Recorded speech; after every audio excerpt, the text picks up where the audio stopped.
lap left to go. They hurtle their way up towards turn 1. 26 drivers making their way across the line. So Zsombor Kovac is leading.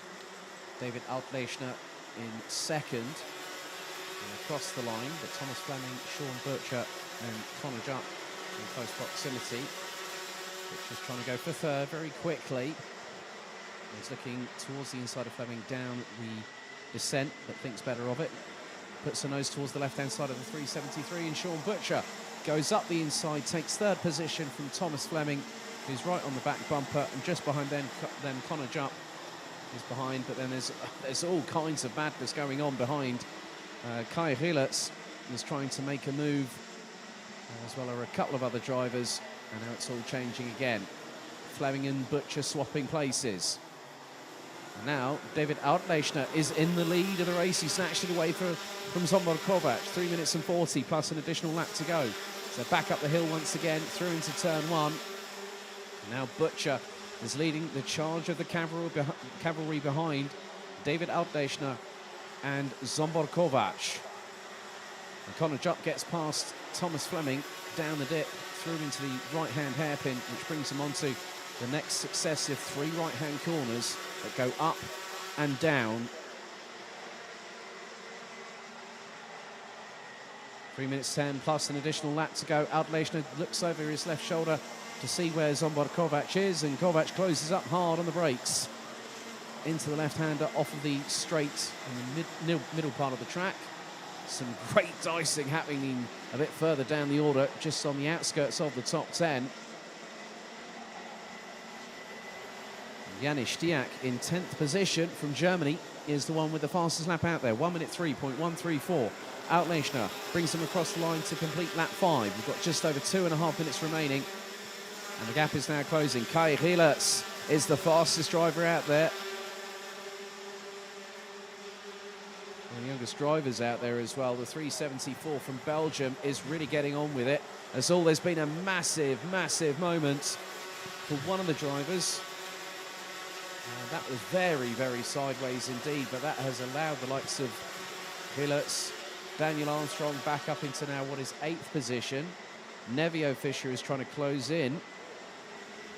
For the moment, it's Altlechner, Kovac, Butcher, Connor Jupp, Thomas Fleming, Kai Rielers, Daniel Armstrong. I think Jules Roussel could be there with them, and Jules Roussel is running on the same chassis as Kai Rielers. So it's a Tony kart sandwiched in between a Sodi kart. Well, it's 2 Sodi karts that now gotten through. And now Kai Rielers has got past Thomas Fleming. Rielers is on the move. Sean Butcher's past Zsombor Kovac. And Rielers again, for the second lap in succession, has gone fastest of anybody in the race. 1 minute 2.819 from the Belgian. And now he's closing in on the top 4. And what's more, he's bringing along Thomas Fleming for the ride. And Sean Butcher was also in the 1 minute 2.8. And Butcher closing hand over fist on Altlechner. Butcher looking to strike whilst the iron is hot as we're into the final 60 seconds plus an additional lap of this race.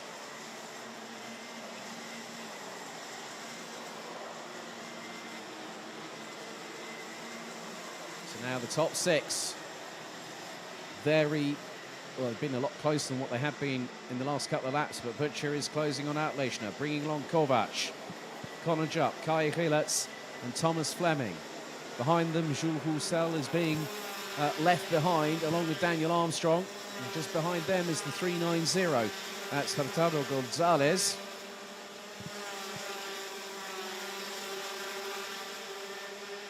So into the last 20 seconds. Butcher looking to strike. Altlechner keeping it defensive at the moment.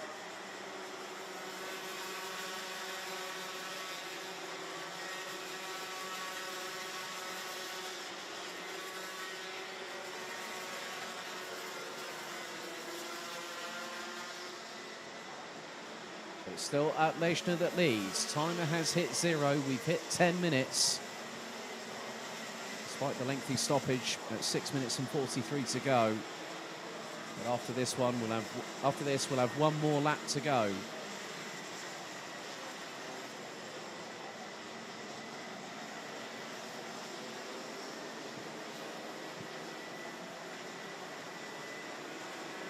So Outlation still leads them across the line. His lead over Butch last time was 0.242. It's now nearly 3/10. And Outlation has just put in a 1 minute 2.9. Kai Rielitz has put in the fastest lap of anybody. He's now fourth ahead of Connor Jupp. And has put in a 1 minute 2.651 as Rielitz. But up the hill for the final time they go. Outlation still leading. Sean Butcher keeping it, holding it steady in second. Zsombor Kovacs in third. Kai Rielitz, Connor Jupp, Thomas Fleming, Jules Roussel, Daniel Armstrong, Alberto Hurtado Gonzalez, and Nevio Fischer running out the top 10. Eloy Gonzalez up to 13th. Devian Horst, Maurice Schmeis, and Alec About round out the top 17 positions. We're going down the back straight away for the final time. Outlation gets his head down towards the second from last corner. Through into the right, now into the left, and a final right-hander. Checkered flag is prepared. It will wave for Poland's David Outlation. Sean Butcher with a storming drive up from 12th to finish second. Zsombor Kovacs in third. Kai Rielitz from 9th on the grid to finish fourth, and also in the process setting the fastest lap of the race. Connor Jupp started 8th, finished in 5th ahead of Thomas Fleming. Jules Roussel, Daniel Armstrong started on the front row along with Zsombor Kovacs, ends up finishing in 8th. Alberto Hurtado Gonzalez finishes 9th ahead of Germany's Janis Stiak, who completes the top 10. Nevio Fischer in 11th ahead of Anthony Boulou. Eloy Gonzalez Moreno, Ricards Veg Vargas, and then we've got Devian Ross, who rounds out the top 15. Maurice Schmeis, Alec Verbout, Simon Gaspar, Paul Christian Hamburg, and Jose Miguel Sanchez Gonzalez rounds out the top 20. Mika Barthelemy, Jericho Kalainen, Joao Diniz, Mats Johan Overhoff, Hugo Page, and Alexander Abkazava complete the 26 that finished the race. And on lap number 3, we did have a red flag incident with 6 minutes and 34 to go. So we'll give you any further news on Nicola Guerra from Italy and Germany's Luca Colin Schultz as we have it.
So we're back underway with regards to our action, and we go to DD2 this time. Their first of 3 heats. Each heat will be 10 minutes plus an additional lap. Here's your starting grid. Martin van Leuven from the Netherlands will have Ragnar Virus alongside on the front row. Finn Stiak and Patrick Snols-Lokmelis from Germany and Latvia, row 2. Lucas Hartmann and Bendit Sabo from Germany and Hungary round out row 3. Gregorio Bertocco, a newcomer to DD2, but not a newcomer to Rotax. Reese Hunter joins the Italian on the outside of row number 4. We then got Tino Egersov and Matthias Jere Jakobsen that completes the top 10. Good to catch up with Dennis Thiem yesterday. He'll be running from 11th. Alongside him will be Zana Shriblak in the 406 representing Belgium. Ville Viljainen and Justas Bangonis from Finland and Lithuania, row number 7. And it's Maxim Diddigs, Jose Barros, that is row 8. Kasper Sietmakowski and Matis Marinovskis, row number 9. Completing the top 20 is Adrian Bruno Nossa Vidal and Lawrence Seyfried.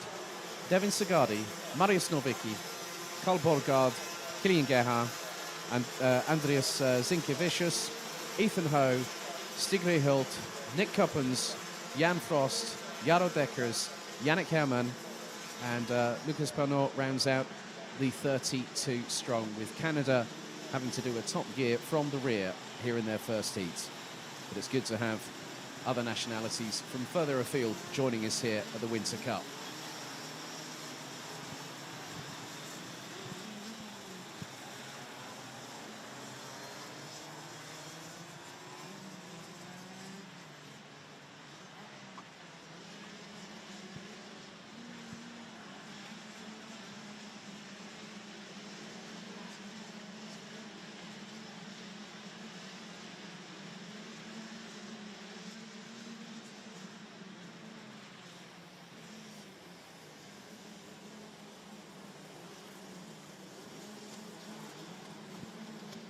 So after a rather interesting qualifying yesterday, where last year's Grand Finals champion Van Leuven took pole and instantly put a lap time that no one could touch. However, he's got Ragnar Virus alongside. Into the tram lines we go, the revs do rise, the lights are out, we're off and racing. Good start from Van Leuven, gets the whole shot, and Stiak and Nols-Lokmelis battling away with Ragnar Virus, and Virus already down to 4th by the exit of turn number 1. As they hurtle their way up the hill, there's a little bit of bumping and barging, but everyone is safely making it through thus far. Up the hill they go. Van Leuven keeping an initial lead and staying ahead of the rest of the competition. Down the hill they go for the first time into the hard braking zone before the tight left-hander. Van Leuven swings the kart out wide on the apex, on the exit. And Lokmelis being challenged by Ragnar Virus for 4th place. But Finn Stiak now up into 2nd position and chasing down Van Leuven. Virus is looking towards the inside of Lokmelis, but Lokmelis goes on the defensive, does not give the Estonian any opportunity. And then the Estonian pounces up the inside of the very next corner. Neatly done by Ragnar Virus to take 3rd position. Across the line they go once again. 8 minutes and 58 seconds plus an additional lap still to go. And Van Leuven leading the way. Finn Stiak about a 10th and a bit behind. And the German trying to catch up. Ville Viljainen now up into the 9th ahead of Hungary's Bendit Sabo. Lucas Pernot from Westmount, Quebec, now up from last to 28th after the very first lap. So the Canadian running with KMS Europe this weekend, up a few places. So a good start from him. Matis Malinovskis up to 17th position. Maxime Diddigs also on the fringes of the top 10 now. So the Belgian moving forward.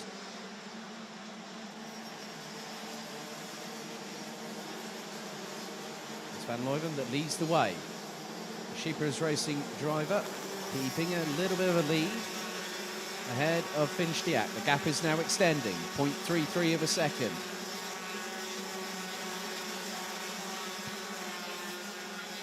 the hill to go once more. Virtus trying to close on in on the top two. Virtus is the fastest one out there. 1 minute 2.153 on the completion of lap number 2. We're on the third lap as we speak. Down the hill they go once again. Van Leuven just controlling proceedings. Finchdiak just behind. Virus, Lochmelis, Hartmann in 5th place with Gregorio Bertocco and Rhys Hunter now making it the top 7 karts, and they have broken away.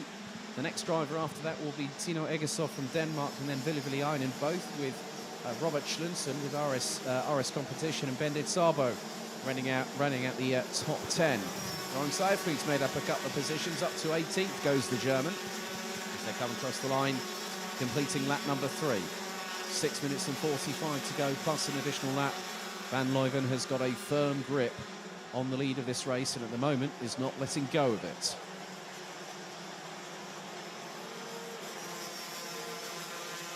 Down the hill once more, over the crest. It's a pretty significant descent as that.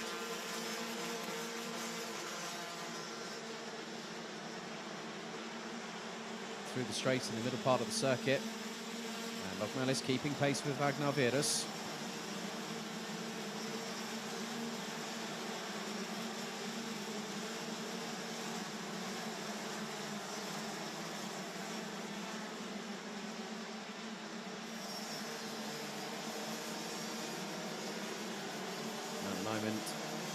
Van Leuven and Stiak very close, within half a tenth of the fastest lap of the race as we go on to lap number 5. And Van Leuven pushing again. He went nearly a tenth and a half quicker than Finchdiak. Gap now opens to nearly half a second between the Dutch driver and the German in second position. Lochmelis needs to keep his apexes a little bit tighter going up the first part of the technical section that takes them up to the crest. Really gave an opportunity to Lucas Hartmann to get through, but the Latvian holds on, so still to 4th position.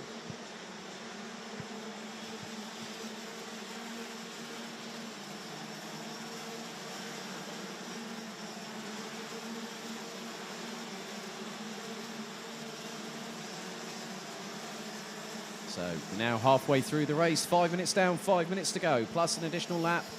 And it's as it has been from the minute the lights went out and we went racing. Van Leuven continuing to stay in front. There's some good battling behind the top 10, 12 drivers. And unfortunately, Lucas Pernod and Marius Nowicki are out, I'm afraid. Both drivers out on lap number 3 of the race. A real shame. They will have 2 other opportunities to get themselves as far up the order as possible in the next 2 heats.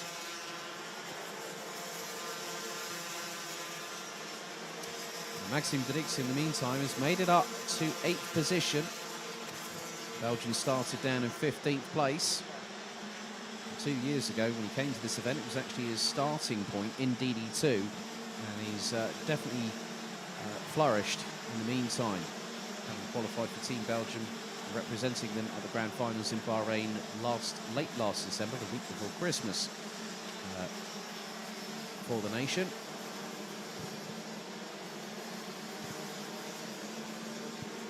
So Van Leuven brings him across the line. We're going to complete lap number 6 and go on to lap 7.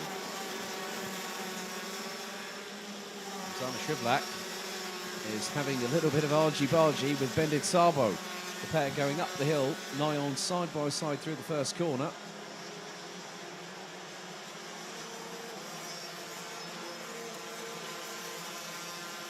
But at the moment, Van Leuven is leading. The gap between Finchdiak and Ragnar Virus has extended to nearly 7/10 of a second.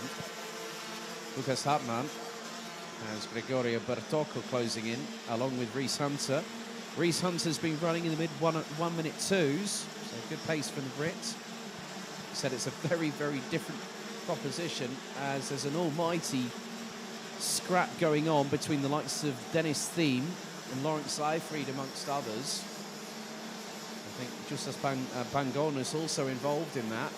So some great battling up and down the order as the leaders come across the line to complete another lap. Lap 7 completed, on to lap 8 we go.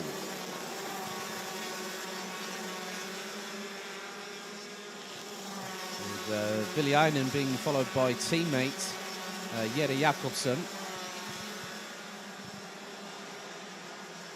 Van Leuven continuing to control proceedings. There's a gap of nearly 0.6 of a second has emerged between himself and also Finch Diak. And in the meantime, 2 laps ago, on the completion of lap number 5, Martin van Leuven put in the fastest lap of the race, 1 minute 2.105 for the Dutch driver. There's a little bit further down the order. There goes Jere Jakobsen up the inside of Villainen. That's for 9th position. So the Dane gets past the Finn.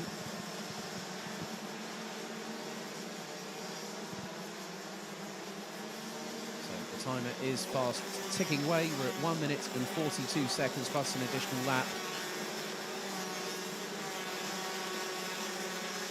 A full season entry on offer for the winner of this class for the Euro Trophy this year.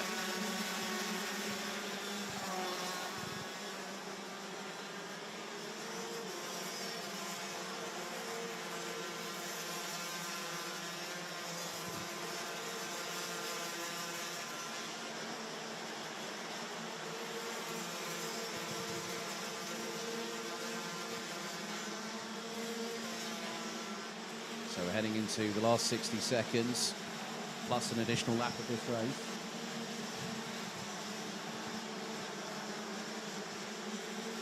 And yet, it's a steady flow of drivers, probably towards the bottom part of the top 10, whereas a little bit further back, it is kicking off a little bit.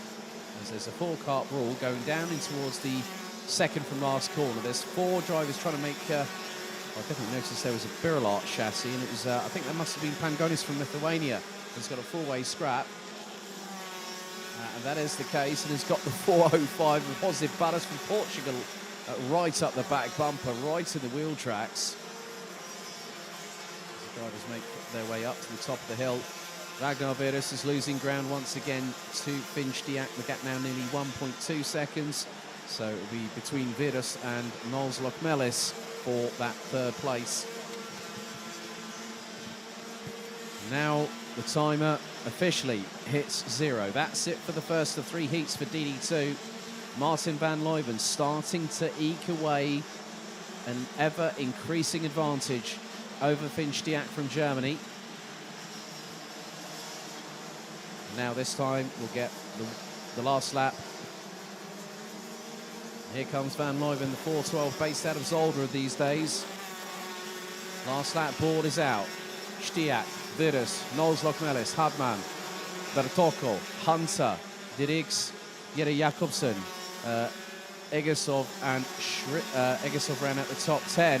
Schriblak now up into 11th. Ahead of Villainen and Bendit Sabel with Dennis Thiem and Lawrence Eifried rounding out the top 15 positions. But Martin van Leuven has not been challenged that much in this race. Ragnar Virus was trying to get the jump going on through the start, but Van Leuven put the kart exactly where he needed to, and he's been doing that all race long.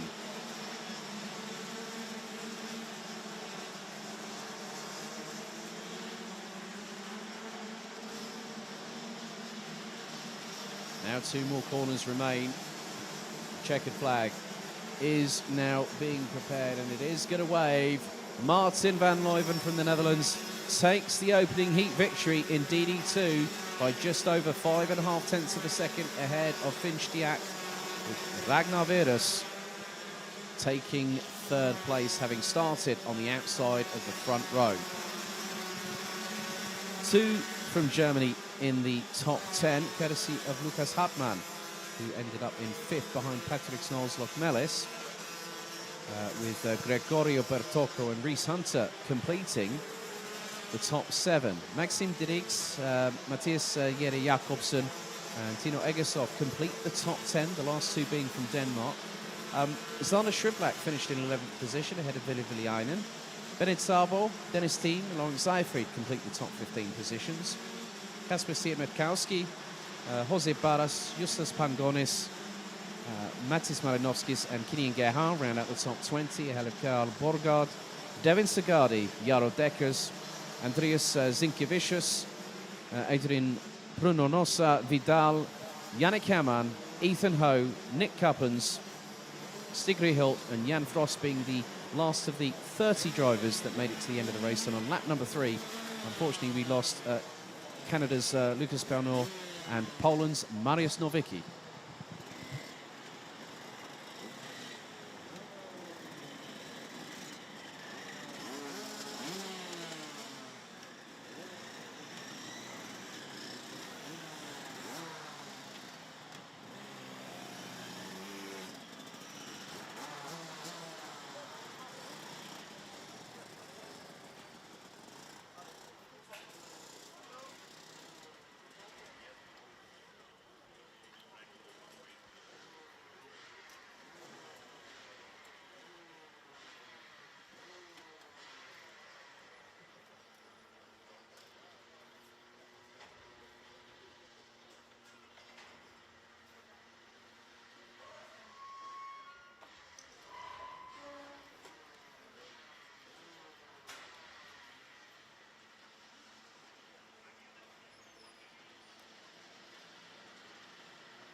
So we go to our first race, well, our last race before the lunch break. It is DD2 Masters, 13 drivers from 8 different nationalities. Let's have a look at the starting grid. So from pole position, it will be France's Rudy Champion, last year's Rotax Max Challenge International Trophy winner. He's also a previous B&L Karting Series champion back in 2020, if memory serves me correctly. He'll be alongside one of the newest signings for SP Motorsport, the man known as De Baker, Carl Clerbault, the 506. Baker by trade, but also loves his racing. He'll be alongside also a former B&L Karting Series and Belgian Max Challenge champion.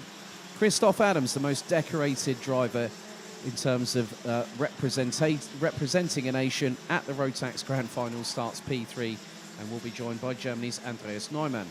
Pritzai and Renis Fries round out the top 6 places ahead of Jimmy Chaumier from France, Rodrigo Pinilos from Germany, France's Jonathan Wimont, Russia's Maxim Shaposhnikov, and then we've got Bruno Dos Santos in 11th, representing France, Lithuania's Martinas Stankiewicz, and Christophe Capitan from France bringing up the rear in 13th place. And again, it will be a 10-minute plus an additional lap race before we go into our official lunch break. Just a quick reminder to the paddock that there is engine silence is to be maintained. No warming up of engines in the paddock at any time according to CIK FIA regulations. Thank you for your attention. So, Champion and Clébaut on the front row. These two battled it out for the B&L Karting Series title last season, and it came down to the final race on the final day of the championship. And Clébaut was behind. He ended up on the top step of the championship podium.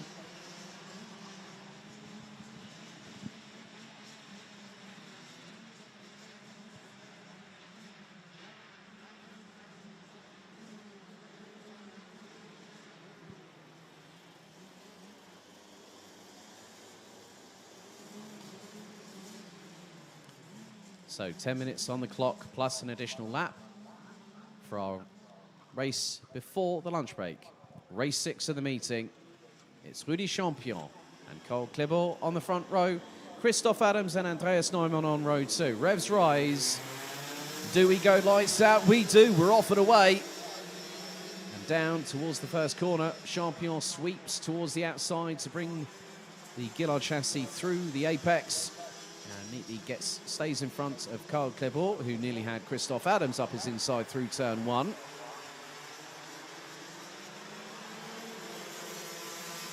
Over the crest of the hill for the first time, down the dip they go into this complex set of right-handers that need both consistency, commitment, and also a little bit of precision. Goes without saying.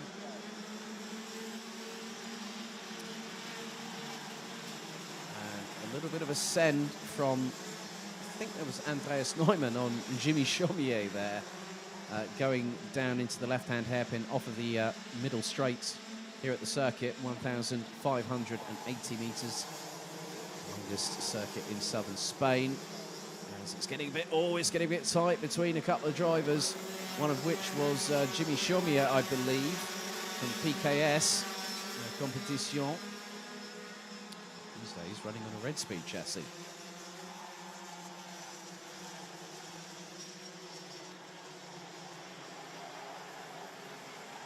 It's getting a bit close between Jonathan Wimont and Andreas Neumann. This is the battle for 5th position on the road. And Wimont has got a good turn of speed. But Neumann is trying to keep it on the defensive.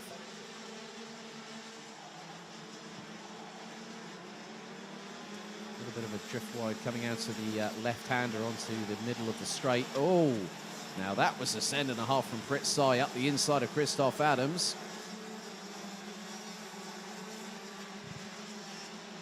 Christoph Adams, one of the, well, for those that do know of him in the Rotax racing family, you know that no matter how many things change, there's always one constant. Christoph Adams is always the same person. He's never changed over the years since I met him back in 2018. Always an eccentric character. But he's running in 4th place at the moment, having had a bit of a school of send from Pritzai. Carl Clébaut is exactly a second behind Rudy Champion. So when I spoke with Carl earlier on this week, I think it was actually yesterday, he said, yeah, we're trying some things. And obviously, new chassis for Carl Clébaut this year, new colours with Soundtex Motorsport, and a new challenge for the Belgian. But still, whenever I see him, he's always got a smile on his face, so that's one good thing. 7 minutes and 15 plus an additional lap still to go. And there is now there's been a double overtake just happen. Christophe Capitain and Martinus Tankevicius both went up the inside of Jimmy Chaumier from France, so Capitain started from the back of the grid.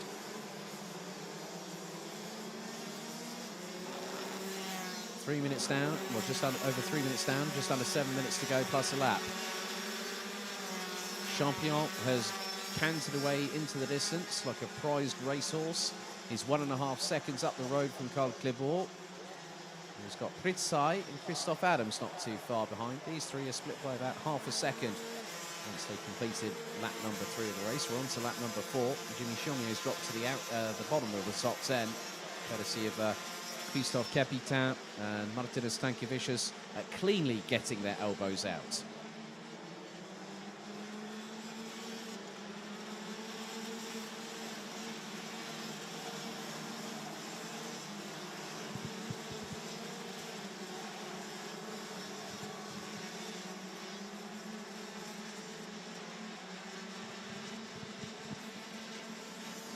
looks like Rudy Champion is walking off into the sunset on this particular race. He's got good pace, not looking behind him, concentrating on his own race. But now Carl Clément has got Pritzai closing in. Gap between them just over 0.13 of a second between the Belgian in second position and the Estonian in third place. Christoph Adams keeping pace with them.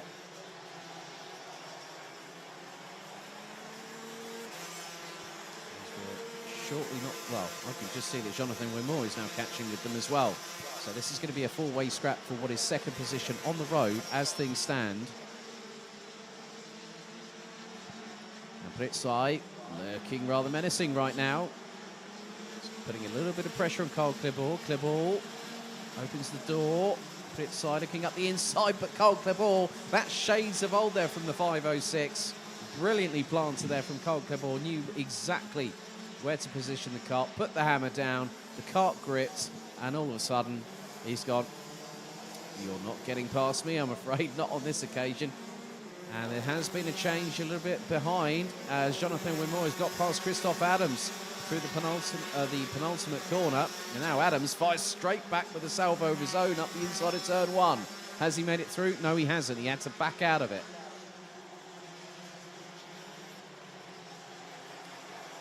Then Rennis Freys has a little bit of a touch with Christoph Adams, and Christoph Adams, in true Christoph fashion, gesticulates as if to say, come on man, what are you doing?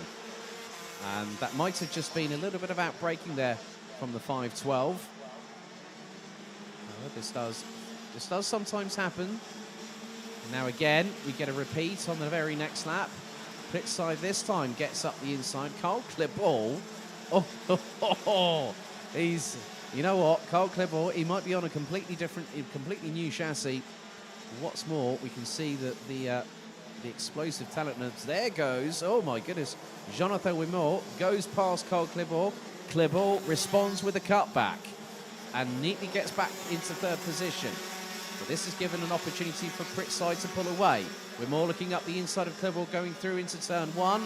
The pair side by side, and Clément cuts off the nose of Jonathan Wimore, stays in third position. Classic Clément right there. Brilliantly done from Carl.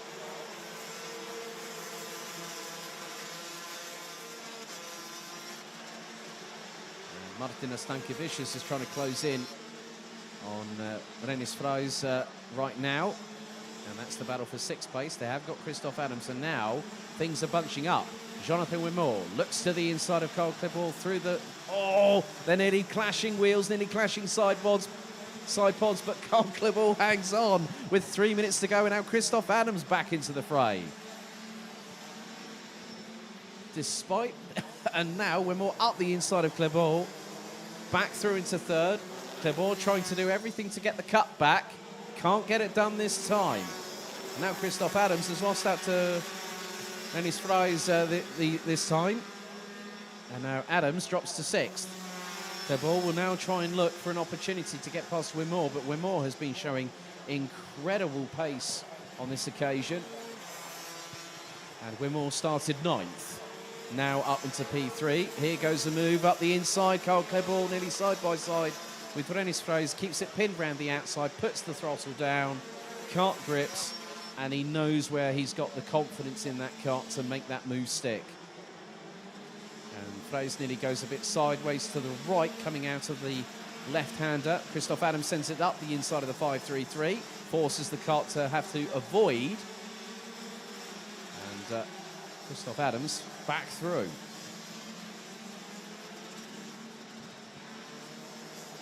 Sorry, that was on Stankiewicz. So Stankiewicz now back into sixth position. Just over, well, just a minute and a half still to go.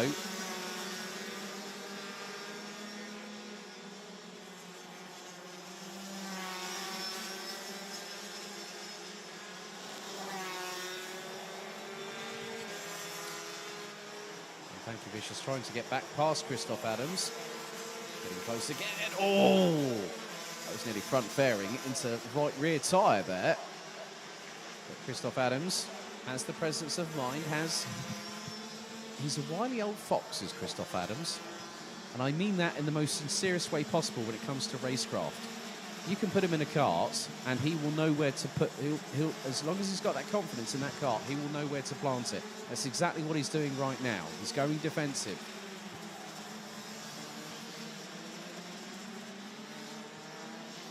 Rudy Champion, when they say that the leader is doing well, you're not talking about him. He's got a gap of, last time it was 4.1 seconds. We're now going into the penultimate lap of the race. And his lead over Estonia's Pritsai is now 4.6 seconds and climbing. Jonathan Wimore has done a great job so far. Bruno Dos Santos holds the fastest lap of the race, the French driver down in 8th. With a 1 minute 2.766 as the timer is about to strike 0. As Rudy Champion ends up down at the bottom of the hill into the tight left-hander.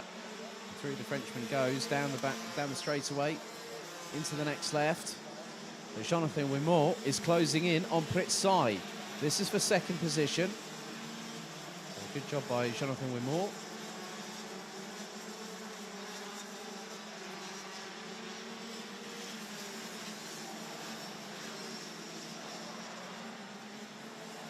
Pritsai has gone defensive, and he knows that Wimore's got the opportunity, but Wimore, did he just send it round the outside through the penultimate corner? And Jonathan Wimore, absolute hooligan right there, but neatly done. Pritsai's got Carl Clebord closing in as we're on to the final lap of the race. So a little bit of excitement coming through from DD2 Masters. And all drivers, I think, are still running and just waiting for all of them to cross the line. That is the case. 18.6 seconds separates the entire field from 1st to 13th. It is going to be close in the dying stages.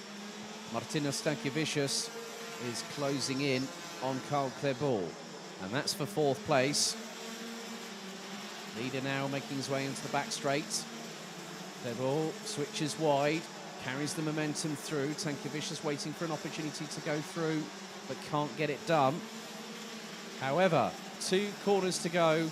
Make that one, and out of the final turn, it is France's Rudy Champion that will take the checkered flag at the first heat of DD2 Masters. Jonathan Wimore from 9th to 2nd, makes it a French 1-2. Pritsai from Estonia completes the top 3 ahead of Carl Clebord from Belgium. Martina Stankiewicz, Christophe Adams, Renis Fries, Bruno Dos Santos, Christophe Capitain, Jimmy Chaumier, Rodrigo Pinilos, Maxim Shaposhnikov and Andreas Neumann round out the 13 strong. But it's Rudy Champion with a commanding victory of 5.7 seconds, puts him in to a good start for the Winter Cup weekend.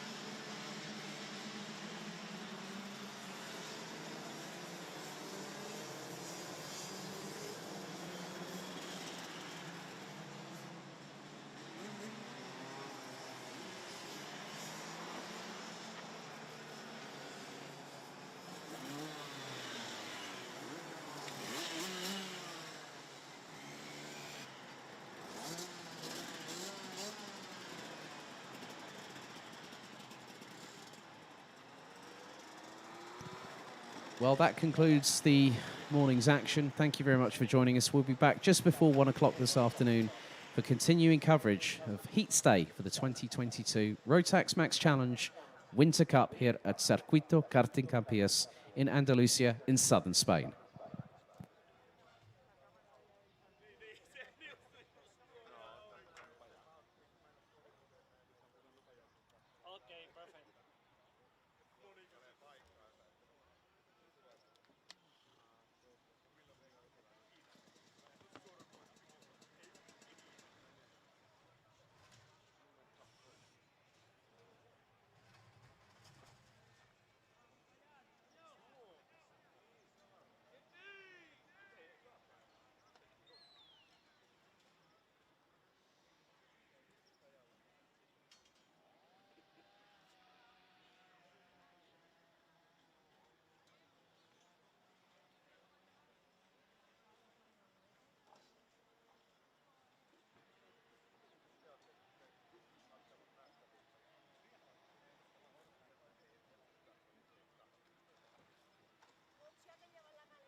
Yeah, a ver. La piscina tiene que estar ya acá y esa, ¿no? ¿Verdad?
following drivers to report to the stewards immediately. Both drivers from DD2, 416 Gregorio Bertocco and Ethan Ho 468. So Gregorio Bertocco 416 and 468 Ethan Ho, please report to the stewards immediately. Also, another general paddock announcement. The timetable will remain on schedule for this afternoon, starting at 1 o'clock, the second heat for Imola. Thank you.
Well, welcome back, ladies and gentlemen, to the continuing coverage of the 2022 Rotax Max Challenge Winter Cup here at Circuito Karting Campillos.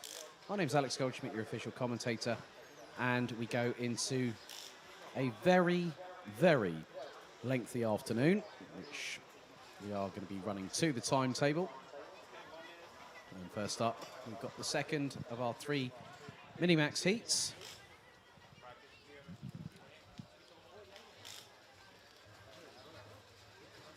So qualifying yesterday decided the grids for all 3 heat races.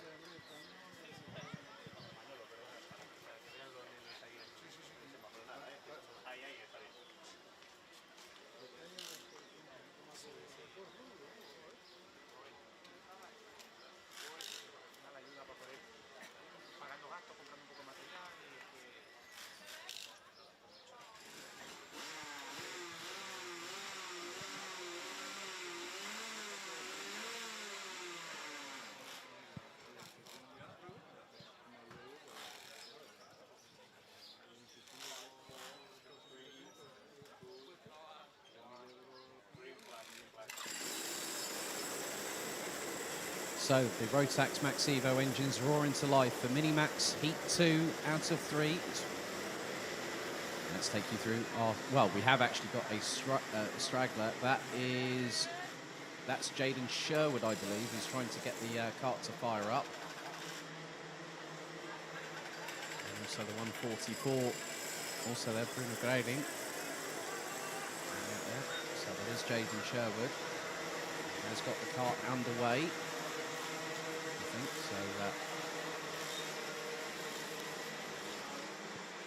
So let's have a look at the starting order for Heat 2 out of 3 for the Minimax class. Once again, it will be Nicolas Garcia Diaz on the front row. Alongside will be Rory Armstrong.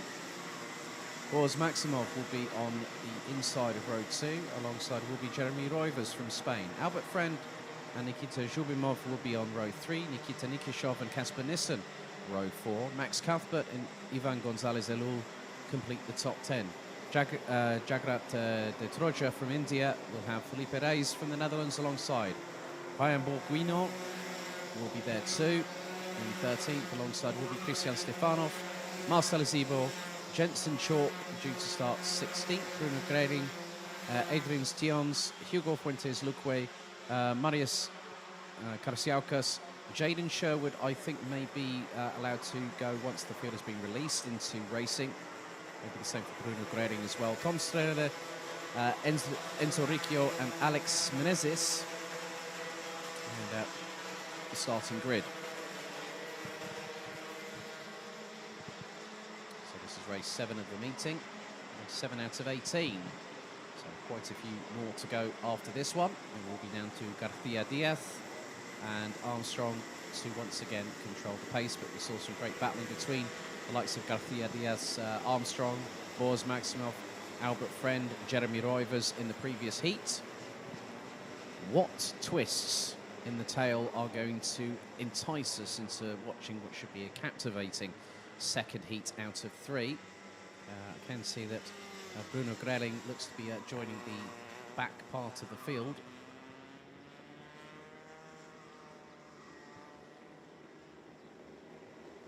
So 7 minutes on the clock plus an additional lap. It's down to our front row to control the pace. As Bruno Grering now catches up. Right, out of the final corner, into the tram lines we go. We are this time off and away, first time of asking. And it's the run down to turn 1 once again. Who's going to get there first? It is going to be Garcia Diaz. Boaz Maximov back up, now up into second. And it is Albert Friend that's had a lightning start from 6th on the grid up to 3rd place and has got past Rory Armstrong, who rounds out the top 4.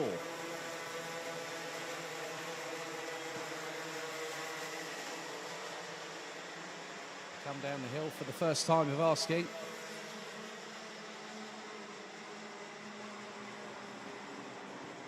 So Garcia Diaz losing the back end a little bit to the right. Boaz Maximov in the tow. And it's Albert Friend, Rory Armstrong. Fifth, it's Jeremy Roivers. Then it's the 1-2-0 of Nikita Nikishov. Jaden Sherwood is out on track. So the youngster from Aylsham, just out of Canterbury, now out on track. As there's an absolute scrap and a half between the top four. And it's side by side for third between Garcia Diaz and Armstrong. Boris Maximov has got the lead. Albert Friend up into second place. First lap completed. Maximov has the lead of just over 0.2 of a second as they go up the hill. Through turn one. Top four line astern. And Albert Friend goes for the lead up the inside of Boris Maximov. It's side by side between the Dutch driver briefly. Between him and the 130 and the 135 of Garcia Diaz. Rory Armstrong waiting the wings, and the train is extending. I count at least the top 8 are nearly line astern. You could probably make that the top 15 very, very shortly. But it's Friend leading from Maximov, Garcia Diaz, Armstrong. Roivers in fifth, and it's the 134 of Max Cuthbert, the 120 of Nikita Nikishov, Jagrat Detroya from India, and Morocco's Ryan Bourguignon round out the top 10. They hurtle their way into the second from last corner. Albert Friend will now lead them across the line as we go onto lap number 3. The Brit trying to steal a march on the rest of the opposition. He's got nearly a 0.2 of a second advantage over Boris Maximov. Back up through turn 1 into 2. Now into the left at 3. Up the hill climb they go, and Garcia Diaz tries to get through and makes the move up on Maximov for P2. Neatly done by the young Spaniard. There's a whole host of drivers just behind waiting, and there's a move a little bit further back. I'm wondering if that's between Nikishov and somebody else. I'll just keep an eye on that, because Max Cuthbert is a little bit further away, so that could be De Troja up the inside of Nikishov, but Albert Friend continues to lead. Now Zhubimov up the inside. Probably on that will be in front of Bourguignon, so that will be on De Troya. It's Rory Armstrong. Stays in the tow of Boris Maximov in the battle for P3. But the top 2 aren't that far away. Albert Friend continues to lead proceedings once again. He looks over his right shoulder. There's Nicolas Garcia Diaz. Basically saying, come on, man, just hurry up. Let's just go. Let's pull away. And Garcia Diaz is trying to force the issue. Garcia Diaz wants to get past Albert Friend, and Albert Friend is not letting him get past. That's the biggest point here. And that's allowing the likes of Maximov, Armstrong, Roivers, Cuthbert, Nikishov, Zhubimov, who's had a much better race, unlike the DNF in the first heat earlier on today. Christian Stefanov is making some moves up the order as well. Up to 14th is the 117. Also based out of Kent in Gravesend. The battle at the front of the field still rages on. And it's relentless. Garcia Diaz, last time around, set the fastest lap of the race, a 1:08.129. On the completion of lap 3, we're about to go on to lap number 5. And Albert Friend is still holding on to the lead at the moment. Will that change in the next 2 minutes, 20 seconds plus an additional lap? We'll find out as it unfolds.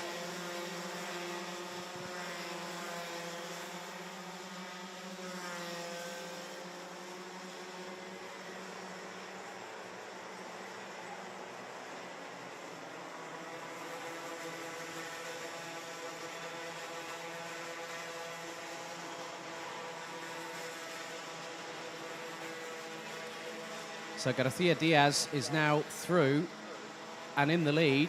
Well, not in the lead. It's absolutely kicking off out there. The biggest thing is now Garcia Diaz has Maximov. And Rory Armstrong now in 4th position. Roivers is right with them. Albert Friend has started to pull away, and the gap between them was about, first and second was about 0.2. That's probably going to be at the best part of at least half a second. And Jeremy Roivers is trying to send it up the inside from absolutely way back when. Through on Rory Armstrong to take 4th position. That was absolutely calculated by Jeremy Roivers. He just thought, I'll just go for it, see what happens, and hopefully I break in time. Well, he managed to put the anchors on. Up the hill they go. Albert Friend has not gotten away probably as far as I might have thought, but he's 4/10 ahead of Nicolas Garcia Diaz, who is putting the Brit under significant pressure as the sunshine for the first time today beats down on the circuit here at Campillos. And Maximov is there waiting. Down the hill they go once again.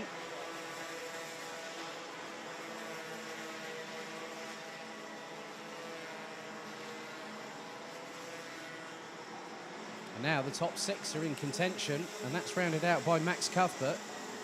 De Troya from India up into 7th position, having got past Nikita Nikishov. And they've got Nikita Zhubimov from Estonia rounding out the top 9. Battles happening up and down the order. But not many positional changes happening, but it's mainly the action is hot and heated under the collar at the front of the field. Top 6 are in contention. You might even have to consider the 3 behind them.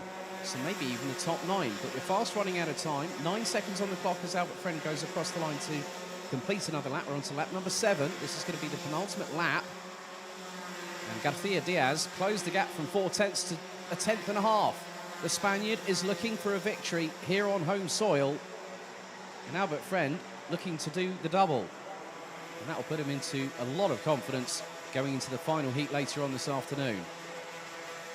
Down the hill they go. Garcia Diaz is within half a kart length. Albert Friend will know the pressure is there. He's just got to keep on running his own race. He looks quickly over his left shoulder. Into the next left-hander they go.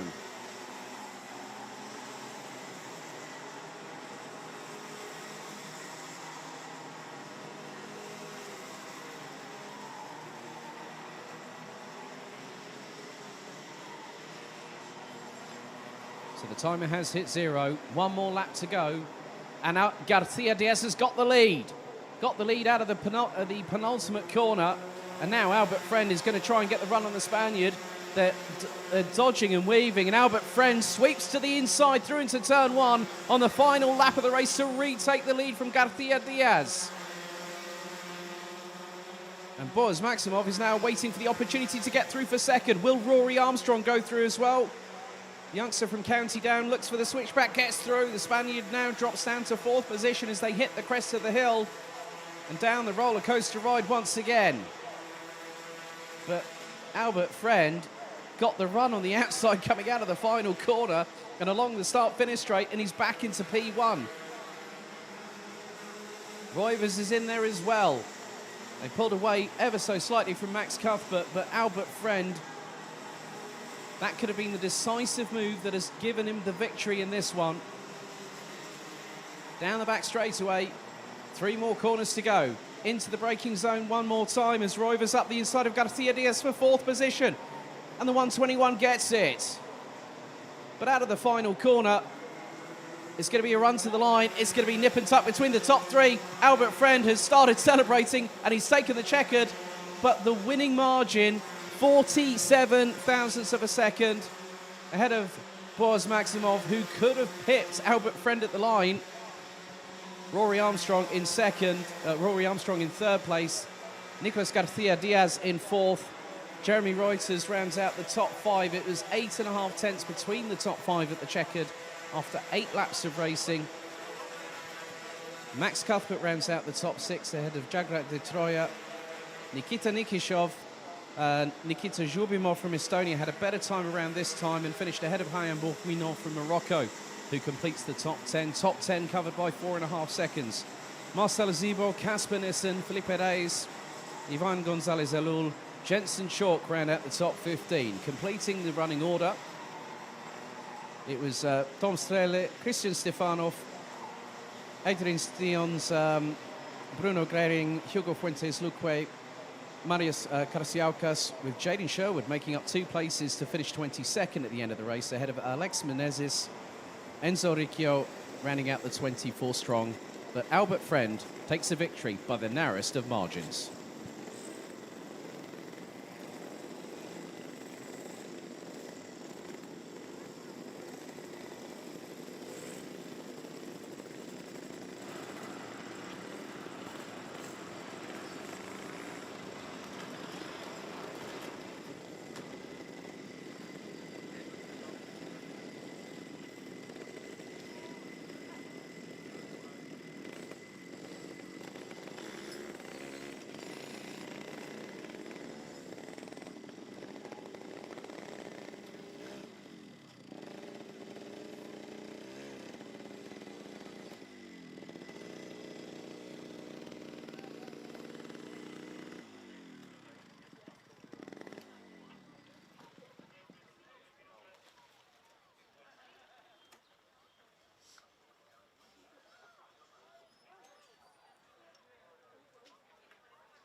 We now head into our second of 3 junior Rotax heats. 31 drivers going back into battle once again over a period of 7 minutes plus an additional lap. Let's have a look at your starting grid. As it was in the first race, it will start from Scott Marsh being on pole position in the treble 2. Leon Zelenko will be alongside him on the front row, with Aaron Krepsik and Ethan Jeff Hall completing the top 2 rows.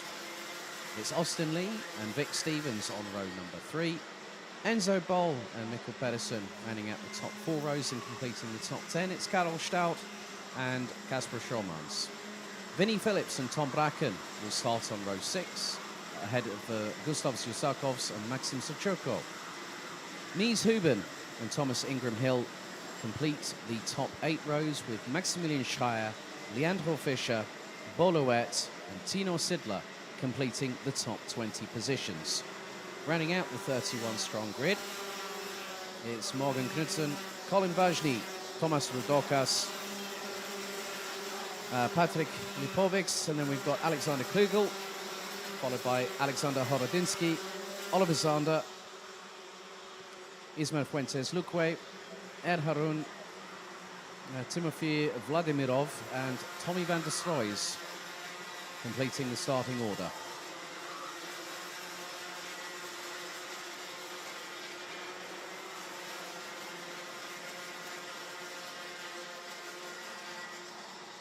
So the track temperature has started increasing again.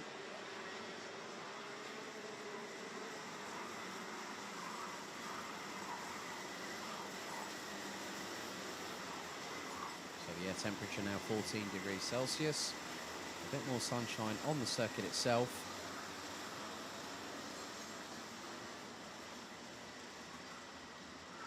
With it being very sunny for pretty much most of the week, until we had a lot of cloud cover this morning, which is starting to disperse, I'm glad to say.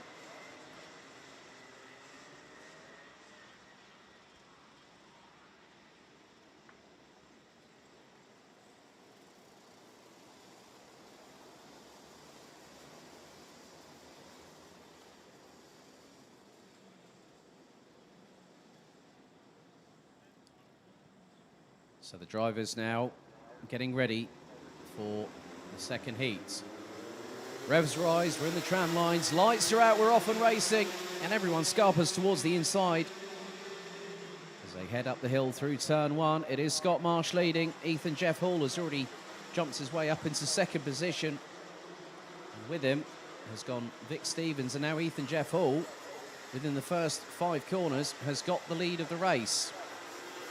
Leon Zelenko is trying to fight with quite a few others. He's just got past Vic Stevens for what is third on the road. Mikkel Pedersen and Austin Lee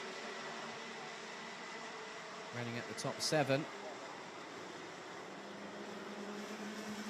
Top 10 currently rounded out by Kasper Schomans, as Austin Lee looking up the inside of Mikkel Pedersen through the left-hand hairpin, gets through, and nearly had Kasper Schomans going through with, and Mikkel Pedersen trying to go up the inside of the 272 from Germany, but they'll have Enzo Boll and Karel Stout just behind them. There's Mikkel Pedersen up the inside of Austin Lee through the second to last corner. At the moment, Ethan Jeff Hall trying to get away from Scott Marsh. Third, it's going to be Vic Stevens, Leon Zelenko. Austin Lee is embroiled in a scrap, and there has been a little bit of a moment, and that is for Austin Lee.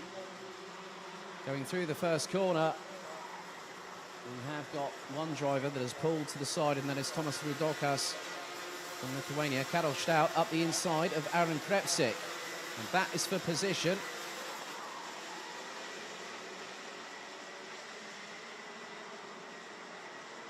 And Krepsik seems to be under significant pressure. Well, the driver's just behind us, Enzo Boll from the Netherlands.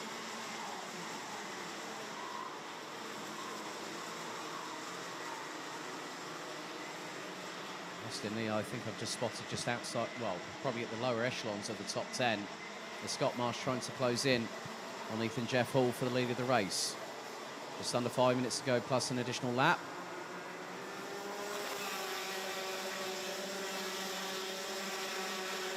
So Jeff Hall leads, Marsh in second, Stevens, Zelenko, Pedersen, Shormans. Karlstadt rounds out the top 7 ahead of Vinnie Phillips, Austin Lee and Enzo Boll, who complete the top 10.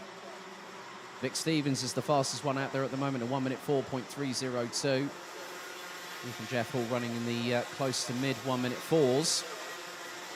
Scott Marsh running a little bit quicker, but obviously this is only the 3rd lap of the race. These drivers are picking up speed. Just spotted that Karlstadt has got past Kasper Schurmans. That is for 6th on the road. And just up ahead, the youngster from Dan Holland Racing has Mikkel Pedersen next in line in his crosshairs. Ethan Jeff Hall trying to keep Scott Marsh at bay, and Vic Stevens has caught up with them. Vic Stevens was nearly the best part of 3.5 tenths of a second behind Scott Marsh, and with them is now running Leon Zelenko, the Croatian. Across the line, we're close to the halfway point of the race. Karlstadt has already got past Mikkel Pedersen, and the youngster from Switzerland up into P5. And Colin Vajny's just set the fastest lap of the race. Karlstadt was 3 1/1000ths off of that with a 1 minute 4.206.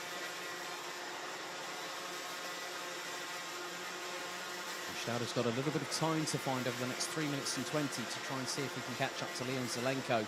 The gap is about 1.1 seconds. The pace that Karlstadt has been showcasing, enjoying the new challenge of coming back to Europe, having raced nationally for the last couple of seasons.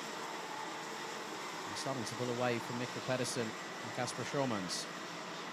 Tom Bracken and Thomas Ingram Hill are on the fringes of breaking into the top 10.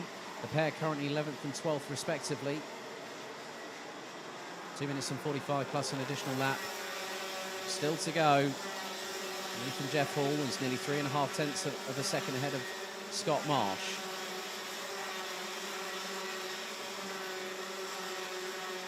Vic Stevens also trying to keep with them. Top 4 rounded out by Croatia. Zelenko is just under 9.5 tenths of a second between the quartet. Karlstadt has pulled away from Mikkel Pedersen significantly. It was nearly half a second between 5th and 6th. After 4 laps of racing, we're on lap number 5. Enzo Boll. And, well, I'm just keeping an eye what's happening a little bit further behind. Enzo Boll, I think, has just got past Kasper Schurmans. That is now confirmed in my line of sight. So Enzo Boll, in the Kart Republic chassis, making some pretty good moves at the minute.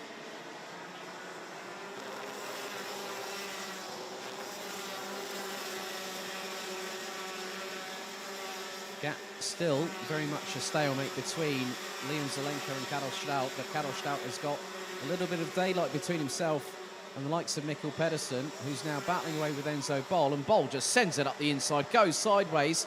Oh, and there was nearly a touch between the 2 teammates at JJ Racing. Kasper Schurmans and Mikkel Pedersen nearly came to blows by accident. There is a yellow flag just up towards the top of the hill. I'm not too sure. I couldn't really, from my line of sight, I can't see exactly what's happening there. I think we're just trying to clear the area, but we're into the last 60 seconds. And oh, that is not what Mikkel Pedersen wanted to do at all. He just mounted the back bumper of Enzo Boll going through the hairpin, heading on to the final part of the circuit. That is not what Mikkel Pedersen needed right there. And the Dane will drop.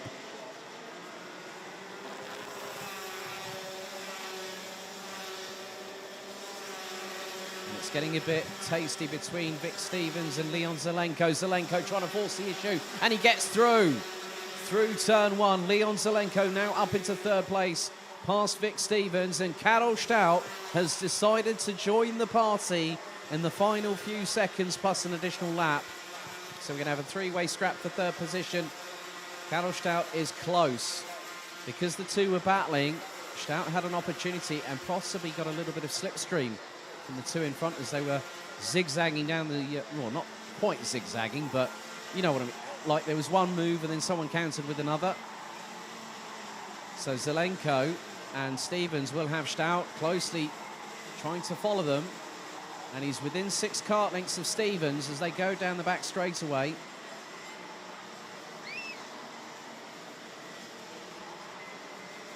And Mikkel Pedersen has dropped all the way down to 14th position.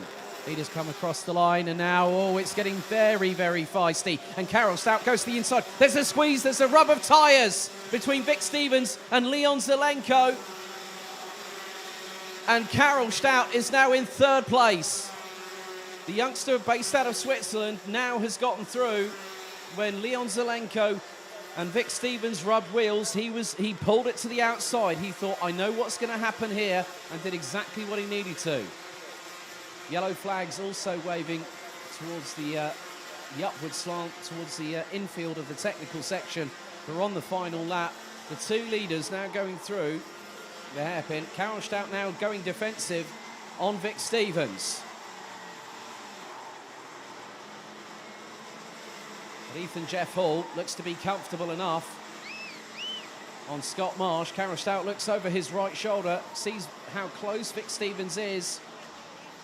And Stevens throws it up the inside. Karel Stout goes back on the defence, the inside line through the next corner. But it's Ethan Jeff Hall that wins. Scott Marsh and Karel Stout round out the top 3. Ethan Jeff Hall and Scott Marsh pulled away to the tune of nearly 3.7 seconds ahead of Karel Stout, who started 9th and finished in 3rd, pipping Vic Stevens by about 0.336 of a second. The switchback that Stout did on the final couple of corners was absolutely mighty. Vic Stevens rounds out the top 4. Enzo Boll completes the top 5 ahead of Casper Schormann's Vinnie Phillips up to 7th at the finish. Ahead of Austin Lee, Aaron Krepsik, Colin Vajny completes the top 10. Tom Bracken in 11th ahead of Gustav Zusakovs. Mikkel Pedersen, Boluet, Maximilian Schreier, they round out the top 15. Leandro Fischer finishes in 16th ahead of Morgan Knudsen, Maxim Sichoko, Tino Sidla, Ismail Fuentes Luque, Alexander Klugel, Alexander Horodinsky, Leon Zelenko dropping all the way down to 23rd at the checkered flag after 8 laps. Oliver Sander from Great Britain ahead of Patrick Lipovics from Hungary. Tommy van der Stroys finishes in 26th ahead of Harun.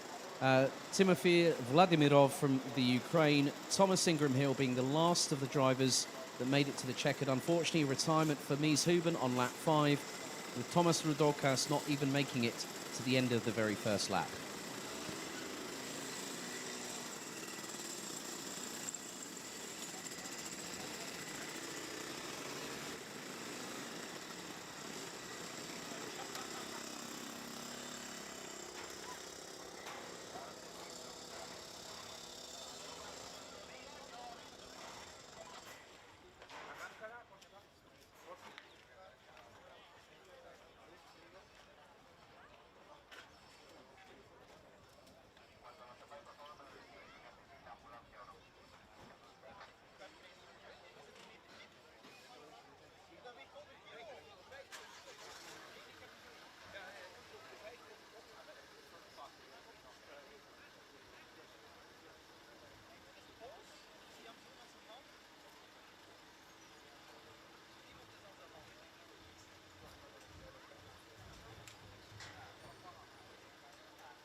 aquí precisamente una de mis funciones es decidir si se traslada o si no se traslada.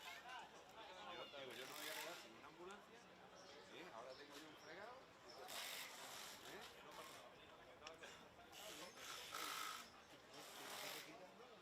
la necesita. Que no la ha necesitado.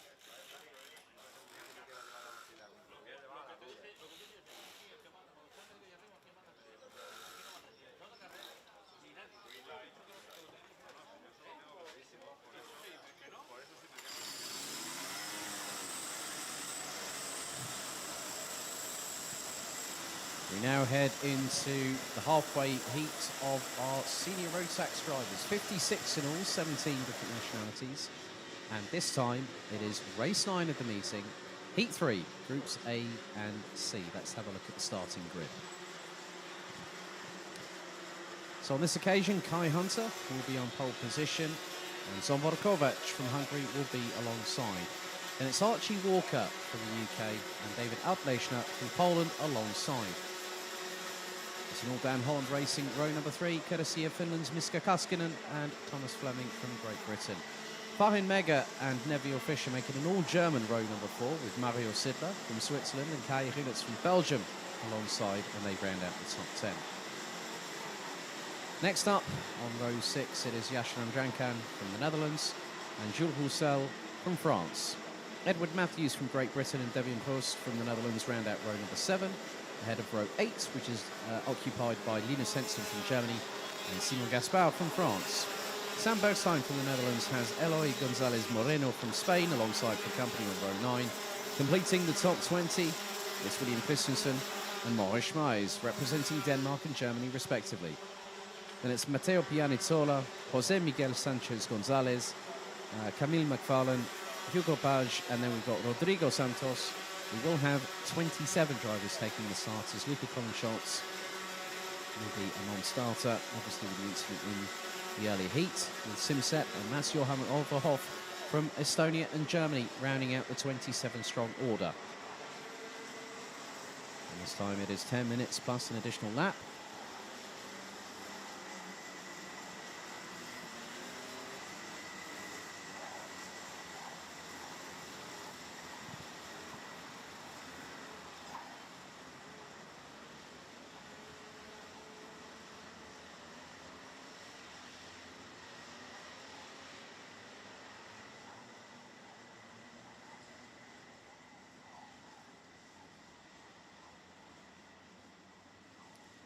So the drivers now have to get into readiness, into formation for 10 minutes plus an additional lap. It's Hunter versus Kovács on the front row on the run down to turn number 1 with Walker, Altlechner, Kaskinen, Fleming, Mega, Fischer, Sidler and Rinitz.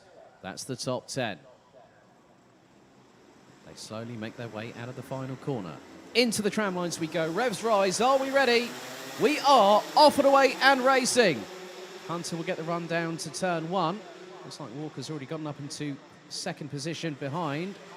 And so Miska Kaskinen has also got through as well. So at the minute, it is Kai Hunter from Archie Walker. It's only 3 wide going through that corner there. Did they all make it through? They did. By the by the decal on their side pod. That was very, very close indeed. But it is kicking off a little bit further behind the top 5. Rinitz is definitely in there. So is Farin Mega. But at the front of the field, Kai Hunter leading the way from Archie Walker. Zsombor Kovács now in 4th position behind Miska Kaskinen from Finland. And it's David Altlechner who rounds out the top 5. Mario Sidler now up into 8th as Kai Rinitz has dropped down to 12th position. We've got someone backwards. Oh, that's definitely a clean up on aisle 3 moment right there. Whoever that was, I'll keep an eye on them very shortly. Wondering if that might be a Dams racing cart, judging by the livery. And that is Yashnam Jankan. Oh dear, that was definitely not where you wanted to lose the back end there. As up the inside of Miska Kaskinen goes Zsombor Kovács. The Hungarian looking to charge towards the 2 at the front. Hunter still leading Walker by just under 0.2 of a second.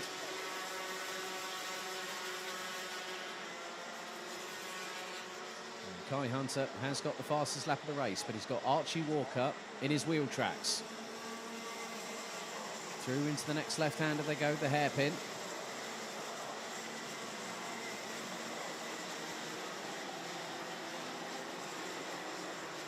So it was less than a tenth, 0.11 of a second between the two in terms of lap pace last time around, as Miska Kaskinen, who's got David Altlechner for company, nearly went towards the inside of Zsombor Kovac. But the Finn had to use discretion as the better part of Bala. Altlechner keeping pace. Zsombor Kovac, in the meantime, has just set the fastest lap of anybody. 1 minute 3.287. And there he goes up the inside of Archie Walker to now take second. Zsombor Kovac back to where he started this race. He was alongside Kai Hunter on the front row. Down the hill they go. Into the hard braking zone now, into the left-hander. Apply the throttle. Rotate the car. Through the next left-hand hairpin they go. Into the next right, the next double right.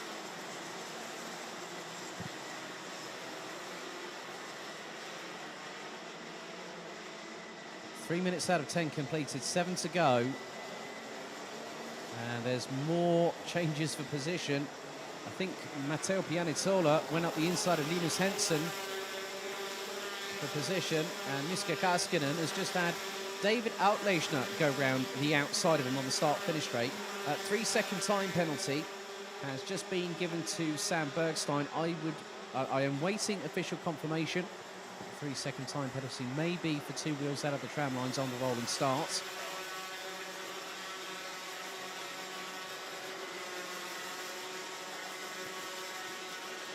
So 6 minutes and 20 still to go, plus a lap. Kovac is with Hunter. 3.95. Keeping things controlled at the front of the field. Kovac last time around was just over a tenth and a half quicker.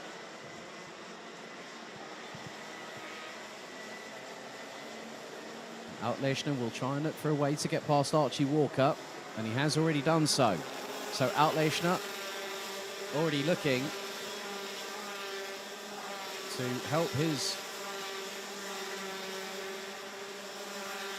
chances no end. And Altlechner looking up the inside of Zsombor Kovac there. Nearly got through on the Hungarian, but Zsombor Kovac has been in senior Rotax for many years, actually, I think. If memory serves me correctly, I think I first encountered Zsombor. He definitely likes. He's one of the older drivers in senior Rotax because of his choice of body art, let's say, on his forearms. And the good thing is that David Altlechner, struck whilst the eye was hot, was able to get through and take second position from Zsombor Kovac. So David Altlechner looking to make another move. There's definitely a big old scrap because Archie Walker and Miska Kaskinen have decided to get the old elbows out, and so has Kai Rilets, who sneakily has made his way up. There's now Archie Walker looking to the inside of Zsombor Kovac, who goes on the ultra-offensive into turn one. Rilets is now with the two squabbling over third place, like two petulant children in the playground, wanting to get the last swing. And Rilets has got through past Walker. Here comes Thomas Fleming up the inside. He's got through past Kaskinen. He's got through past Walker. So whilst they've all been squabbling, and now I see Foreign Mega coming into this mix. So just over 4 minutes remaining, and the top two have started breaking away quite significantly. However, everything else behind, there have been more chess pieces used than probably in maybe a handful of games. But Kai Rilets, again for his second heat today, has been the fastest one out there. He was doing a 1 minute 2.6 in the previous race. Now he's doing a 1 minute 2.9. Rilets now gunning for Zsombor Kovac. Rilets is looking for P3 on the road. 3.5 minutes to go. Walker looking up the inside and gets through. Neatly done by the Billericay-based driver, the 391, getting past Thomas Fleming.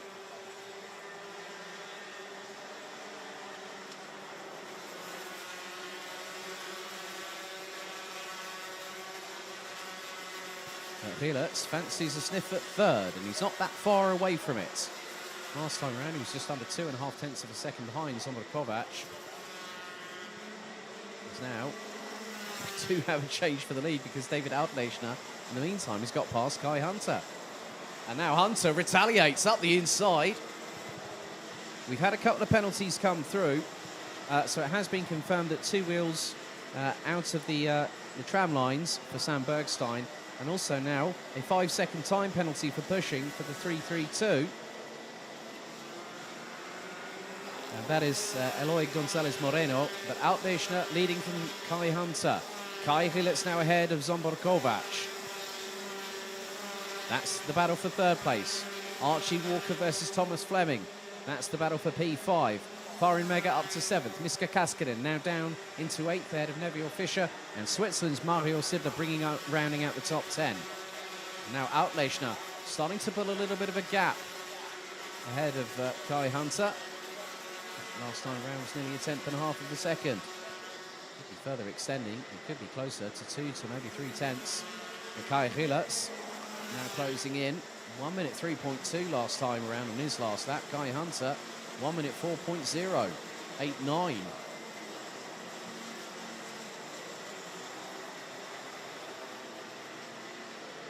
And towards the far part of the circuit, 3 more corners, including this one to go.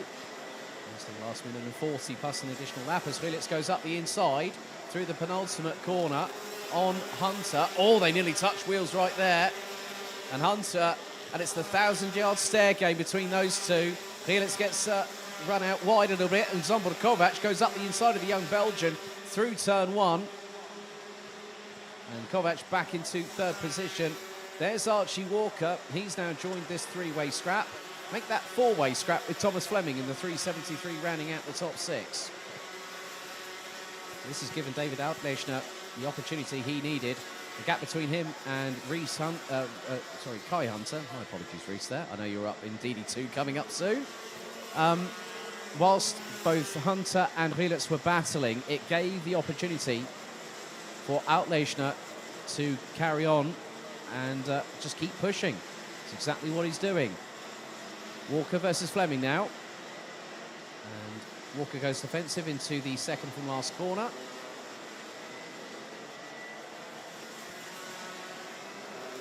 So we've got 2 more laps to go. We've completed lap number 9, on to number 10 out of 11. And Walker goes defensive on Fleming, heading through into turn number 1. Battle for second position, I don't think is quite resolved yet, because Kai Hunter was fractionally in front of Zomber Kovac, just under 3 tenths of a second, and then it's a further nigh on 3 tenths back to Kai Gilles.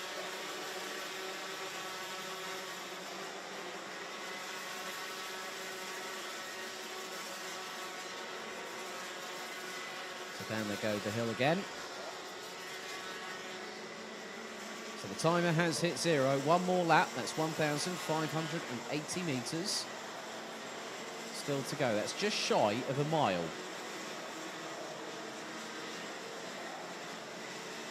Down the back straightaway, heading into the second from last corner. Now it's the penultimate corner. 1 more turn to go, and out of it we go on to the final lap. David Outlechner's lead is just under 9 tenths of a second from Kai Hunter. Zomber Kovac was within striking distance. In other words, less than 2.5 tenths of a second. Kai Gilles not that far behind either. So keep your eyes peeled on this battle for second, maybe even third. Miska Kaskinen has made a little bit of a resurgence as the Finn in the 399 and has ended up ahead of Farin Mega from Germany.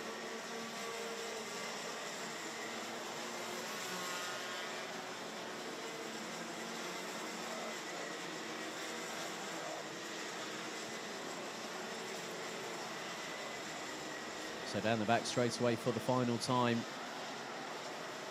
And there is light at the end of the tunnel here, as David Altlechner will come out of the final corner and will take the checkered flag and win the race by nearly 9.5 tenths of a second. Zsombor Kovács pips Kai Rillets to third position by just over a tenth of a second. It was a further 60 thousandths back to Archie Walker in fifth place.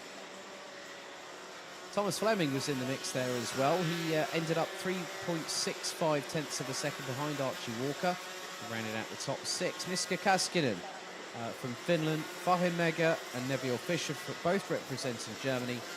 And Mario Sidler rounding out the top 10, representing Switzerland, completes that top sharp end of the field. Linus Hensen from Germany in 11th, ahead of Edward Matthews from Great Britain.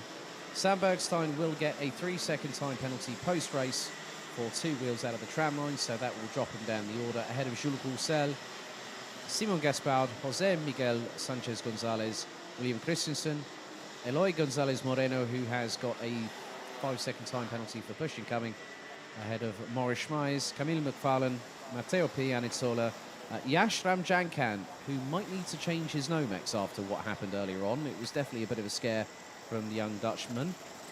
Ahead of Hugo Page, and then we've got Mats Johan Overhoff, Devian Rust, and Simsep rounding out the 26th that finished, with Rodrigo Santos from Portugal, unfortunately retiring on lap number 9.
So here we go with our fourth heat out of 6 for senior Rotax. It's race number 10 of the meeting. Heat 4 for seniors, groups B and D. Let's have a look at the starting grid.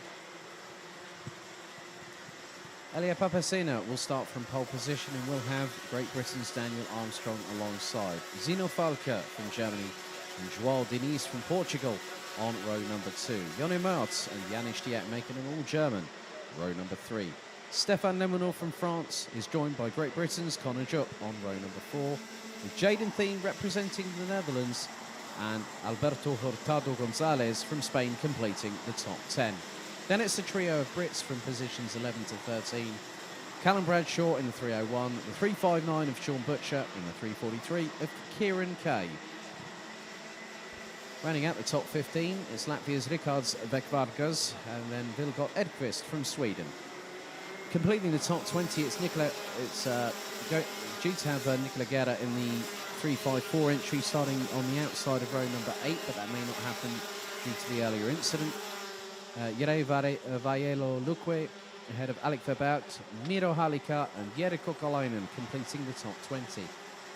Benny Harrison starts ahead of Anthony Bilou with Marcel Lepi and Paul Christian Hamburg, Mario Novak, Alexander Abkazava, then we've got Michal Bartoszuk, and then we've also got Mika Barthélemy from France rounding out the 27 drivers who will be starting this 10 minutes plus an additional lap race.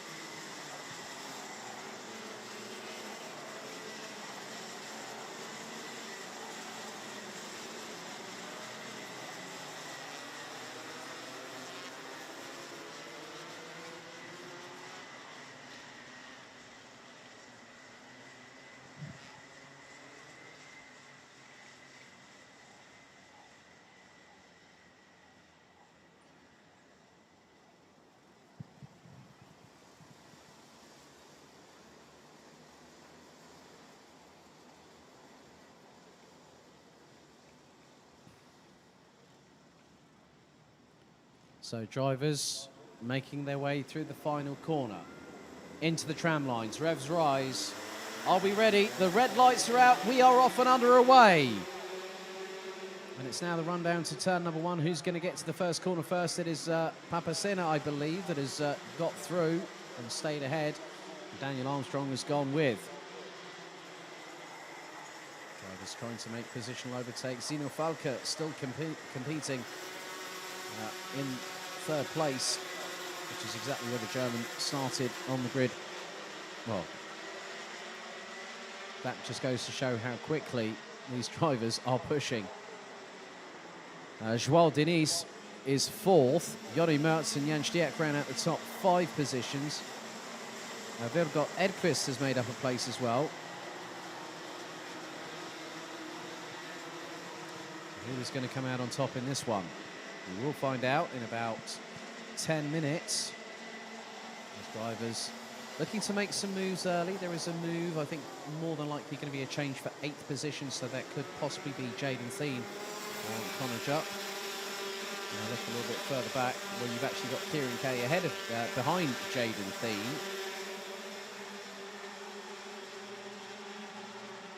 So quite a change. I think Jonny Mertz has dropped down. Sean Butcher's already up to 6th and trying to chase down. Conor Jupp has got a battle for the lead here. Daniel Armstrong looking one way, trying to get past Elia Papacena from Italy.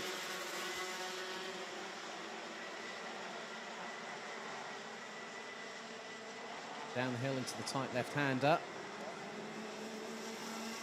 Looks like Conor Jupp's now in 3rd position.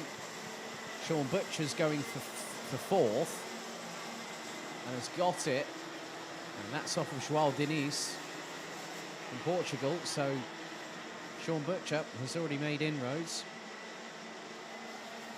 So there they go. It's going to get a little bit hairy here, ladies and gents, because they're now coming through the final couple of corners.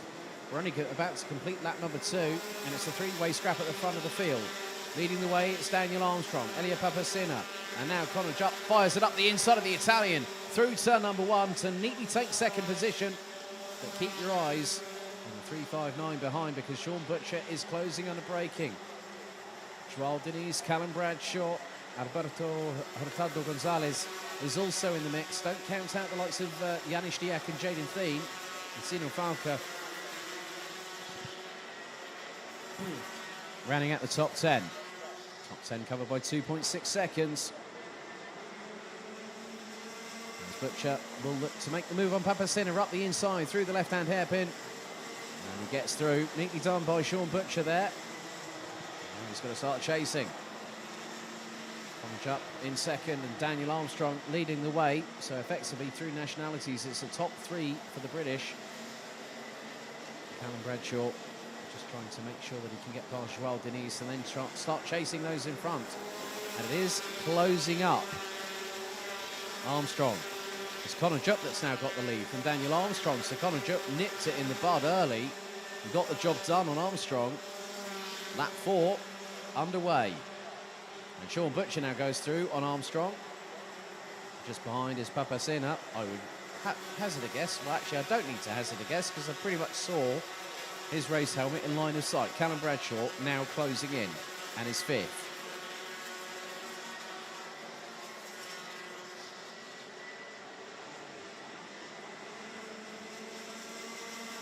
So the quintet of drivers battling away over the race lead. Wait to see if that changes a few times over the next 6 minutes, plus an additional lap.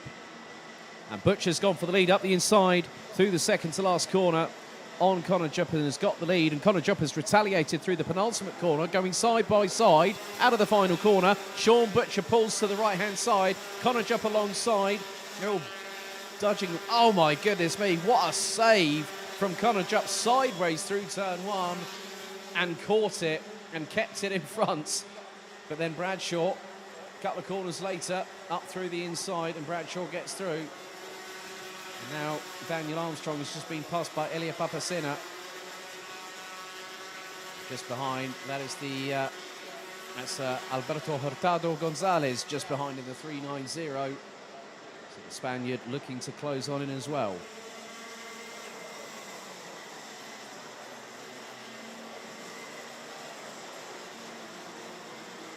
So Butcher trying to pull away. It's not going to happen easily because he's got Callum Bradshaw just behind him. And Connor Jupp. And at the moment, it's the top 3 for the British once again. This is a move for 4th. So I would say that if that's not Papacena, that would be Armstrong. Well, Armstrong's now down to 5th, and he's got Hurtado Gonzalez just up his back bumper. 3-1-4 gets a warning flag. That's Joel Diniz from Portugal. 4.5 minutes still to go on the clock, plus an additional lap. It is still all to play for. Nothing is set in stone until you hit the checkered flag. Now coming along, there's Janis Diak in the back of shot there, behind the 390 from Spain. Unfortunately, Estonia's Paul Christian Hamburg has retired on lap number 4 of the race. But at the moment, Sean Butcher holding on at the minute for the race lead. 3 minutes, 53 seconds, plus an additional lap still remaining.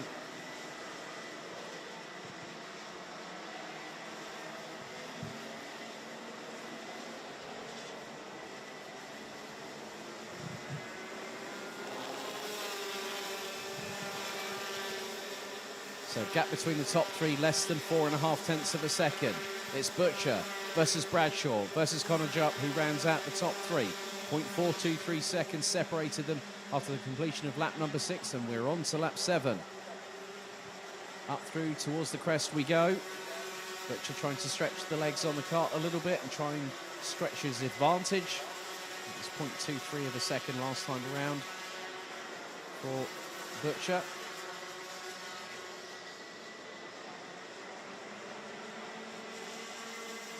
Seven minutes down, 3 to go, and Butcher still leads.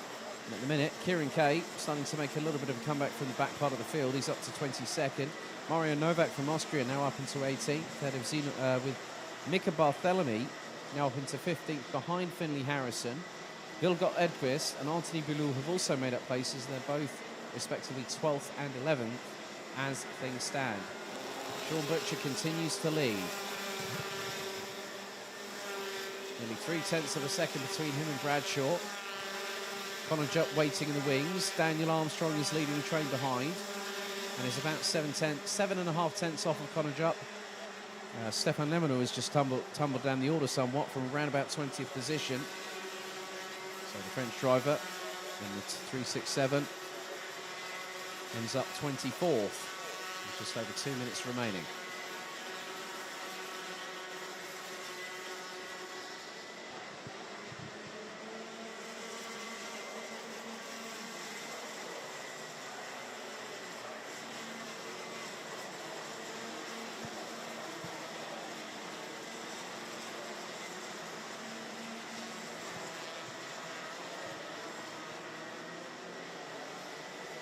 So battles are now breaking off into factions, and the first one of which is the two leaders. Sean Butcher has been putting in the hot laps. He's just gone within 1/1000th of his quickest lap, and now Callum Bradshaw's just pinged in a 1 minute 3.317, putting in the fastest lap of the race on the completion of lap 8. We're on to lap number 9. So we should get this plus another couple of laps afterwards. So we should hopefully get to maybe, I would say, 11 laps at best.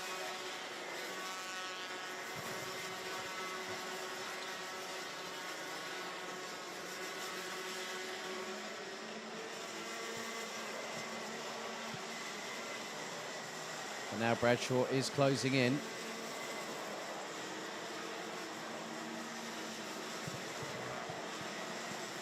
He's about a kart length and a half behind Butcher as they head into the second to last corner. Hard on the brakes goes Bradshaw, being able to judge what Butcher is doing.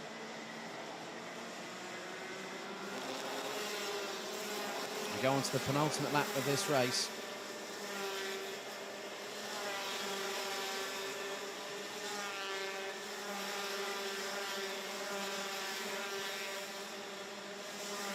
Go on to the last 10 seconds before the timer eventually counts down and hits 0. That's going to do that as they go through the right-hander down the hill. 0 on the clock, it strikes. This is now the penultimate lap. Lap 10 out of 11. And Sean Butcher keeping it calm, keeping it composed.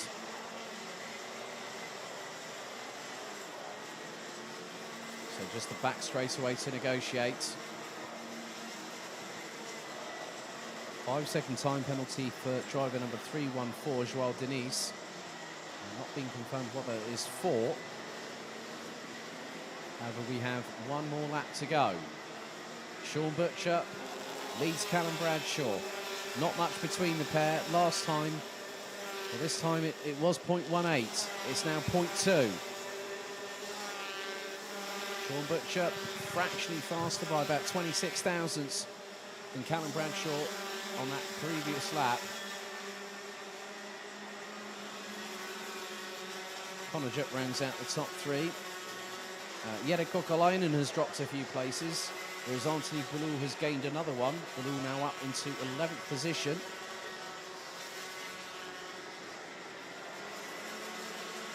And Butcher takes a look over the right shoulder, sees where Bradshaw is.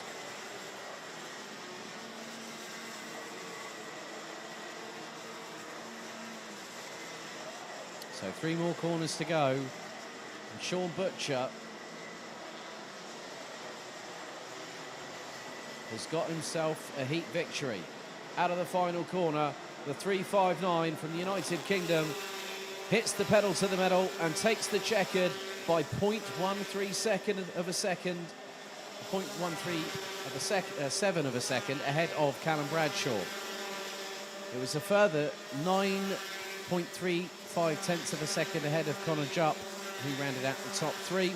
And what's more, it was a top 4 clean sweep for the Brits, courtesy of Daniel Armstrong. Elia Papacena, who was on pole position, finished in 5th ahead of Germany's Janis Diak. Alberto Hurtado Gonzalez finished in 7th ahead of Irai Baelo Luque. Jaden Thien and Anthony Boulou completed the top 10 positions. Miro Halika in 11th, ahead of Vidgot Edquist. Finley Harrison, Joao Diniz, who has Joao Diniz, and then we've also got Mika Barthelemy, Mario Novak, Alexander Abkazava, Kieran Kay, Zino Falka, Marcelo Cui, and then we've also got Ricards Vek Vargas from Latvia, Belgium's Alex Verbergt, Michal Bartosuk from Poland, Stefan Nemanov from France, Jericho Kalainen from Finland, and Joni Mertz rounding out the 26th that finished the full 11 laps of racing, with Estonia's Paul Christian Hamburg unfortunately retiring on lap 3, with Nicola Guerra a non-starter.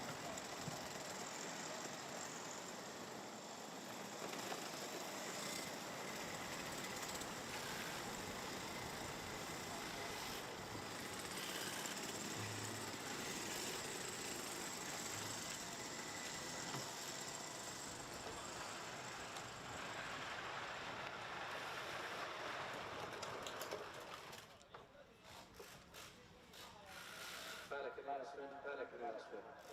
The driver number 336, I repeat, 336, Senior Rotax, Neville Fisher, please report to the stewards immediately.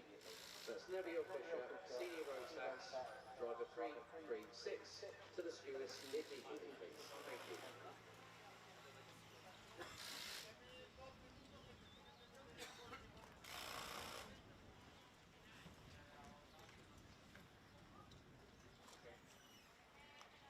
Ready?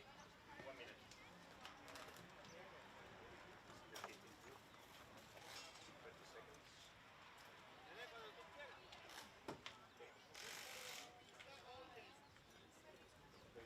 Track is clear. Nice, ready?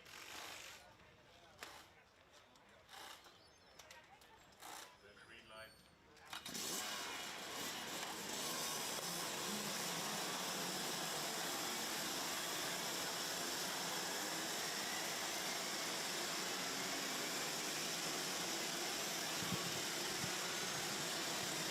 We now head to our second heat for DD2. And this is race 11 of the meeting. Heat 2, DD2. Let's have a look at the starting grid. After the earlier race, it was Martin van Leuven that started from pole and finished comfortably ahead of the competition. He starts from pole position again. Ragnar Veres will be back alongside. The qualifying earlier on yesterday afternoon decided the respective grids for all 3 heats. Finstiak and Patrick Snolls-Lockmelis complete the top 2 rows ahead of Lukas Hartmann and Bendit Sabo, respectively from Germany and Hungary. Italy's Gregorio Bertocco and Great Britain's Rhys Hunter start on row 4, with an all-Danish row 5 completing the top 10 once again, Tino Egersov and also Matthias Jere Jakobsen. Dennis Tiemens on the Shriblack, row 6, Vili Villainen and Justas Pangonis from Finland and Lithuania, row number 7. Maxime Didix from Belgium and Jose Barros from Portugal, row 8. And it's Poland and Latvia, row 9, which is Kasper Siedmitkowski, and then we've also got Matis Malinovskis. Then it's Adrian Prunonosa Vidal and Lawrence Seifried from Spain and Germany completing the top 20. After that, it's Devin Segardi, Marius Novicki, Karl Borgard, Kilian Gerha, Andreas Sinkevicius, Ethan Ho, Stig Riholt. I'm wondering where Nick Cuppins is at the moment because he's not showing up on my timing. He's due to start in 28th ahead of Jan Frost, Jaro Dekkers, Yannick Herman and Lucas Bernot from Canada, rounding out the field itself.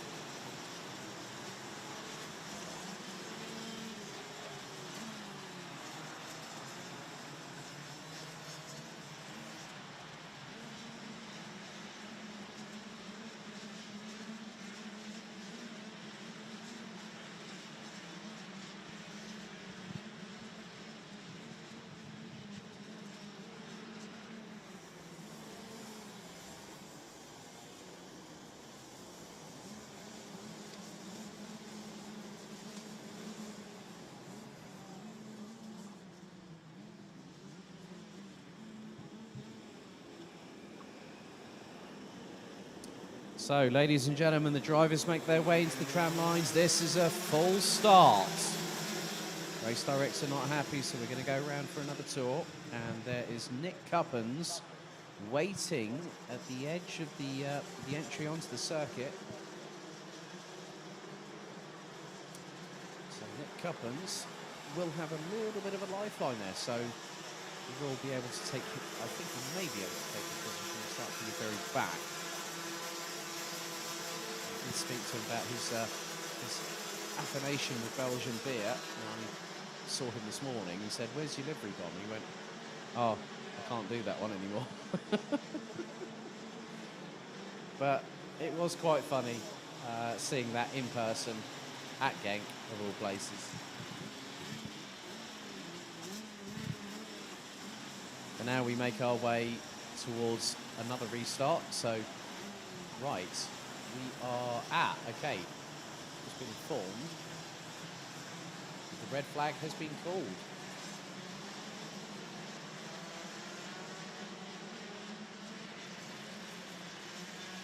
So that means that all the drivers will have to line up on the start-finish straight.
Lucas, no break?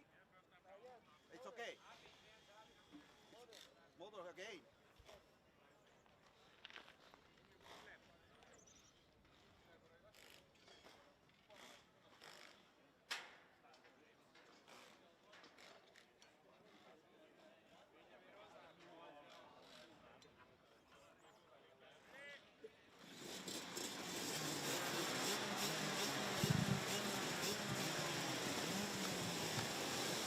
So they are getting the carts back underway.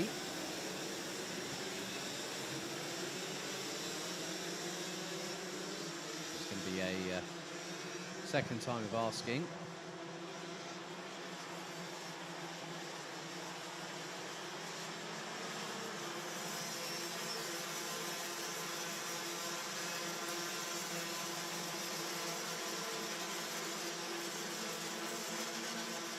So it will be Martin van Leuven and Ragnar Virus that will start proceedings.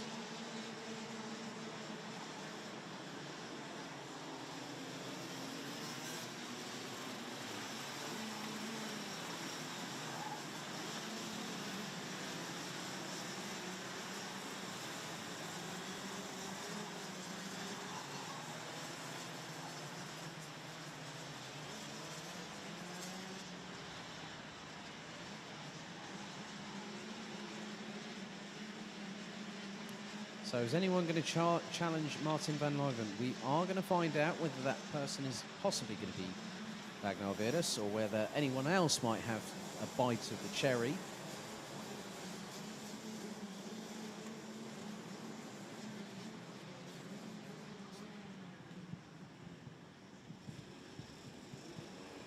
So out of the final corner, into the tram lines we go. Revs rise. Are we ready this time? We are given the lights out signal and we are off and away and racing. And again, Van Leuven gets the whole shot. Stays ahead of Virus this time as Virus does not lose a couple of positions in the opening corner. The thing is, you've not just got to deal with the curbing, you've also got to deal with the ascent through that corner and also any potential camber that might be thrown your way.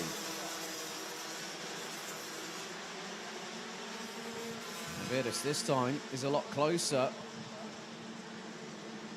But Van Leuven starting to put out a little bit of a gap. It's about 4 kart lengths at the moment as they head into the infield hairpin. Into the next double right. Van Leuven just sweeping that car in, it just turning in ever so nicely. That car seems to be very, very well hooked up for the 412 from the Netherlands. Ragnar Virdus coming under pressure from Finn Stiak. Patrick Snols-Lokmelis from Latvia is also in the mix, and there is someone that is moving a little bit further up the field, and that is an RS competition kart. That's Matthias Jere Jakobsen, who's already gotten up into 6th position, and the Dane started from the outside of row 5.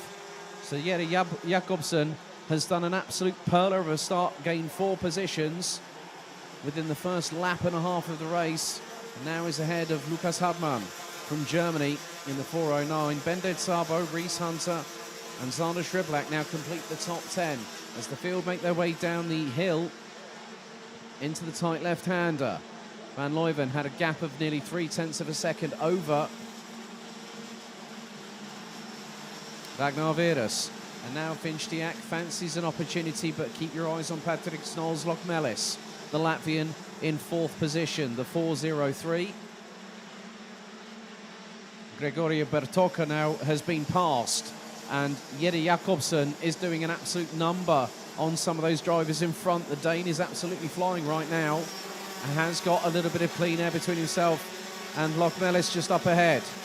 But there is an absolute train and a half, because I've just seen behind Bertocco, you've got Hartmann, Sabo, Hunter and Schriblak.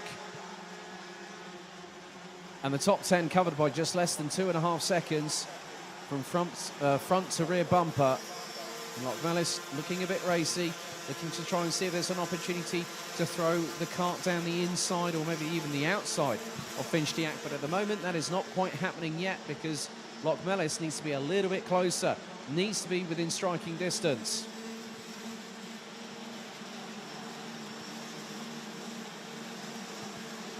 But the field is really concertinaing. I'm just seeing Dennis Thiem a little bit further back, the 454, battling away with Vili Ainen.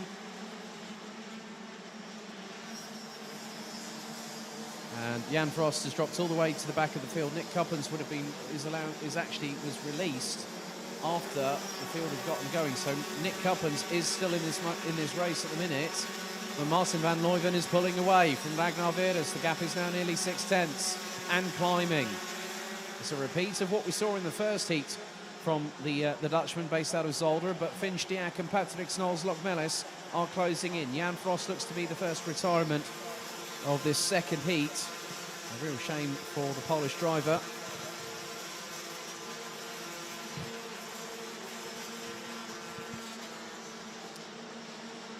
As Finn Stiak is still closing in, Jere Jakobsen is actually a lot quicker than the drivers in front, probably by at least 1/10 of a second, but Martin Van Leuven again putting in the hot laps. 1 minute 2.604 for the Dutch driver in the 412. 40% of the time has expired, 60% of it to go, plus an additional lap. And Van Leuven is like a scalded cat on a hot tin roof at the moment, isn't he? He's pulling away. He's getting away from everybody else, and Ragnar Virdus can't do anything about it. He's just having to run his own race, and he's now 3/4 of a second adrift.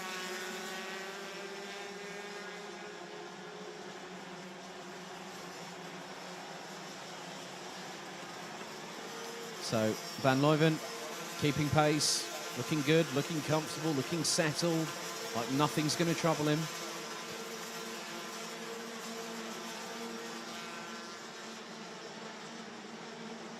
But still at the moment, it is Van Leuven, Virdus, Stiak, Lokmelis, Jakobsen, Bertocco.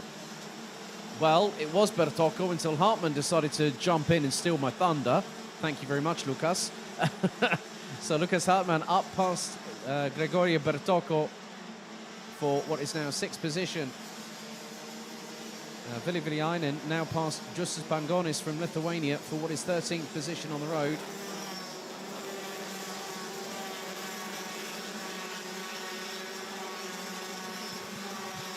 And the gap now between first and second is over a second.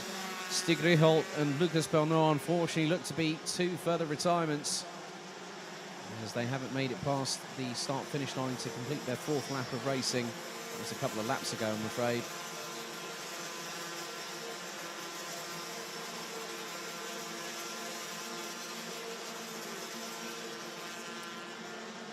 Bendit Sabo trying to close in on Zana Shriblak. There's about 3 to 4 kart lengths behind, which equates to roughly about a tenth and a half of a second.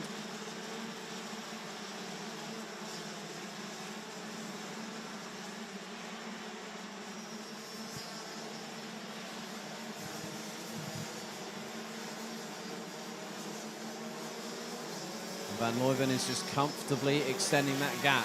Keep your eyes on Finn Stiak. The German is closing in on the Estonian just up ahead. Ragnar Virus, who last time around was 2.5 tenths of a second, and another fastest lap from Martin Van Leuven. 1 minute 2.329. He's just eking out that little bit extra when he needs to, not pushing too hard, not. You know, he knows that he's within the limits of the kart, and the kart is working well, it's balanced, it's set up nicely. It's an absolute joy to drive. That's exactly what we're seeing with Martin Van Leuven at the moment.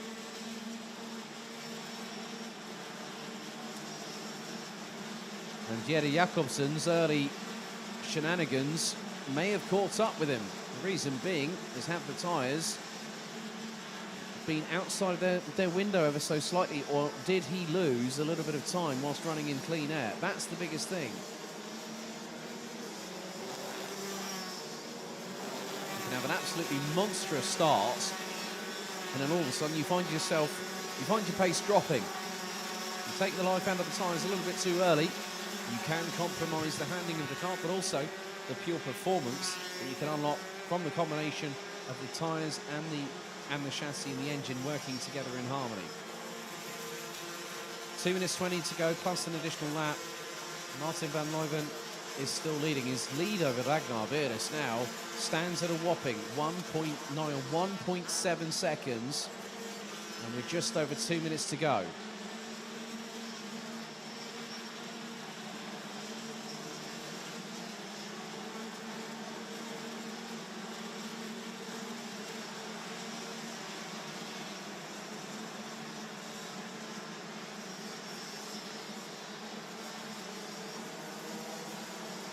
So 1 minute, 45 seconds plus an additional lap. Van Leuven crosses the line. 8 minutes and 20 seconds of the race completed. And he's just done another 1 minute 2. He's just done another 1 minute 2.3. 1 minute 2.329. So, and there has been a drama, unfortunately, for Reese Hunter. He's dropped to the back of the field. Dan Holland racing driver, the number 408, based out of Sunderland. Had a good run, had a top 10 finish in the first race. Not looking so comfortable now, I'm afraid, but this is his first efforts into DD2. He also runs his own team over in the United Kingdom, Hunter Motorsport. So not only is he a driver, he's a team boss in his own right, helping younger talents to get up the racing ladder. Finn Stiak has kept within 0.3 of a second of Ragnar Virus. This is going to get interesting, folks, because now we go on to the penultimate lap of the race. And Virus is staying ahead of Finn Stiak. Lock Mellis, Jere Jakobsen, Hartmann rounding out the top 5 positions. Lucas Hartmann rounding out the top 6 ahead of Gregorio Bertocco, Zana Shriblak, Bendit Sabo and Tino Egesov. So the timer is about to hit 0 as Martin Van Leuven hits the hairpin on the infield of the circuit. Stiak is close. Whether Stiak is close enough to attempt an overtake is dependent on the bravado and the intestinal fortitude of one driver behind the wheel of the 439. We're now going to go on to the final lap, lap 11 out of 11, and Martin Van Leuven is less than 1,500 metres away from another successful race in the office. Virus keeping Stiak at bay. The gap now between them is just over 0.23 of a second. Reese Hunter looks like he's pulled into Parc Fermé, and that's his race done, unfortunately. He was pulled over to the side of the circuit. But Ragnar Virus has kept Finn Stiak at bay for pretty much the majority of the race. Ragnar Virus thought, well, I've got an opportunity to get past Martin van Leuven. However, it didn't work out. He's now had to settle for second best. As there's just 3 more corners after this back straightaway for Martin van Leuven from the Netherlands.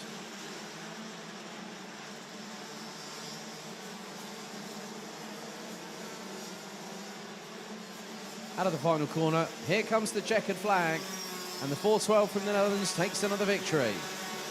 Ragnar Virus finishes in second ahead of Finn Stiak from Germany, with Patrick Snolzlok-Meres and Matthias Jere Jacobsen rounding out the top 5 as they all hurtle across the line.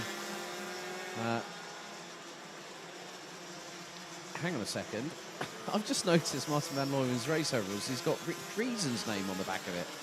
There we go. That might be a bit of a good luck charm. So van Leuven wins ahead of Ragnar Virus, Finn Stiak, Patrick Snolzlok-Meres, Matthias Jere Jacobsen in 5th, ahead of Lucas Hartmann. Gregorio Bertocco, Zander Schiplack, Bendit Sabo and Ville Villainen round out the top 10. Maxim Drix from Belgium finishes ahead of Denmark's Tino Egershoff. Matis Malinowskis finishes in front of Kasper Siemiatkowski. And then we've got Justus Pangonis from Lithuania rounding out the top 15, ahead of Lawrence Seyfried, Devin Sagadi, Jose Barros, Kilian Gerhard, Dennis Thiem running out at the top 20. Then it's Marius Novicki, Karl Borgard, Ethan Ho, Adrian Bruno Nosaf Vidal, Jaro Dekkers, Andreas Zinkevicius, Yannick Herman and Nick Kuppens running at the 28. They finished with Reese Hunter retiring on lap 9, Lucas Pernot and Stig Riholt on lap 3, and Jan Frost on lap 2.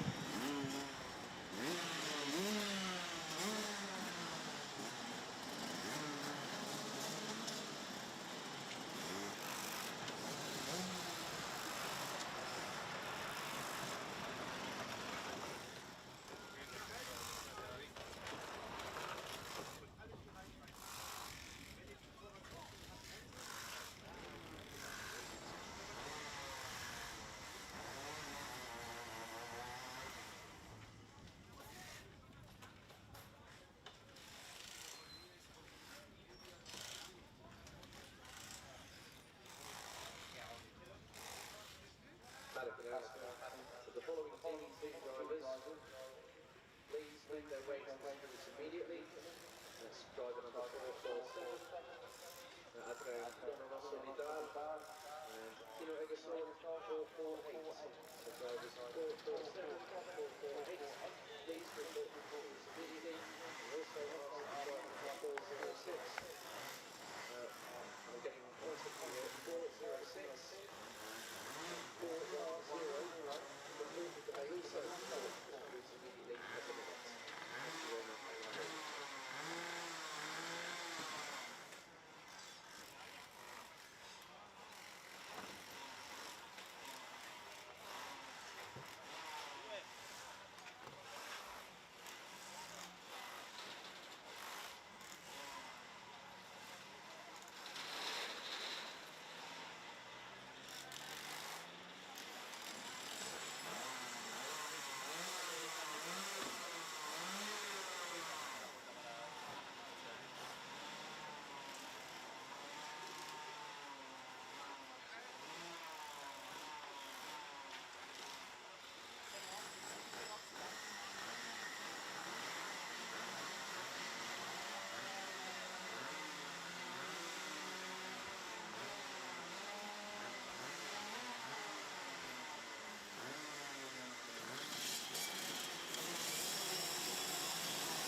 So after this race, we'll go into the final third of heat stay for the 2022 Rotax Max Challenge Winter Cup here at Karting Campillos in Andalusia in southern Spain. This time it's race 12 of the meeting, DD2 Masters, Heat 2. Let's have a look at the starting grid. As it was with the starting grid in both what will be not just this race, but also heat number 3. Rudy Champion starts on pole position. He won by a commanding 5.7 seconds in the first heat earlier on today.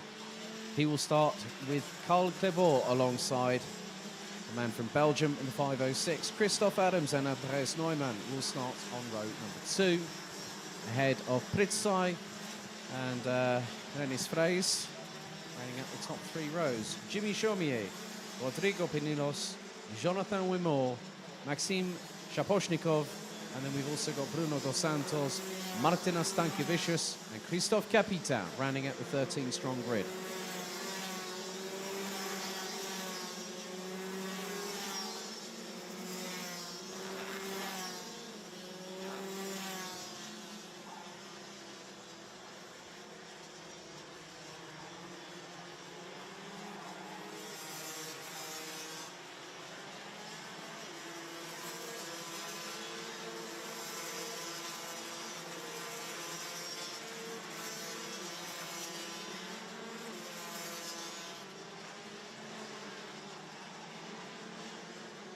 So we'll be down again to Rudy Champion and Carl Clebor to bring the field to start across the line to start the race on the rolling formation.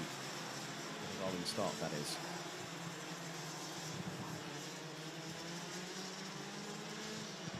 The air temperature has increased.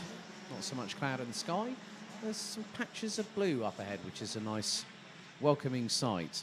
Air temperature currently around 16, well, between around about 16 degrees Celsius. Track is bone dry, perfect for racing.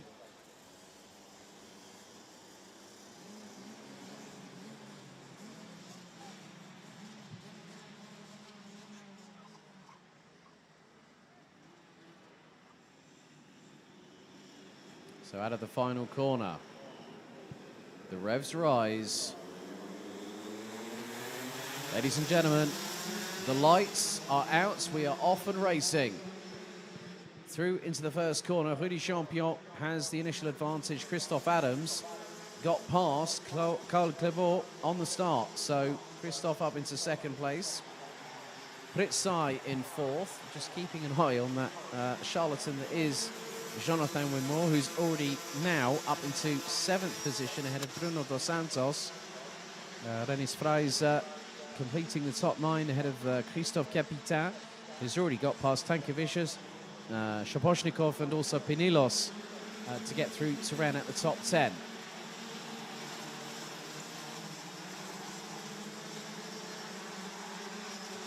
Carl Clebor looking to get that place back from Christoph Adams and retake second position.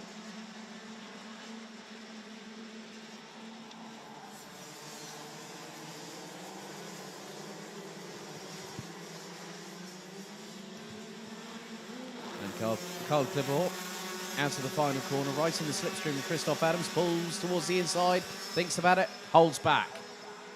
And thought, that could be a bit touch and go, and he decides better of it.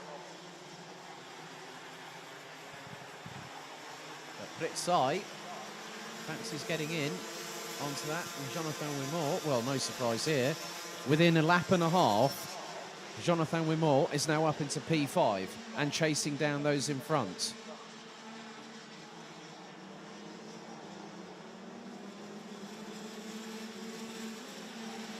And now Carl Clebor up the inside of Christoph Adams through the hairpin, runs a little bit wide, and Adams pulls to the outside through the next right-hander. Oh, that was close. That was millimetres between rear right bumper and front left bumper right there. Jonathan Wimore trying to get past Pritzai, and Pritzai now fancies an opportunity to get into the top 3. But Wimore and Bruno Dos Santos think otherwise.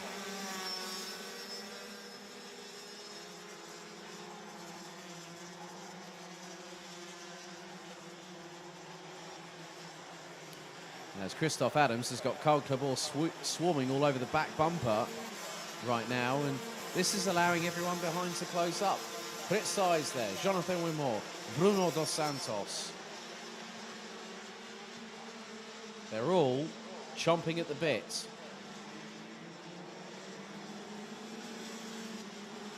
And Pritsai dives to the inside of Carl Clebor, up the inside, gets through. Clebor goes side by side with the Estonian into the next right-hander. And Carl Clebor, will he get the switchback? He's going to take the inside line, but Pritsai hangs it around the outside. That was a gutsy, determined move. And Carl Clebor's now opened the door. That's now allowed Jonathan Wimore to get through, but Carl Clebor is not going to let him get through. And Clebor uses the old sort of experience to keep himself ahead, but through the next right-hander, Wimore gets the inside line. Dos Santos looked for the opportunity. Carl Clebor said, no, thank you very much. You're not getting through, Sunshine, I'm afraid. Some great racing here in the DD2 Masters class.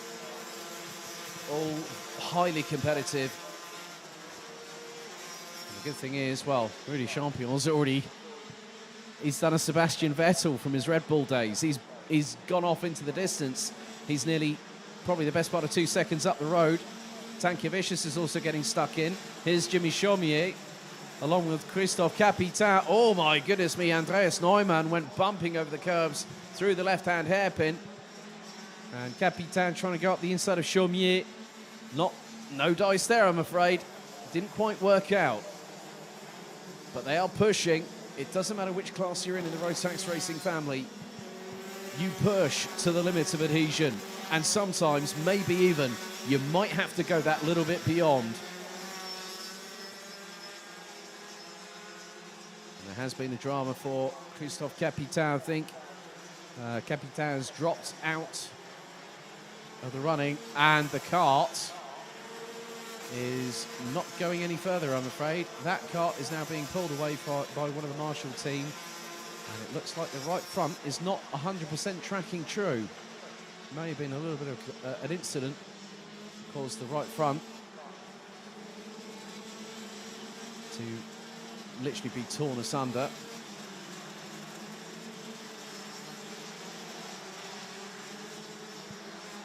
So Andreas Neumann is also battling away with Bruno Dos Santos. This is for position. This is for 8th on the road.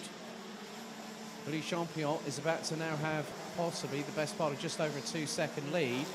Christophe Adams still holding on to second. Pritsai just behind in third. Fourth, it's Jonathan Wimore. Fifth, it's Carl Clebor. Then it's also Marta Stankiewicz running out the top 6, representing Lithuania. We have 4.5 minutes still to go in this race, plus an additional lap. And Pritsai is trying to get past Christophe Adams. No matter what he tries, Adams is trying to put the karts exactly where he needs to. But Pritsai does not have that window of opportunity, or probably a front bumper width to get through.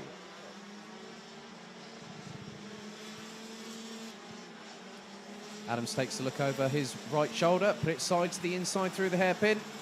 Neatly goes through, does the Estonian. Adams trying to go towards the outside, trying to get a little bit of a cut back here. Anyone might remember what happened a couple of laps ago when we saw Carl Clebor and Pritsai going side by side through that very same corner. Pritsai holds on to second. Jonathan Wimore keeps ahead of Carl Clebor, and now is trying to pressurise Christophe Adams.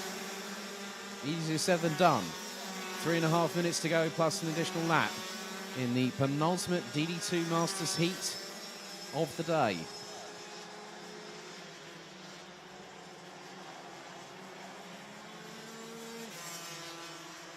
So 3 minutes and 18 seconds, plus an additional lap still to go. And the drivers are still trying to do their level best to keep on pushing.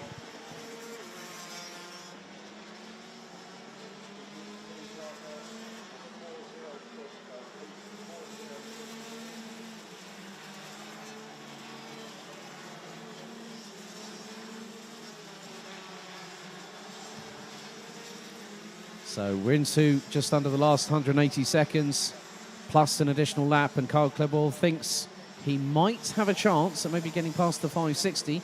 Jonathan Wimore, who did a fantastic job in the first heat earlier on.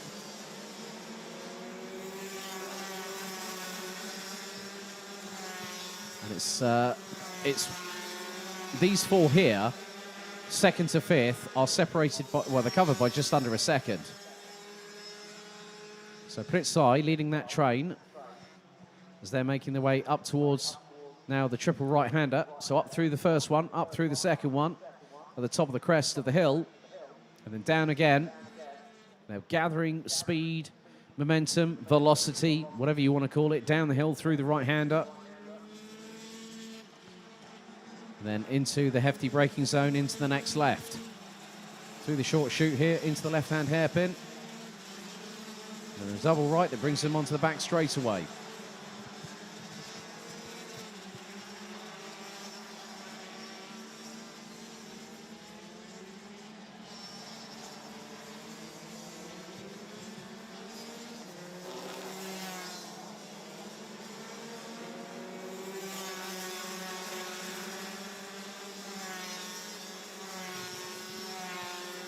So we're into just under the last 90 seconds, and the gap is still around about a second between the quartet, occupying positions 2 to 5.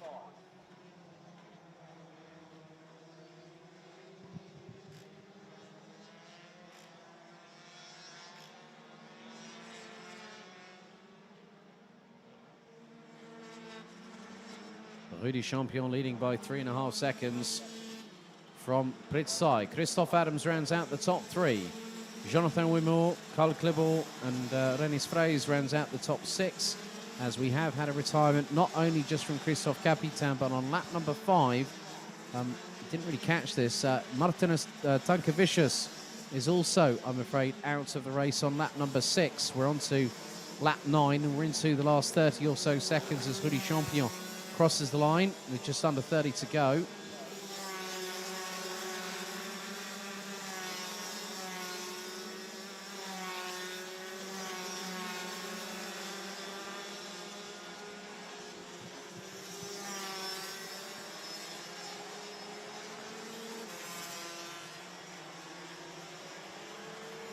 So up the hill once again. The timer about to expire as Rudy Champion comes down the dip. And that's it. 0 on the clock, it strikes. Rudy Champion coming through in second, third, fourth and fifth. All 4 carts in a row.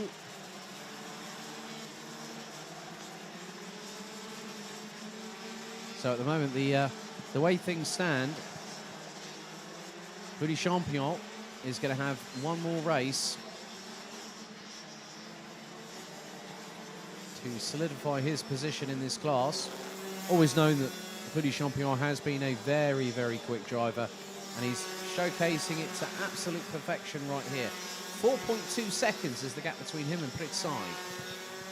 Pritzai is keeping Christophe Adams, Jonathan Wimor and Carl Klibor out. Yeah, keep them in line, keeping them where he wants them to be. He won't be bothered if they battle between themselves and change positions, but he will enjoy the fact of saying, right, I'm commanding this particular battle. This is how I see it, and there we go.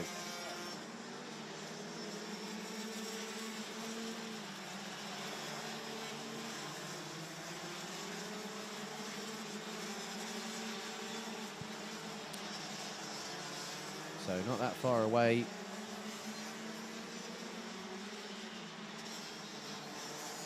Because now, out of the final corner, Rudy Champion will take the victory for the second time today. And the gap between him and Pritzai, it was 4.6 seconds, so 1.1 seconds less of a gap between himself and second position last time around. Third, it was a well-deserved third place for Christophe Adams, who got the jump on Carl Klibor early, got second, but ended up finishing in third place at the end of it all. Jonathan Wimor also making good inroads, once again having another top 5 finish, finishing fourth behind the Dutch driver. Carl Klibor finished in 5th position.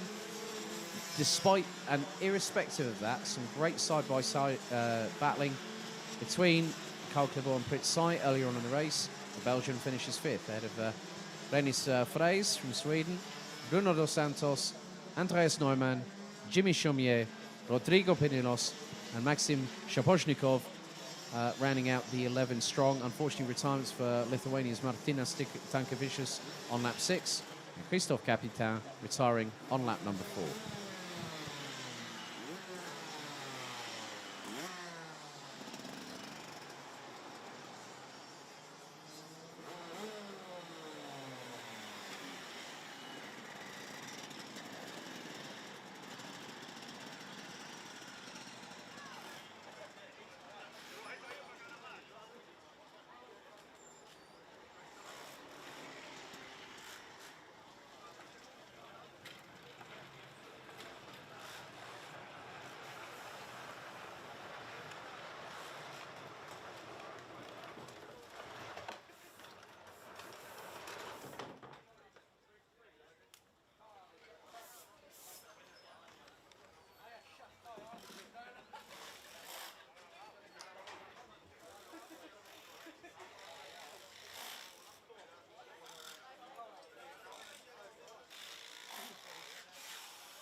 Ahora lo hablamos, ¿vale? Martín. Vale, ¿lo sabes? No, Martín. Martín, un segundo, ¿vale? Vete allí, porfa, y dime la... Luis, para ti, pisto.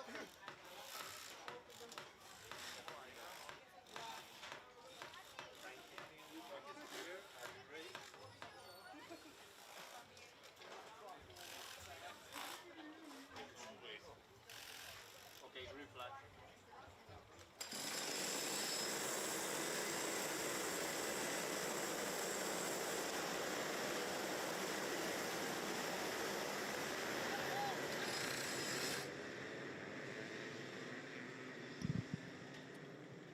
Now it's into the final third of the heat stay here at the 2022 Rotax Max Challenge Winter Cup here at Circuito Karting Campillos. It's time for our final heat for our Mini Max drivers, so here is your starting grid. Once again, it's the same as it has been for the last 2 races. Nicolas Garcia Diaz and Rory Armstrong on the front row. Boris Maximov and Jeremy Roivers round out row number 2. Albert Friend and Nikita Zhubimov complete the top 3 rows, followed by Nikita Nikishov from Spain and Denmark's Kasper Nissen. Max Cuthbert and Ivan Gonzalez will round out the top 10, ahead of Jagrat de Troya from India, Felipe Reis from the Netherlands ahead of Ian Borguino, Christian Stefanov from Great Britain, Marcel Zebo from Hungary, Great Britain's Jensen Chalk, Spain's Bruno Grayling, Latvia's Adrian Tions, Hugo Fuentes Luque from Spain, Marius Karsiaukas from Lithuania, Jaden Sherwood from Great Britain, from Latvia, Tom Strele, Enzo Riccio from Finland, and Alex Menezes from Latvia rounding out the 24 strong. 7 minutes set on the timer for one final time for these drivers before they have an opportunity to rest and relax and get themselves ready and prepared for tomorrow.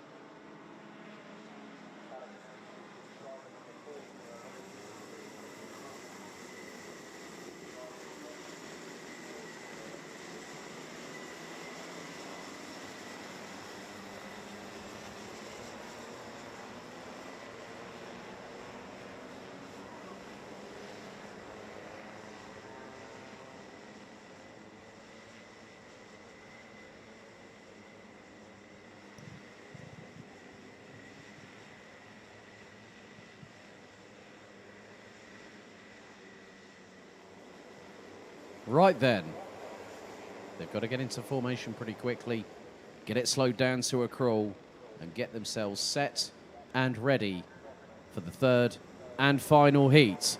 Out of the final corner, into the tram lines. Are we underway? Yes, we are. We're off and racing. And Boris Maximov looked quickly to the inside of Garcia Diaz, and the Dutch driver got up the inside through into turn 1. Boris Maximov stole a march on the field, and what's more, Albert Friend once again has got himself from 5th and now is up into 2nd position. And then we have the 1-2-0 Nikita Nikishov from Spain up to P3. But Boris Maximov's anticipation at the start to instantly counter-attack whatever Nicolas Garcia Diaz did. And that has paid dividends for the Dutch driver. But Albert Friend has been the one to beat today. And then we've got the 1-3-4 of Max Cuthbert now in the highest position the young Briton has been so far in the heats. As now Albert Friend goes for the lead on Boris Maximov, goes through. And we've got another change for second. Oh, it's kicking off right now at the front of Minimax. And Nikita Nikishov up into second position. Brilliant racing from these youngsters. Fully committed, no fear. And Albert Friend is leading the way. Nikishov, Maximov. That's your... And Maximov up the inside of Nikishov as Garcia Diaz up the inside of Cuthbert to take fourth place. Close to the millimetre precision. And they are fully committed. That's exactly what you want in a racing driver. Absolutely brilliant showcase that we're seeing from the Minimax drivers. A very welcome addition to the Winter Cup as always, and they're part of the calendar for 2022 here on the Euro Trophy. Oh, that's a set and a half from Max Cuthbert. He absolutely flew that up the inside of Garcia Diaz and nearly got up the inside of the next driver, and it's all kicking off. Here comes Rory Armstrong towards the inside of the 134. The fellow Brit, and Armstrong up the inside, takes fifth position. Detroya from India is also in the mix there as well. It's side by side for sixth position. Oh, it was close. There was a whisker between the pair of them, but my goodness, that was very, very close indeed. Albert Friend still continuing to lead the way, and he's got a gap of nearly 0.3 of a second ahead of Boris Maximov. Garcia Diaz and Nikishov battling it away over third place. And Borguino, unfortunately, has not carried on with the race. The kart is actually stricken just over the other side of the commentary position on the grass here, well, the grass and dust area where the mid-straight of the circuit is. So Borguino will not make it to the end. A real shame for the young Moroccan. But at the front, the train, I cannot believe what I am seeing right now. I think you have got pretty much the whole field. Get this. 23 drivers that are still running, rounded out by Enzo Riccio from Finland. Last time around, we're covered by 7.8 seconds, and now we've got a side-by-side for, what was that? That was fourth place, and through is gone Max Cuthbert on Nikita Nikishov. Great move by the young Brit on the Spaniard. We're just over the halfway point in the race. Zhubimov now up into 10th position, having dropped down a couple of positions early doors. And Garcia Diaz now on the hunting trail as Maximov was looking towards the inside of Albert Friend through the first right-hander that leads him over the crest, towards the crest of the hill, and decided against it. Garcia really well planted on the brakes, and now will have an opportunity to get the run of momentum. Decides not to go for it this time. Could go towards the second from last corner and put it up the inside. There is an opportunity, a window of opportunity. It might be a little bit smaller than the traditional overtaking line, but you've got to go for it if you feel committed to do so. And that's exactly what Garcia Diaz just did. Up the inside, past Boris Maximov to now take second position. But has this opened up an opportunity for Albert Friend to extend that lead? No, not quite. Gap's now down to just over 0.23. With 2 minutes and 20 to go, plus an additional lap. Albert Friend still leading. Maximov is there. Max Cuthbert, a great effort from the young Brits in the 1-3-4.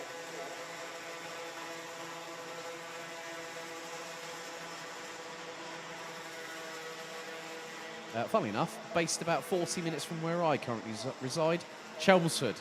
So good to see another driver or another person from Essex here as well. So Bellariki, Chelmsford. Then I've got It's quite funny that, but the good thing is Max is showing a really, really good turn of speed and looks to have improved. Things have been sort of tweaked a little bit, and it's helped, but Garcia Diaz now closing in on Albert Friend. We're into the last 90 seconds, and the Spaniard will want to take a win here on heat stay. That very much is guaranteed. It's also dependent on Albert Friend. And what's more, he's also wearing his Team UK overalls from Bahrain as well. Is the young Brit. Flying the Union Jack colours proudly is the 191.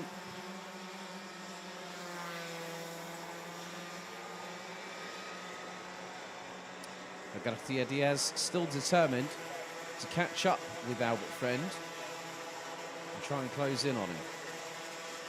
We are fast running out of time. We're coming down to the last 45 seconds plus an additional lap.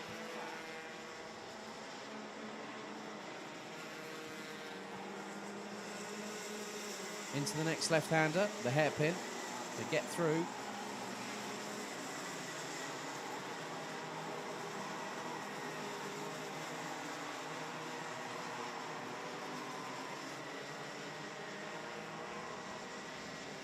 Albert Friend has gone on the defensive. And Garcia Diaz is looking for a way through, but at the minute, Albert Friend is not giving many opportunities, if not any.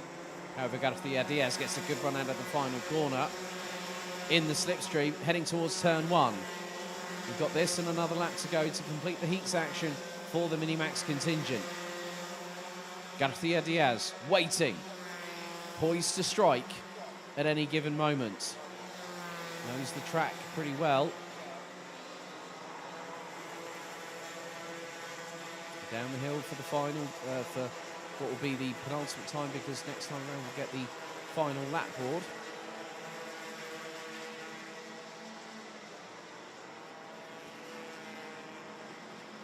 So Albert Friend looks over his left shoulder, sees Nicolas Garcia Diaz at this juncture. There's a train of, I've just counted 5 carts being led by Rory Armstrong, battling away between, that's 5th to 9th. So Armstrong, Nikishov, De Troja, Zibo and Roivers. But it's going to come down to what's going to happen this particular occasion. So last lap board is out. Here we go. Does Garcia Diaz have anything in the ammunition banks left? Is there a surprise coming for Albert Friend?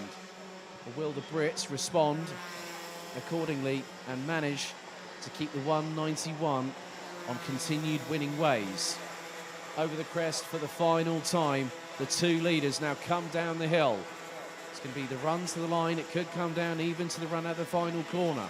We saw that a couple of years ago in the Winter Cup between respective races where they were going on a drag race to the line. Friend goes defensive into the hairpin at the left-hander. Garcia Diaz parks it neatly on the apex behind the Briton in the 191. It's now going to be the run down the back straight away. Does Garcia Diaz go for a broke right now? Sweeps to the outside, looking to get the switch back on Albert Friend. 2 more corners to go. It's going to come to a run down to the line, I think. Out of the final corner, who's going to take it? Albert Friend's got to keep it pinned, and he does. And wins by 67 thousandths of a second. After the best part of just 9 minutes completed, Albert Friend wins again here at Campillos, putting himself on an absolute brilliant day in the office for the young Briton. Nicolas Garcia Diaz tried, and it wasn't enough.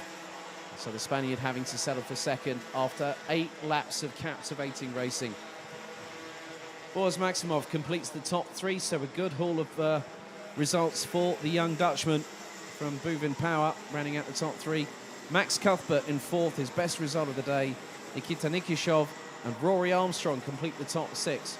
Jagrat De Troya from India rounds out the top 7 ahead of Marcel Zibo, Jeremy Roivers and Nikita Zhubimov from Estonia.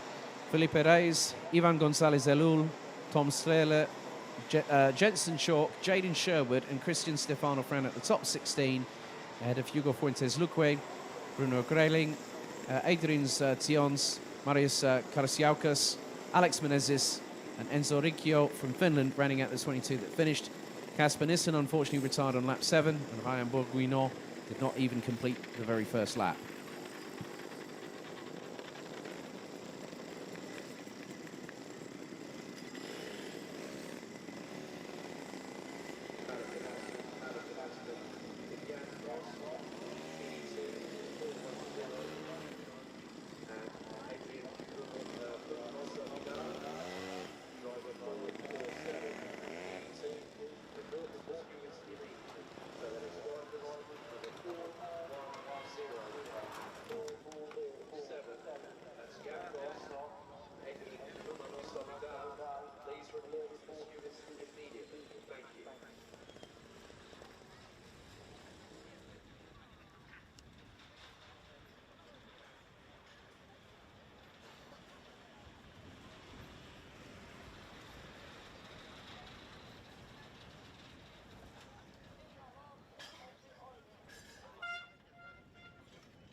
Well, good to hear from some of the other, people that I know within the karting fraternity. Barry Ashcroft currently watching whilst working out in the gym. That's commitment for you. Enjoying karting whilst watching, whilst getting your fitness game on. Well done, Barry. Good to see that Chaos Cole is also watching. So people are cheering on a few of the drivers out there. So if you do happen to know where I am on social media, please feel to send in your messages. Really good to hear from everybody, and also good to see that quite a few of you are enjoying the racing season getting back underway, especially with us here at the Rotax Max Challenge Winter Cup. Just seconds away from getting our third and final Junior Rotax heat underway.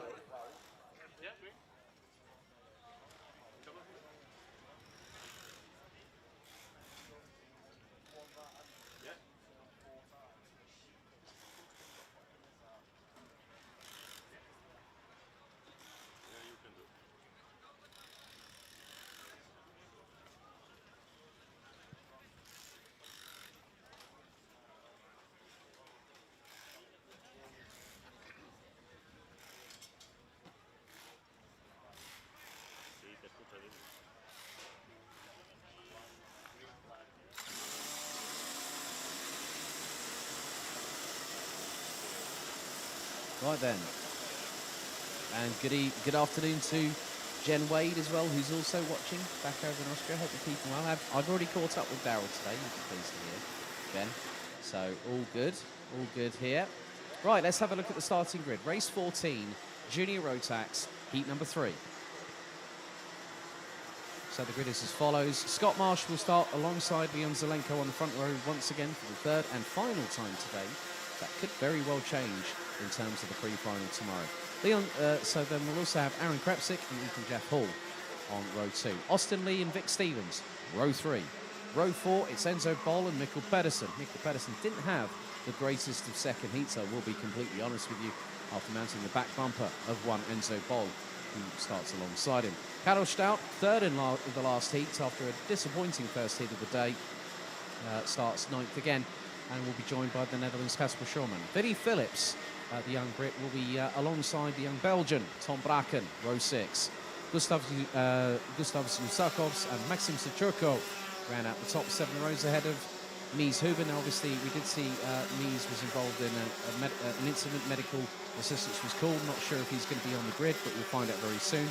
And that looks to be the case. Thomas Ingram Hill in 16th ahead of Maximilian Schreier, Jan Fischer, Bo Louet, Tino Sidler, Morgan Knudsen, Colin Vajny, Thomas Rudokas, Patrick Lipovics, and we've also got Alexander Klugel, Alexander Horodinsky, Oliver Sander, and we've got Ismail Fuentes Luque, Harun, Timofil Vladimirov. It's probably the most difficult surname I've had to try and learn ahead of this weekend.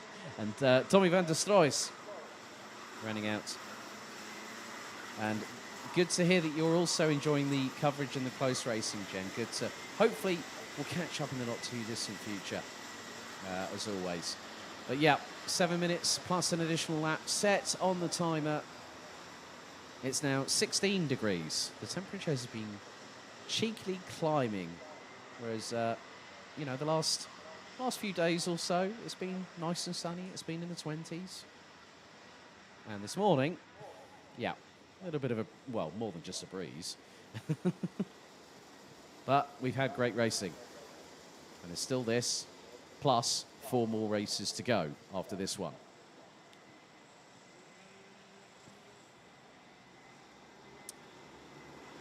Out of the final corner they come. Into the tram lines, the revs rise. Do we go lights out? We are off and away. Great start by Scott Marsh. Trying to lead the field into turn 1 like he did in the second heat. He has done so. And Ethan Jeff Hall has been given the cold shoulder, so to speak. And Ethan Jeff Hall is down in 5th position behind Austin Lee.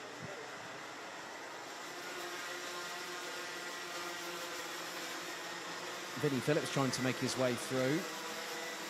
But the drivers are making their way down the hill at the moment as things stand.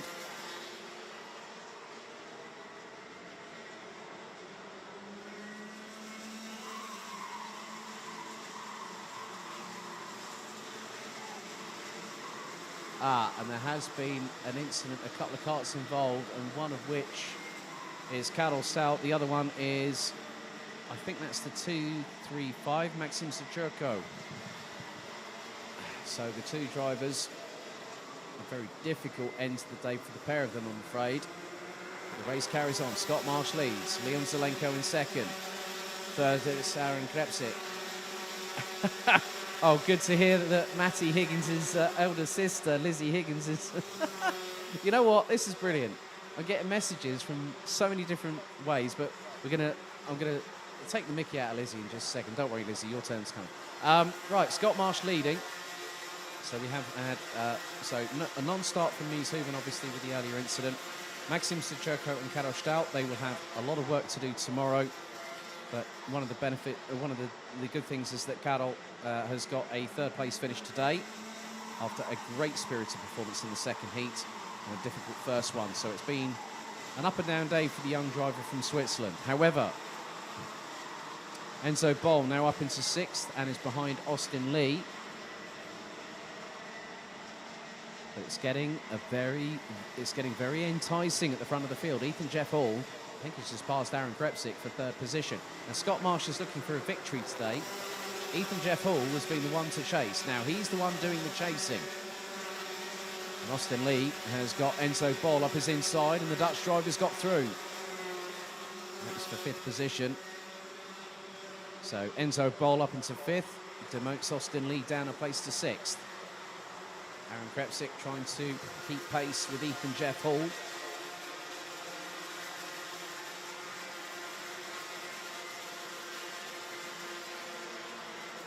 Ethan based out of Lancaster. And Aaron Krepsik, I'm not even going to try and pronounce the current town of where he is. If someone from Hungary wants to enlighten me, that's fine, but I probably won't try and pronounce that one. But it's very lengthy, and it's over about 12 characters.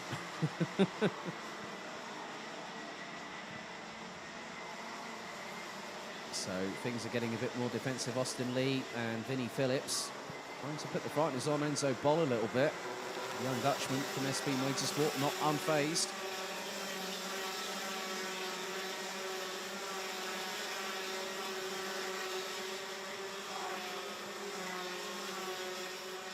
But still, Scott Marsh leads.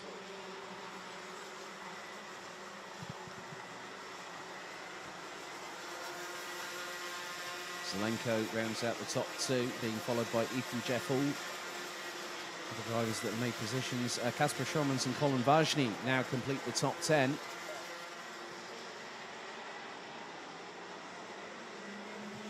Drivers continuing to push. We are over half distance in terms of the timer counting down.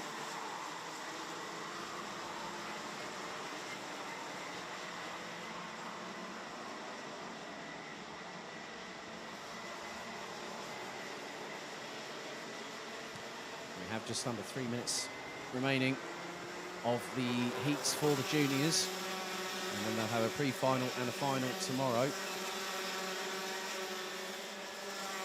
Nickel Pedersen now making some sort of comeback, having dropped a little bit further down now, up into 10th position. Tom Bracken's up to 12th. And Colin Vajny is piggy in the middle in consideration of that kind of battle as well. Vajny is about 0.18 behind Pedersen and 0.26 ahead of Bracken.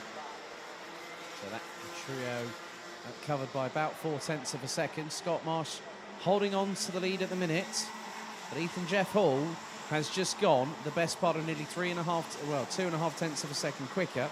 1 minute 4.164 from the youngster from Lancaster. And Scott Marsh, based out of Devon,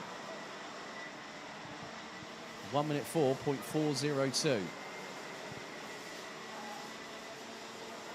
Ethan Jeff Hall better watch his rear bumper, because Leon Zelenko, the young Croatian,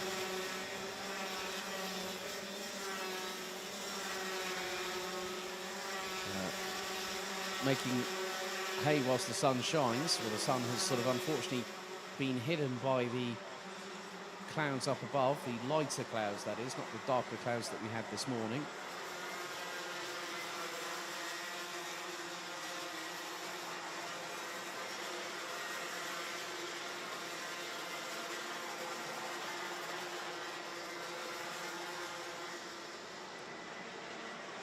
So it's getting a bit feisty in the battle behind Aaron Krepsik, the likes of Enzo Boll. And you've got Leon Zelenko there now. So Zelenko has lost third position. Austin Lee is not too far behind.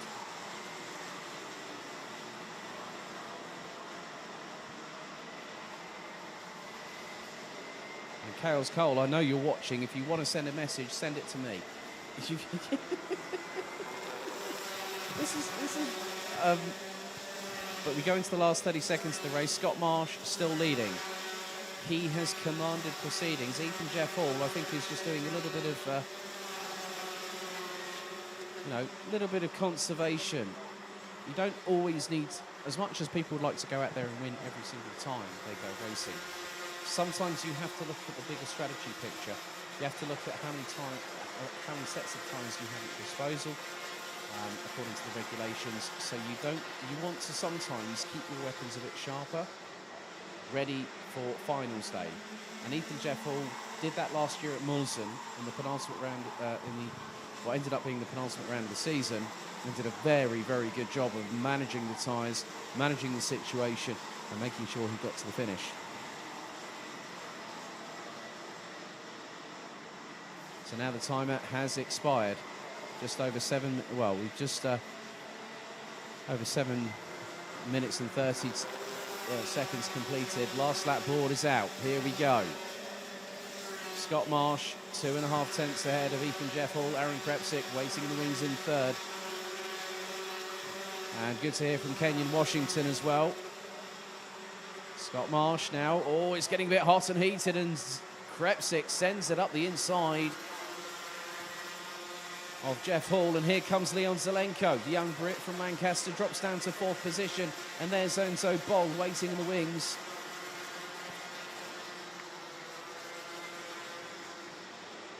And now this is given the opportunity. Scott Marsh is away and clear. Those 4 battling behind. Who's going to end up second at the end of this race? But keep your eyes on the 2 behind. Austin Lee and Vic Stevens. They're not that far away. 3 more corners to go. And Ethan Jeff Hall looking to launch it up the inside of Leon Zelenko. Thinks better of it. Scott Marsh comes out of the final corner. And our pole sitter in time qualifying gets the victory at the end of the day. Finishes ahead of Hungary's Aaron Krepsick. Leon Zelenko rounds out the top 3 representing Croatia. With Enzo Boll, Ethan Jeff Hall rounding out the top 5 at the checkered ahead of Vic Stevens, who is fractionally ahead of Austin Lee by 58 thousandths of a second at the checkered. Kasper Schomans, Vinnie Phillips and Mikkel Pedersen complete the top 10. Gustav Susakovs, Tom Braken, Thomas Ingram Hill, Boluet, Tino Sidler, Patrick Lipovics, and then we've also got Morgan Knudsen, Tommy van der Stroys. Best result of the day for the youngster from the Netherlands. Based out of The Hague. Started down in 31st, finished in, 30th, and finished in 18th place. Alexander Horodinsky and Leandro Fischer complete the top 20. Timothy Vladimirov, there we go. Finishes 21st ahead of Oliver Sander from the UK. Alexander Klugel, Ismail Fuentes Luque and Colin Vashni complete the top 25, with Maximilian Schreier, Thomas Rudokas and Air Harun rounding out the 28 that finished the race. Unfortunately, it was a first lap retirement for Maxim Sachurko and Karol Stout, with Nies Huben not taking the start.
Right, I'm going to give a couple of shout-outs now. Good afternoon, Kenyon Washington. Good afternoon to Accelerate Media's Lizzie Higgins, who is also in the gym working out. Are you on the bike at the moment, Lizzie? Because I definitely saw your Accelerate Media smartphone cover by what you were showing there. So there we go. So Barry Ashcroft and Lizzie Higgins in the gym watching the Rotax Winter Cup. Can't say fairer than that. Well played. Chaos Cole is also watching. And also, she's wishing Daniel Armstrong 3:22 in senior Rotax, and his mechanic Alan doing an amazing job so far for against a tough grid. Yes, 56 senior Rotax drivers, including Daniel here. So that's the main thing. On the elliptical hit, Lizzie. There we go. You see, I'm even getting messages back. But thanks to everyone tuning in. Really do appreciate your company. And thank you very much for sticking with us. So we have race 15 out of 18 coming up next.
Ya queda menos, ¿eh?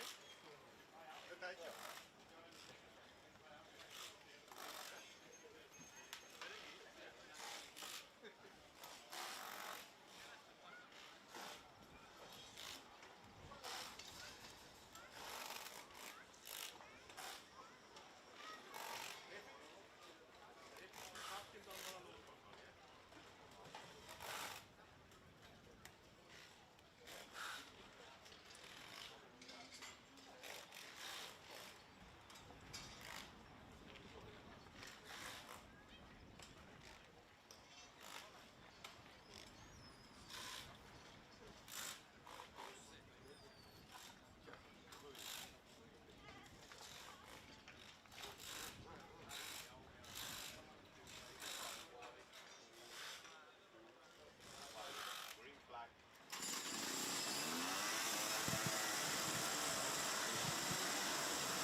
Now we're about to get underway with our penultimate senior Rotax heat of the 2022 Rotax Max Challenge Winter Cup here at Karting Campillos. Let's have a look at the starting grid for race 15, heat 5 senior Rotax, groups A and D.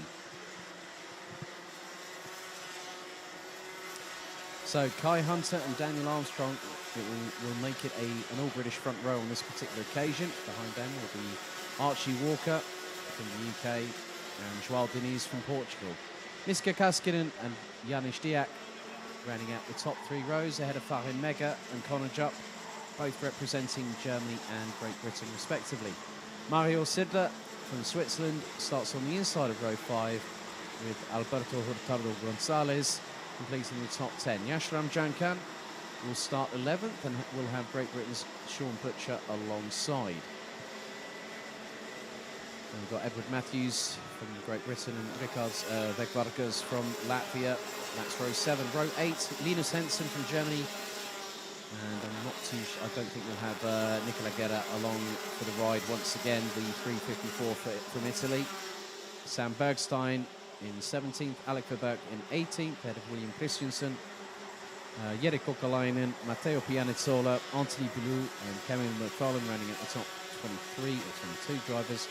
Estonia's Paul Christian Hamburg's car has been pulled to one side in the pre-grid, with Rodrigo Santos, Alexander Abkazava, Simsep and also Mika Barthelemy rounding out what could more than likely be either a 26 or a 27 car starting grid.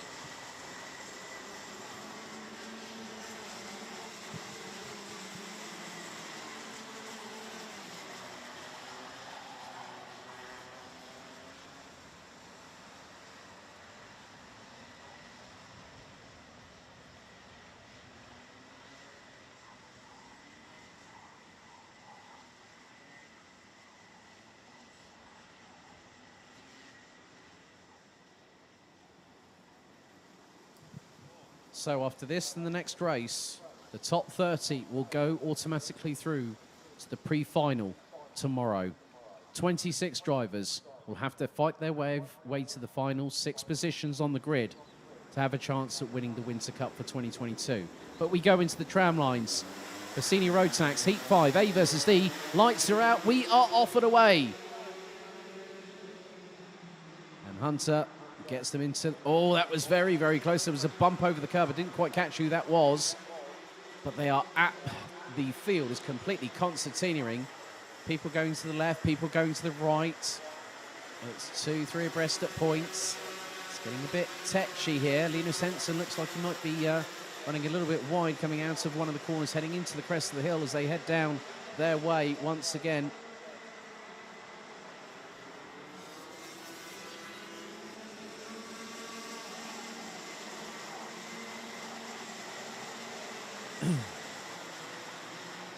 So there is Miska Kaskinen battling away with the 314 of Portugal's João Diniz.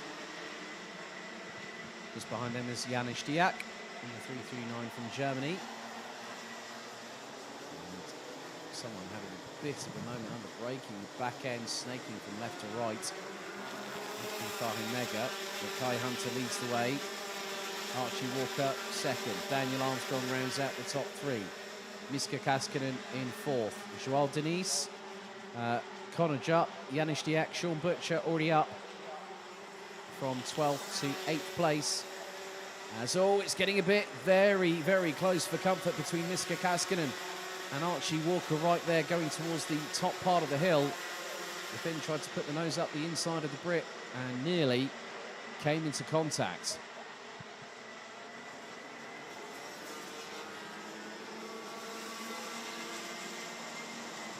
Now Kaskinen goes for the move. This time it's nice and neatly executed. Walker back on the counter-offensive through the very next right-hander. And then the switchback happens again. That was as casual as you like from Miska Kaskinen saying, right, let's go after him. And Archie Walker just says, no, I'm not doing that. I'm getting past you, mate, straight through. And, I spy, that's Sean Butcher that's got through. There's Farin Mega. So now Sean Butcher has quickly made hay whilst the sun has briefly shone. And now on to lap 3. He's up from 12th to 4th position and climbing. Good battle between Janis Diak and the 376 of Germany's Farin Mega. That's the battle for 7th position.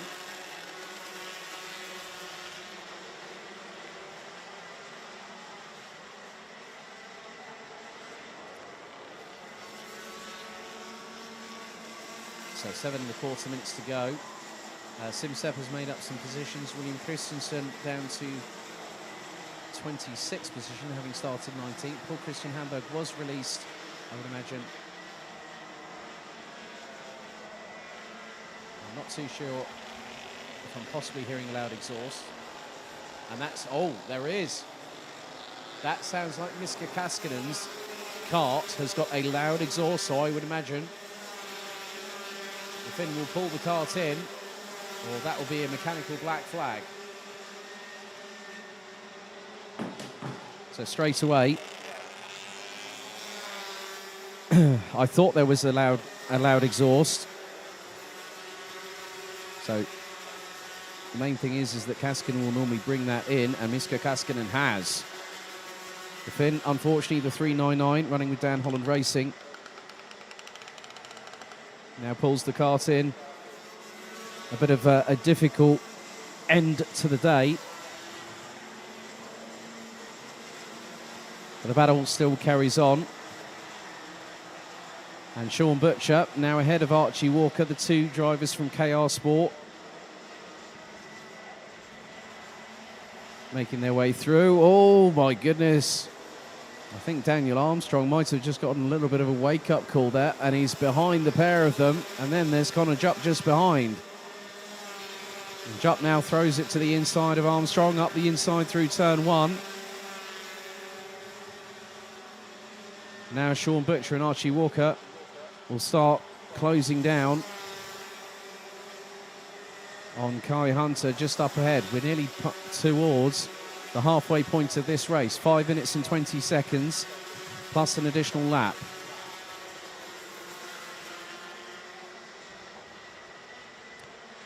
Through into the straights on the middle of the track, into the sweeping left-hand hairpin here. Connor Jupp is keeping pace. Farin Mega is closing on Daniel Armstrong. And Farin Mega has got back past Janis Diak in the meantime to facilitate this. Alberto Hurtado is also closing. Number 390 from Spain. Gap last time around was just under 7/10 between Hunter and Butcher. And Butcher's just put in the fastest lap of the race. 1 minute 3.250. 0.280 quicker than Kai Hunter on that previous lap. So Sean Butcher could be in striking range very, very shortly indeed.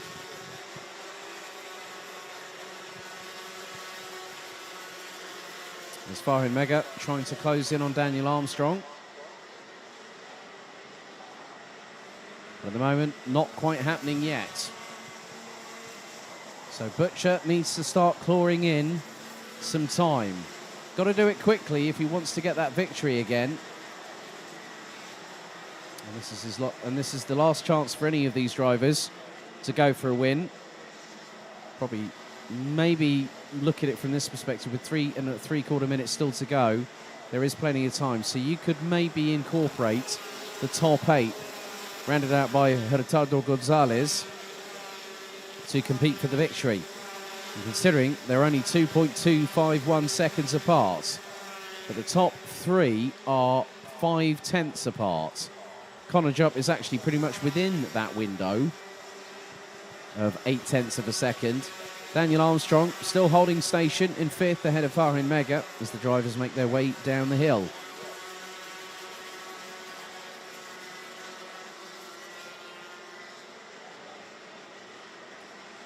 So the gap is down to 0.287 of a second. So Sean Butcher has taken the best part of close to half a second out of Kai Hunter. And Hunter will know that he's there. And Hunter goes for the lead. Oh, he launched it. That was a good send there by Sean Butcher up the inside of Kai Hunter. And now going on to lap number 8. Sean Butcher now has the lead. Hunter goes towards the inside, through into turn 1. And Walker tries to thread the eye of the needle. And there goes Connor Jupp. So within the space of one corner, Sean Butcher goes from 1st to 4th. That's how quickly it could change in senior Rotax. And now trying to go up the inside of Connor Jupp was Sean Butcher. He looked for the move. Had to back out of it and decide, you know what, I'm not going to chance it here. One of the things you don't want to have in this kind of race is if you have a front fairing penalty, that's 5 seconds added to your total race time. And at the moment, that could be quite harmful. And now he's taken back third place off of Connor Jupp.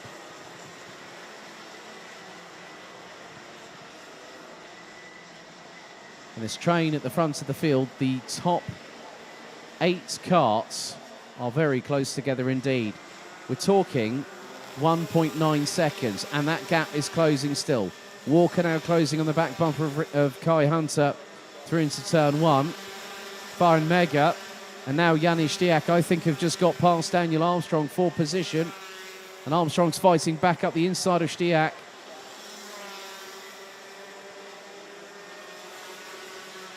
And it's still battling away hammer and tongs, and the 390, Alberto Hurtado Gonzalez, is still there with them. So into the last 60 seconds of the race.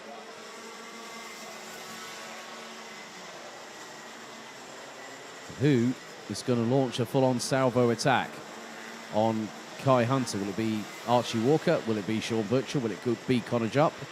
Could it even be someone maybe a little bit further behind? Well, here we go. Oh, that was close, but measured very, very well indeed. And we've got another driver with a loud exhaust. So that's 2 in the space of 1 race. Walker assisting Butcher a little bit here, which is quite good. The 2 KR Sport teammates working together. Farin Mega is closing in on them as the timer will hit 0 very shortly.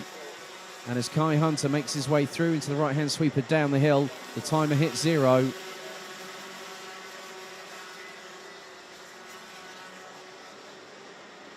So this plus an additional lap will have a total of 11 laps completed. And after this, we'll have one more. And it's Camille. It could be Camille McFarlane that has got that has had the noisy exhaust, as the French driver has dropped unceremoniously down to the bottom of the order. So one more lap to go after this one.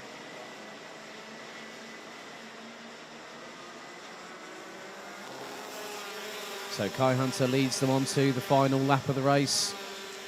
Nearly 0.4 of a second ahead of Sean Butcher. Archie Walker rounds out the top 3. Connor Jupp, Farin Mega and Daniel Armstrong ran out the top 6 positions.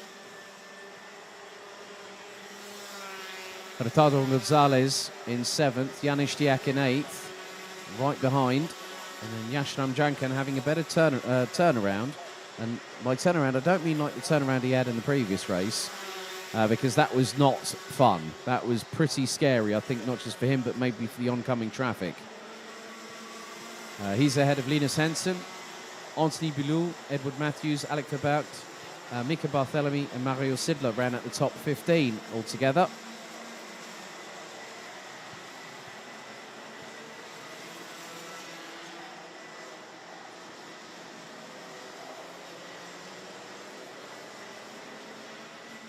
So out of the final corner, it could be a run to the line here. Oh, Kai Hunter's looking behind him. Sean Butcher was close. 69 thousandths was the margin between first and second at the checkered flag after 11 laps of racing. I could see that Sean Butcher was looking at a possibility of maybe getting a good slingshot out of the final corner, but Hunter was able to capitalise and keep it in front. So Hunter wins Heat 5, Senior Rotax, A versus D. Let's have a look at the rest of the results. And it's a top 4 lockout for the Brits once again. Kai Hunter in first, winning by 69 thousandths of a second ahead of Sean Butcher, with Archie Walker and Connor Jupp rounding out the top 4. Germany's Farin Mega was the next driver of a different nationality to be represented in the top 5. And he finished 5th ahead of Daniel Armstrong, Alberto Hurtado Gonzalez, Janis Diak, Yashram Jankan and Linus Hansen completed the top 10. Anthony Boulou in 11th, ahead of Edward Matthews, Mika Barthélemy, Alec Verbout and Mario Sidler running out the top 15. Because Vek Vargas from Latvia ahead of Joao Diniz, Alexander Abkazava, Sam Bergstein, and Jere Kokalainen running at the top 20. Then it was Matteo Pianizola, Rodrigo Santos, William Christensen, Sim Sepp, and Paul Christian Hamburg being the last of the drivers that made it to the checkered flag with 11 laps completed, with Camille McFarlane parking the cart up on lap 9, and Miska Kaskinen's noisy exhaust forcing the Finn to retire on lap 3.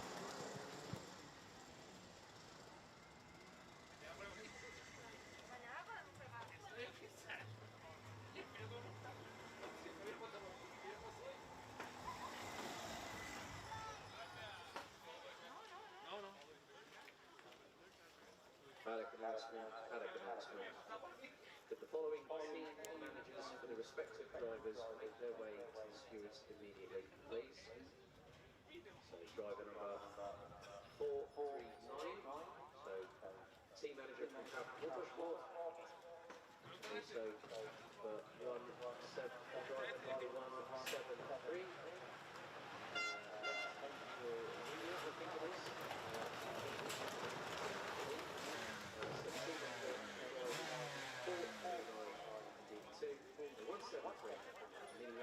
To head to the stewards room immediately. Thank you.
Gracias, Javi. Ahora nos dices.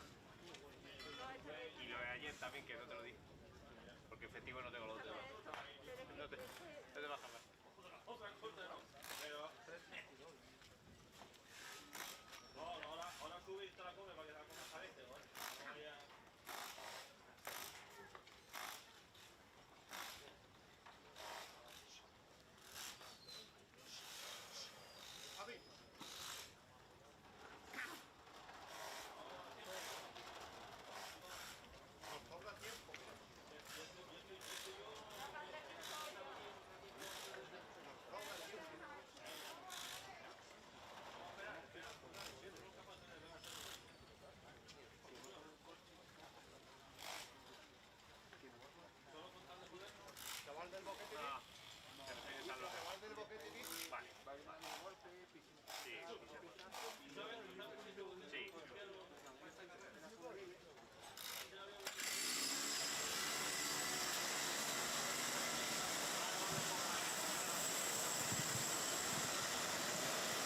We now head to our final senior Rotax heat of the Winter Cup. It's race 16 of the meeting, Senior Rotax, Heat 6, Groups B and C. Let's have a look at the starting grid. Elia Papacena will start on the front row and will be joined by Hungary's Zsombor Kovács. Zino Falka from Germany and Poland's David Altlechner will round out the top 2 rows. Jonny Mertz and Thomas Fleming from Germany and Great Britain are on row 3.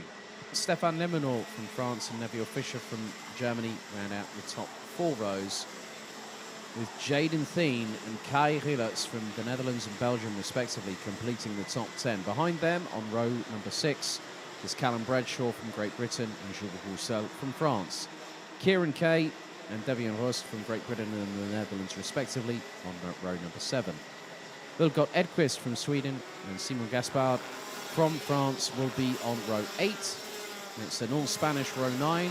Breya Vaielo Luque and Eloy Gonzalez Moreno, row 9. Miro Halika from Finland and Morris Schmeis from Germany, row number 10 and completing the top 20. Then rounding out the order, we have Finley Harrison, Jose Miguel Sanchez Gonzalez, Marceau Lecuy, and then we've also got Hugo Page, Mario Novak, Michal Bartosjuk, and Mats Johan Overhoff. Unfortunately, no Luca Colin Schultz once again.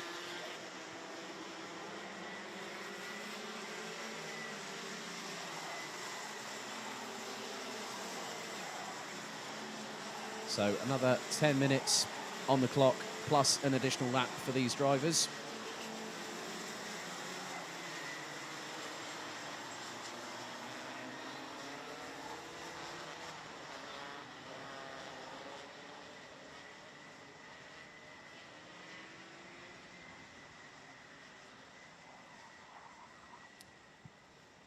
So from what was a cacophony of noise has gone eerily silent in decibel consideration. However, that noise is going to pick up very, very shortly. Drivers slowing to a crawl. Papacena and Kovács on the front row. Into the tram lines we go. The revs build. The lights are out. They are off and racing, and everyone jaunts to the right-hand side immediately off the start.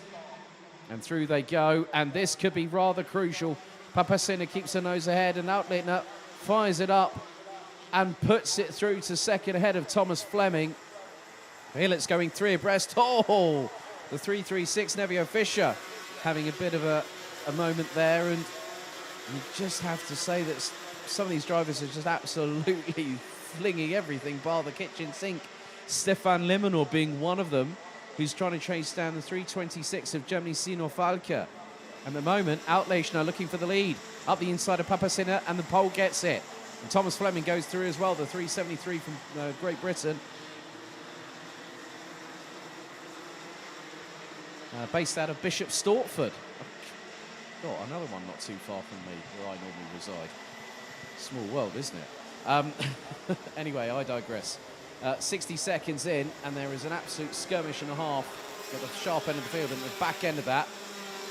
Zsombor Kovács has just signalled to Elia Papacena saying, right, you're going to work with me or not?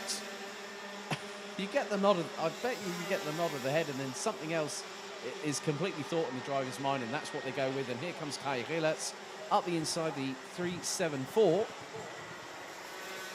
Based out of Tremelo in Belgium. Ahead of Papacena, who started at the sharp end of the grid. Based out of Montano Lucino.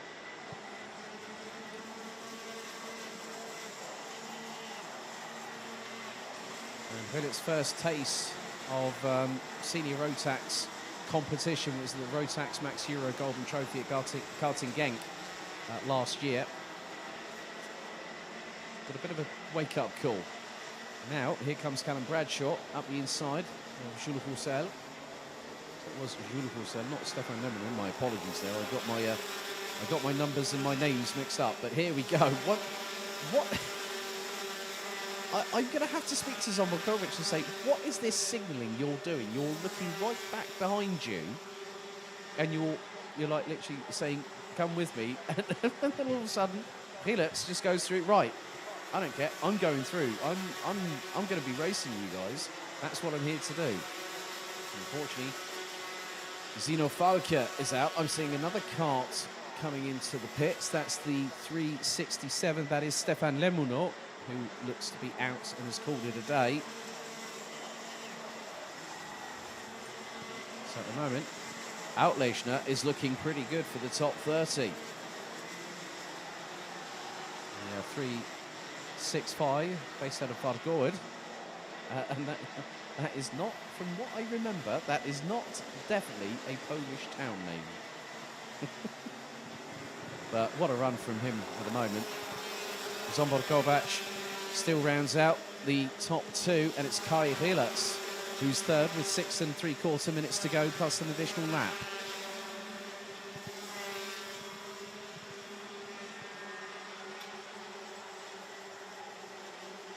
It's getting a bit interesting between Callum Bradshaw and Elia Papacena.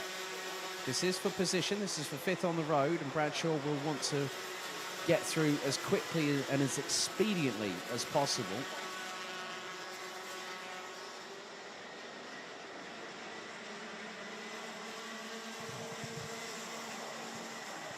There goes Bradshaw. Nice and cleanly done.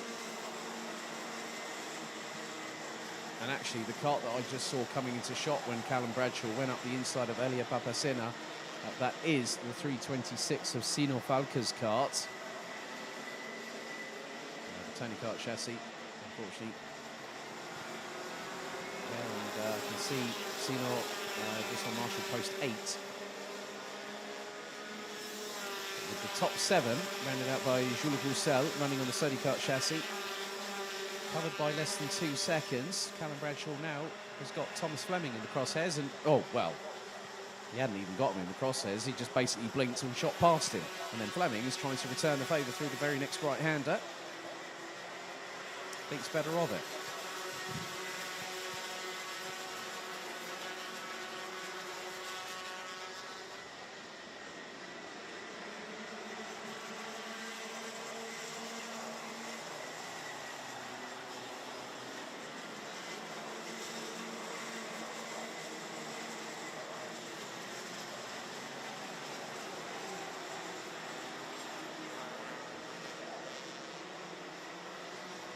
So just under half the race left to run.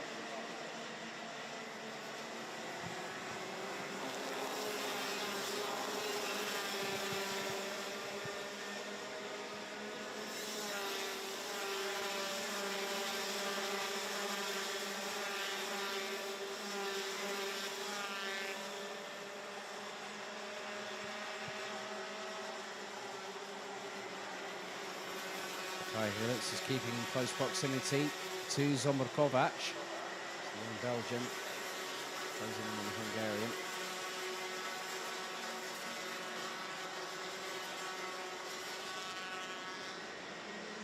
So 60% of the time has expired, 40% left to go, plus an additional lap.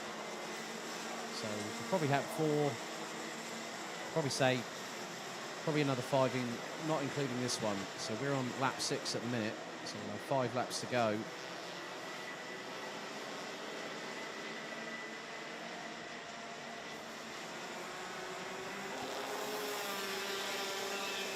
And still Outlechner continues to lead. Hasn't really looked back. Just kept plugging away. Callum Bradshaw's put in the fastest lap of anybody, 1 minute 3.042. There's Rielers just waiting, biding a little bit of time.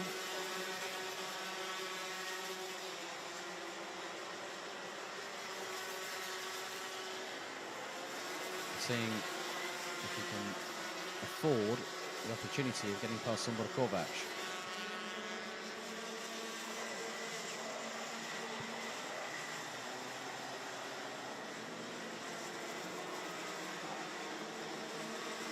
With just under 3 minutes remaining, Rielers has got a choice to make. Do I want to get a good finish?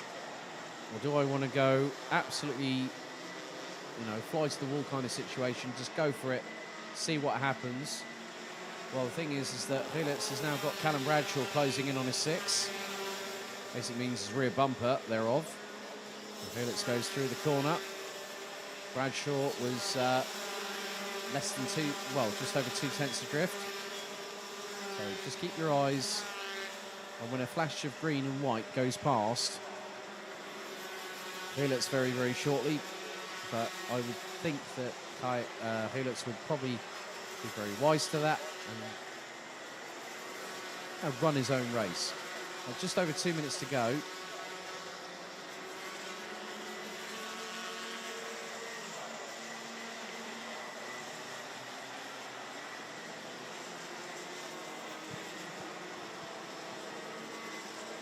Bradshaw is within a couple of kart lengths of Helitz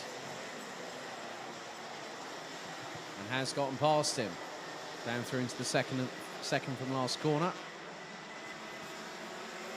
So Helitz now drops to 4th place.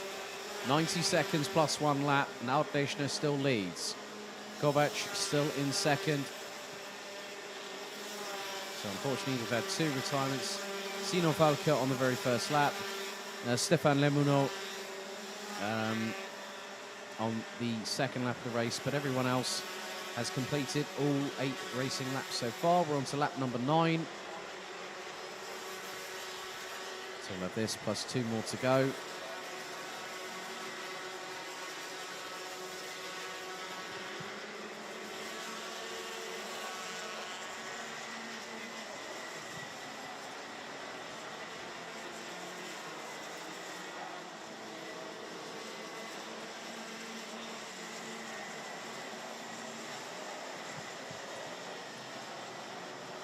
So the top 4 still looking as close as they ever have been, looking at 3 behind, which is, you'll have the likes of Thomas Fleming, who is leading that train. You've got Elia Papacina and then Jules Roussel running at the top 7.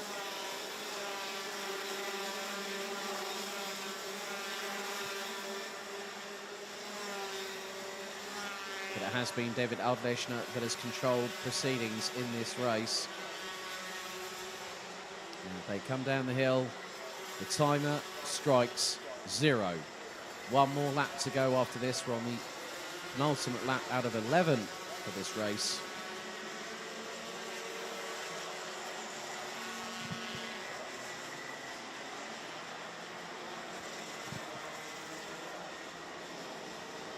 Altlechner, I'm sure Arcadius, his dad, is going to be absolutely smiling like the Cheshire Cat from Alice in Wonderland. But we still have 1 more lap to go. The nerves will kick in. The adrenaline will be spiking out of the final corner. 1 more lap remains. Altlechner still leads, but it's by just under 2/10. Kovac waiting. Bradshaw and Helitz are still pretty much with them. The top 4 covered by 0.8 of a second. Jules Roussel has got past Elia Papacina for 6th position. As over the crest for the final time, Altlechner leads them down the hill. Hard on the brakes. Turn, rotate the cart, let it drift out wide as much as you can without exacerbating the excess of track limits. Through into the sweeping left-hand hairpin, into the double right. 1 more back, 1 more straightaway, and then it's 3 more corners. Bradshaw is closing on Kovac, and Kovac goes defensive. And Helitz is waiting there as well to pounce, but Altlechner will take the victory. Who's going to take 2nd? It's Kovac. And with a combined amount of margins between Zsombor Kovac, Callum Bradshaw and Kai Helitz, 0.133 of a second between the trio. They were literally unseparated. They were joined at the side pod, or the sidewall, if you will. But David Altlechner caps off the day in style, taking a well-deserved victory after 11 laps of racing, winning by just under 0.8 of a second from Zsombor Kovac, Callum Bradshaw and Kai Helitz. Thomas Fleming rounds out the top 5 ahead of Jules Roussel, who pipped Elia Papacena to 6th on the last couple of laps of the race. Eloy Gonzalez Moreno and Baray Yirai Vallelo Luque are the 2 Spaniards that have made it into the top 10 ahead of Sweden's Vilgot Edqvist. Jaden Thien and Simon Gaspard round out the top 12 ahead of Devian Rost. Kieran Kay, Jose Miguel Sanchez Gonzalez, Mario Novak, Nevio Fischer, Marcelo Cui, Hugo Page, Joni Martz, Maurice Schmeis, Mats Johan Overhoff, Michal Bartoszuk, Miro Halika and Finley Harrison completing the 25 that finished all 11 laps of racing. Stefan Lemonor retired on lap 2, with Sino Falke out on the very first lap.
It's time for our penultimate race of Heats Day here at Karting Campillos in Andalusia in southern Spain.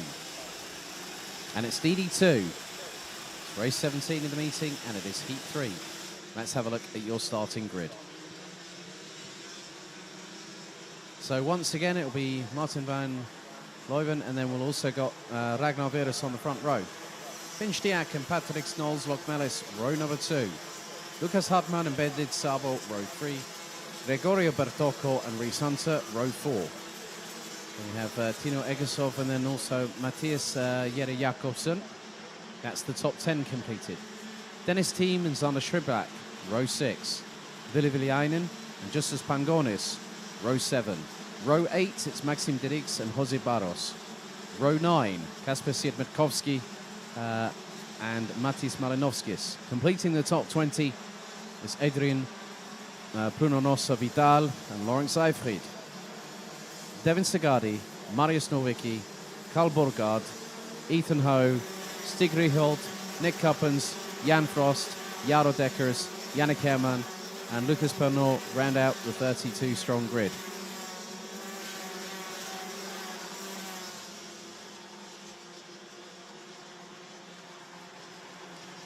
So after this, we'll have one more race to go, and then we kick-start finals day with the Senior Rotax second chance heat tomorrow morning at 10:10 a.m. local time, Central European time here in Spain.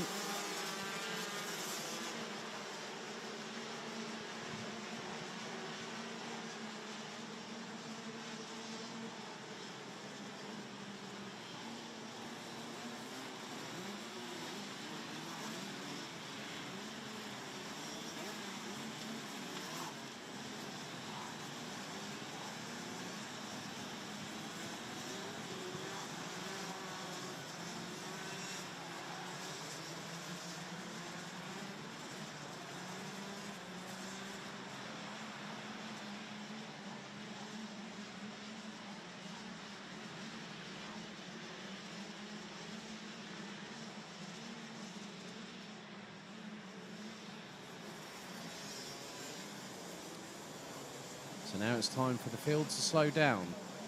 Van Leuven and Virus making sure that they are on pace. Here we go, out of the final corner, into the tram lines. Revs rise, the throttles are buried. Here we go, we are lights out and off and away. Once again, a good start from Van Leuven, but this time Finch Diak manages to get through, and it nearly concertinas to the point where drivers are coming into close proximity to each other. But everyone managed to get through, or did they? All bumping over the curbs. Who on earth was that? That was one of the RS competition carts, and look, they're all scrabbling for tarmac positioning, and it's not quite working out. People at left, right, and centre, they're scattered. And that was only the first 30 seconds. But Jere Jakobsen already starting to make some moves up the order, having dropped a little bit further down.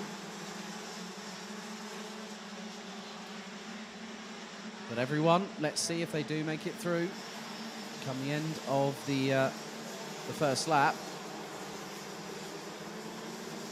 And Van Leeuwen will lead them across the line. Finch Diak second, Lucas Hartmann in third, Ragnar Virus and Patrick Knowles Lockmelis rounding out the top 5 positions, covered by 1.43 seconds.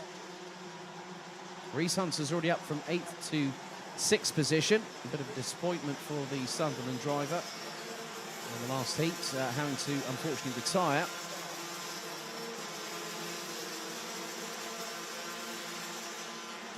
Gregorio Bertocco, Bendit Sabo, Dennis Thiem and Matthias Jere Jakobsen ran at the top 10. But already, Van Leeuwen is already is already getting away. There's no two ways I can sugarcoat that one. He's scarpered. He's off. He's done the quick. Yeah, I'm going now, guys. See you all later. Bye bye. Off you go. Gap between Van Leeuwen and Stiak last time was 0.8. It's now 1.2 seconds. But the battle behind Ragnar Virus has definitely kicked up a gear, because you've got Reese Hunter sandwiched in the middle of Patrick Snolls, Lockmelis, and Lucas Hartmann. Just behind them, I think you've probably got Bendit Sabo, I think. Yep, that looks like Bendit Sabo there. Bertoko's dropped to 8th. Jere Jakobsen has got past Dennis Thiem for 9th place.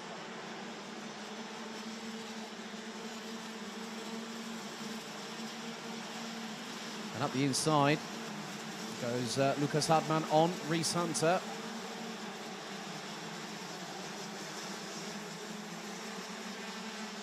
And everyone is still running, which is a very, very good sign to see in these latter stages. I think everyone wants to make it to the end of the race, which will be in about 7 minutes plus an additional lap time. Lead now extends to nearly 1.5 seconds. Hunter's got past Hartmann, Lucas Hartmann again, now up into P5. Lockmelis is 4th. And there is Hunter. Right behind the Bendit Sabo, fending off Gregorio Bertocco. Jere Jakobsen, Billy Einen, Thiem, they're all pretty much there or thereabouts. Now add 2 Belgians to that mix. Zana Schublak and Maxime Dirix. So these gaps are getting ever closer. A train of DD2s, and it doesn't stop there. Siemitkowski, Pangonis, Egesov, Sagadi. So you're talking, okay, get this. 5th position, all the way down to, I would say, probably 14th place. And there's trains even further back. So everyone's really, really close. And that should hopefully provide us with some excitement in the next 5 3/4 minutes plus a lap. Because there is definitely a war being waged between Reese Hunter and Lucas Hartmann. This is for 5th position on the road. You've got to watch out for Bendit Sabo and Matthias Jere Jonsson just behind.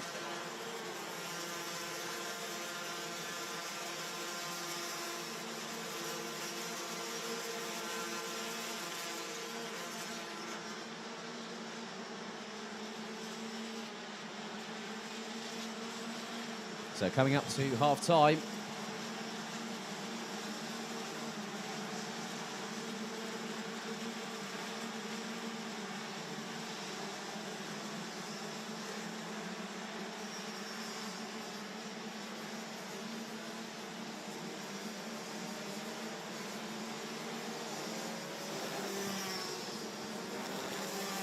But Virus has been passed by Lockmelis. So now we've got a battle back on again for P3. Latvia versus Estonia. Sounds like a football match, doesn't it?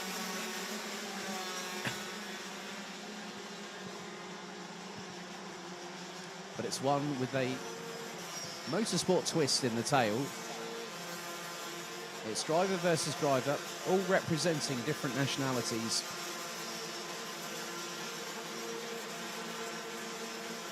And this is where their season starts. The majority of them. Some might have already been out for extensive training, also at this circuit here at Campilos, and also elsewhere, getting themselves ready after what's been a very short break after the 2021 Rotax Max Challenge Grand Finals in Bahrain last month, which effectively was, 2 months, less than 2 months away, probably about 6 or 7 weeks.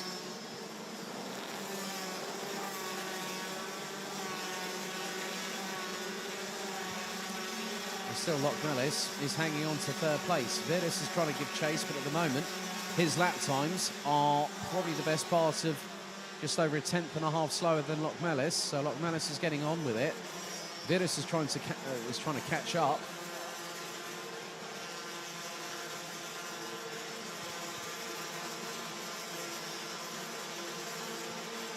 But Van Leeuwen is leading the way and well off into the distance. 2 seconds thereof ahead of Finch-Diak. Lockmelis is a further 7.5 tenths of a second adrift. Van Leeuwen has got nothing to prove, but wants to prove it anyway, and decided, well, I'm going to come to the Rotax Winter Cup. He gets on that top step tomorrow afternoon. He's got a full season pass for the Euro Trophy for 2022. All 4 rounds from the Easter Bank holiday weekend in April all the way through to the middle part of September. 4 different rounds. And it's going to be a very, very interesting time when you get drivers that come here to the Winter Cup. Some of them will go to the International Trophy at Le Mans if they finish on the runner-up step at the podium. But a lot of drivers will want to go for that opportunity of racing somewhere where they don't have to worry about the entry fee. 2.25 minutes to go,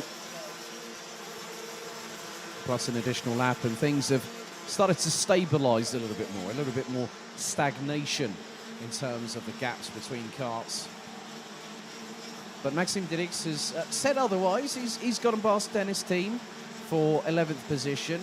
Nick Cuppins and Lucas Bernot. Good to see Lucas actually making some moves up the order. It's not been an easy time for the Canadian from Quebec. Westmount, which has got a population of just over 20,000 people.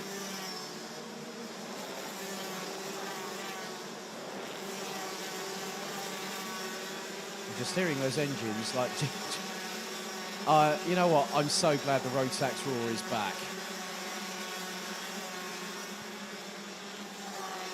Close competition, great people in the paddock. Great to see so many familiar faces this weekend.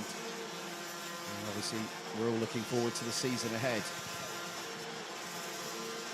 But at the moment, Jarno Dekkers has got past Maris Novicki. Nick Cuppins now are past Matis Malinovskis for 23rd place. Lawrence Seifried up to 21st. Past Lithuania's Andrius Zinkevicius. Tino Egesov running at the top 14 positions ahead of Kasper Siemiakowski.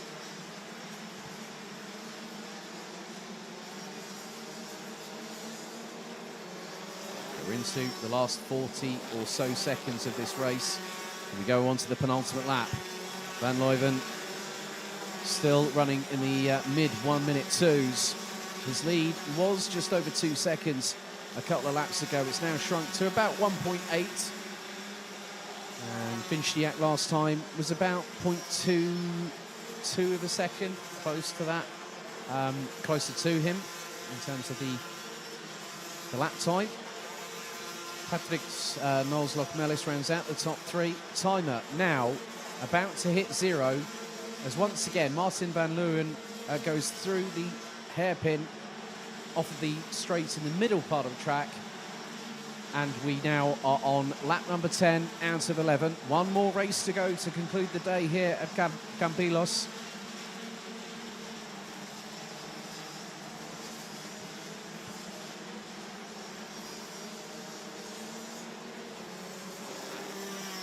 So final lap is underway. Just under 1,500 metres for Martin van Leeuwen to come across the line. He is now heading up towards the crest of the hill, and he reaches the summit now, hits the apex, sweeps the kart round the corner, lets it run a little bit wide, gets the power down, carries the momentum through, hard on the brakes into the next left-hander.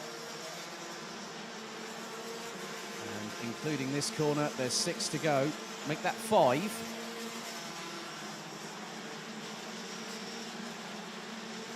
It's been a pretty spectacular performance. There's nothing else you can say about what the Dutchman has done, and he has quite literally been flying all day. So Martin van Leeuwen comes out of the final corner, takes the check, and it's 3 for 3, a perfect score, putting him on provisional pole for tomorrow. Van Leeuwen takes the checkered by 1 second, 1.081 seconds to be pedantic, ahead of Germany's Finn Stiak. Patrick Knowles Lochmelis rounds out the top 3 ahead of Ragnar Virus from Estonia, with Reese Hunter coming home in 5th position representing Great Britain. Lucas Hartmann, I've just seen Maris Novicki just across adjacent from me. He's upright, he's on his feet. He's upright, he's on his feet. I'm glad to see that.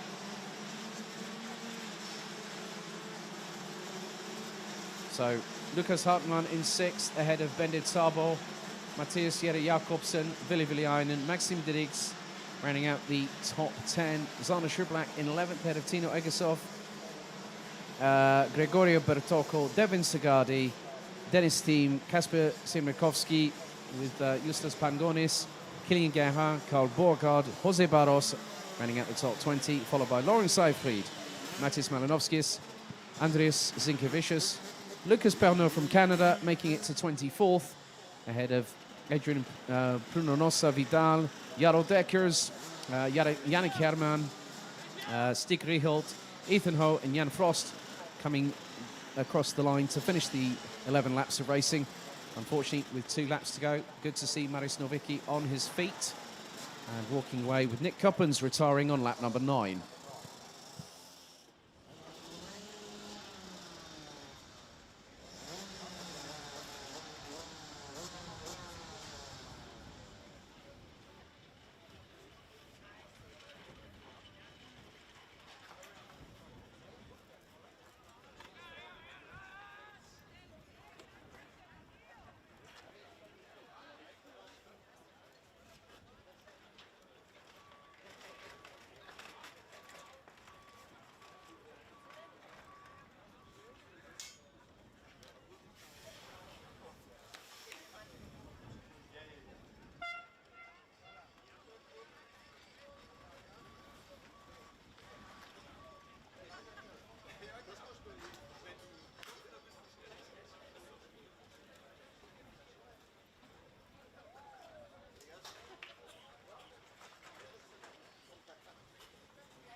Time for our 18th and final race of the day. It is, of course, DD2 Masters Heat number 3. Let's have a look at the starting order. Petit Champion, 2 for 2 so far today. And also, once again, starting from pole position, we'll have Carl Clibot alongside from Belgium. Christoph Adams from the Netherlands will start on the inside of row number 2, joined by Germany's Andreas Neumann. It's an Estonian-Swedish row number 3 with Pritzai and Renis Freys in the 551 and the 512. In 7th, this is going to be Jimmy Chaumier from France in the 537, joined by Rodrigo Pinilos from Germany in the 514. That's row number 4. Jonathan Wimont from France in the 560 will have the 577 Maxim Shaposhnikov alongside, and they complete the top 10. Bruno Dos Santos, Martina Stankiewicz and Christophe Capitain round out the 13 strong, and they'll be going into racing for 10 minutes plus an additional lap.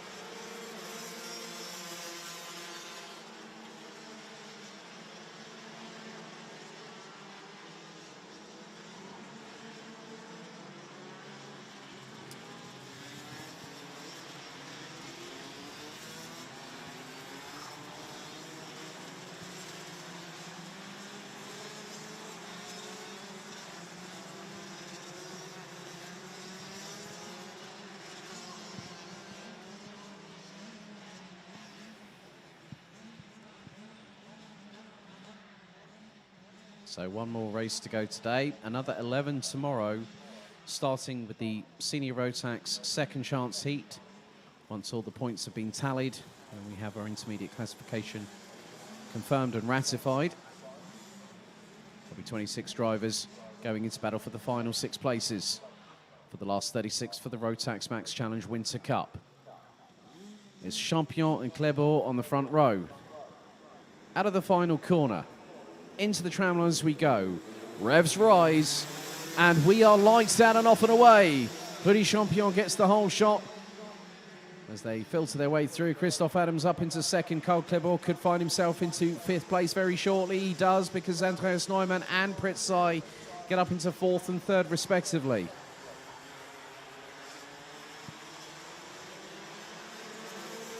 The drivers make their way up to the crest of the hill. Down the hill they come, through the roller coaster ride once again. But Champion leads them away. Adams in second, Pritzai, Andreas Neumann, Carl Clibot, followed by Jimmy Chaumier, and then Jonathan Wimont, who's going to try and go up the inside of the 537, gets through, mounts the curbs, and gets denied.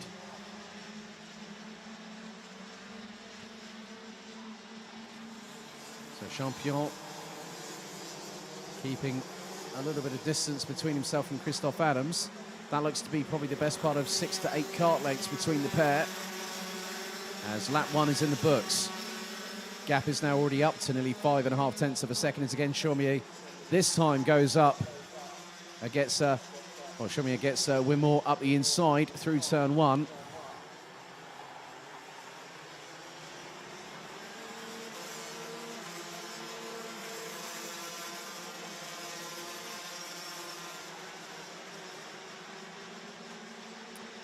Already, Wimont has gotten past Andreas Neumann, it looks like.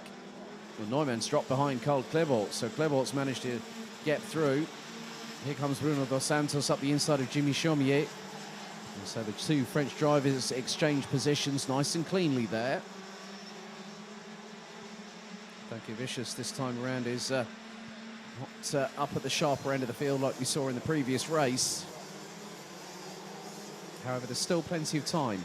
We're just over 2 minutes in, and Petit Champion crosses line. Gap last time was 5.4 tenths. It's now 0.88 of a second. Carl Clebor wrestling with the steering wheel on the Kart Republic chassis whilst trying to keep Jonathan Wimore at bay.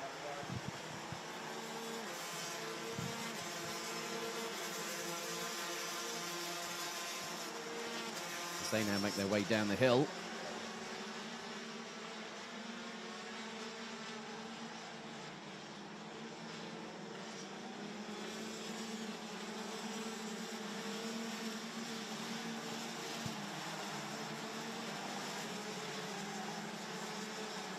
Now, oh, very close indeed. Wimore was looking up the inside of Clebor this time.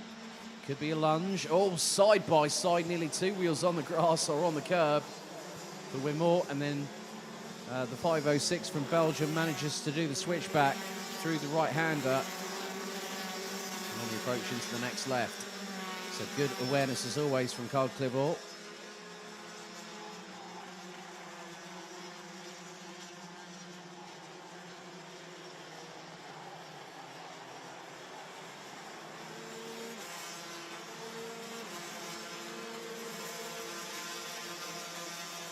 So Clebor making his way down the hill. And 560 from France, also following in close proximity. Can't exactly miss the Red Speed logo on the side pod of that car. It's literally emblazoned like, yep, I'm a Red Speed, here I am. And up the inside goes Wimore on cue through that left-hand hairpin. Seems to be a bit of a sweet overtaking spot. Seems like Jonathan Wimore can find any sweet overtaking spot and work it to his advantage.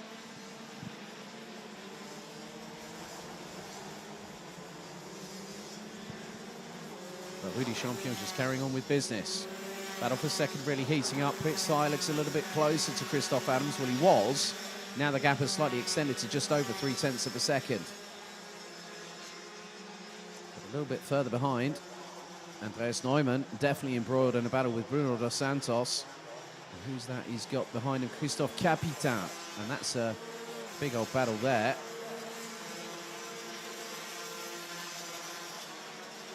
Not having a good run. I think it was damage to the right front steering, and the wheel was not tracking true. So unfortunately he was out last time. And Capitan sends it up the inside of very close indeed. And then here comes straight away, was that right, wasn't that was more than likely going to be Rennis Freys, I think, from Sweden, that just got through, because Tankevicius is already up the order and is already up to, looks to be 6th position, and is closing on Carl Clebor for 5th place. And Dos Santos is not that far behind either. 4.5 minutes still to go, plus 1 lap. And Christoph Adams still holding on to 2nd position at the minute.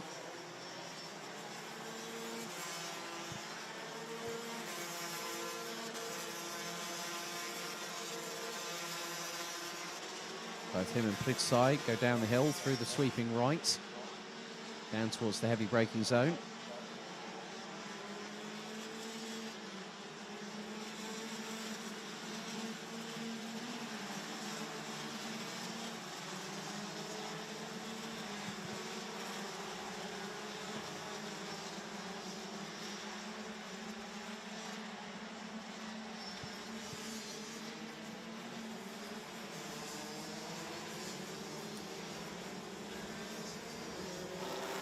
Still a lot of close battles to be fought over the next 3.5 minutes or so, plus 1 lap. And the battle for second still very much hot and heated under the collar. Jonathan Wimore, in the meantime, is putting in personal best after personal best last time round. Jonathan Wimore was nearly half a second quicker than Pritzai, who in turn is trying to close on in on Christoph Adams. Then you look at the train behind. Martinas Tankevicius, Carl Clebor and Bruno dos Santos. So that's the top 7 completed. And Christoph Adams now really coming under pressure. Pritzai waiting, up the inside goes the Estonian, takes the position from the Dutch driver and gets through.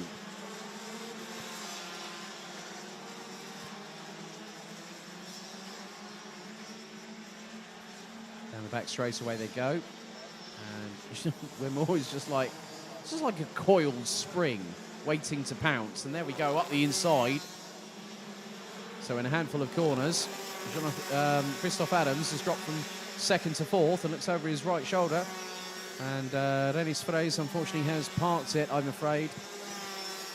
So will not be taking any further participation in the race. That's on lap number 6. So Martina Stankiewicz just behind Christoph Adams. And Christoph Adams, for the very first time, represented another nationality at the Grand Finals. He represented Team Netherlands last year at Bahrain. Christoph looks over his right shoulder. This is Martinez just behind. And a slight touch of bumpers, front to rear. Bruno dos Santos has got past Carl Clebor, who's now in 7th place. And, oh, there we go, move for second. Very good move for second there. Jonathan Wimore, shades of the first heat earlier on today. Just, it was like stealing candy from a baby in the store itself under full public view. That's exactly what Jonathan Wimore did just there and then, with plenty of chagrin whilst doing so. Absolutely brilliant stuff from Jonathan Wimore. Pritzai better watch his 6th, though, because Martina Stankiewicz is there ready and waiting in the wings. Enter stage left. And this is what you like, where you've got an ultra-competitive field of DD2 Masters drivers, and a few of which have represented their nations at the Grand Finals. And the 22nd running will head to Portimao, and that will be in the latter part of November this year. I think it's the 19th to the 26th of November, if memory serves me correctly. I will have to double check on that though. But what a great way, seeing these TD2 Masters drivers go hell for leather. And I was right, there we go, Marta Stankiewicz has just pointed. Did he just point to the time on the digi flag? Or just by the digi flag? It's like, look, come on, let's go. So Pritzai drops to 4th after Stankiewicz serves one up the inside of the Estonian, and oh, fancy, oh, that was close. God. Whose beats per minute have just elevated? Well, mine, obviously.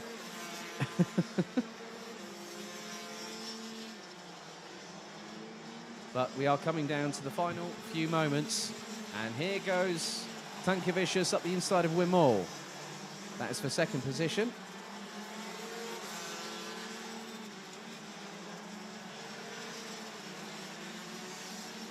Wimore is in the slipstream.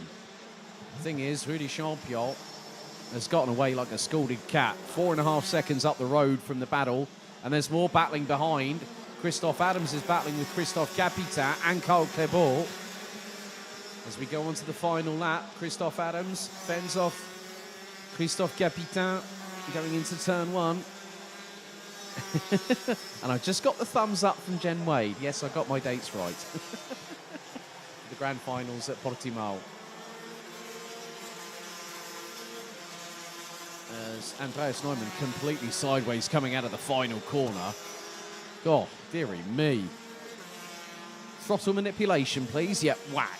But we are heading towards our final few corners of the race day. And Bruno dos Santos looking to put a move on Pritzai, maybe in the last 4 or 5 corners. And could dos Santos get the opportunity, get the run? He's going to be nigh on bump drafting heading into this corner. But I don't think he's going to get an opportunity unless Pritzai opens the door. Rudy Champion takes the checkered. 3 out of 3. Perfect score for the Frenchman. Stankiewicz takes 2nd. Wimore takes another top 3, finishing 3rd. Ahead of Pritzai and Bruno dos Santos, who completes the top 5. Christoph Adams finishes in 6th, ahead of a fellow Christoph, one of French nationality, Christophe Capitan. In the 5.99. Carl Clebor in the 5.06 rounds out the top 8, with Jimmy Chaumier in the 5.37 representing France, Rodrigo Pinilos representing Germany in the 5.14, in Russia's Maxim Shaposhnikov in the 5.77, rounding out the top 11, followed by Germany's Andreas Neumann in the 5.67. Unfortunately, on lap number 6, we lost Renis Fraise, but Rudy Champion wins the final heat in DD2 Masters by nearly 4.7 seconds.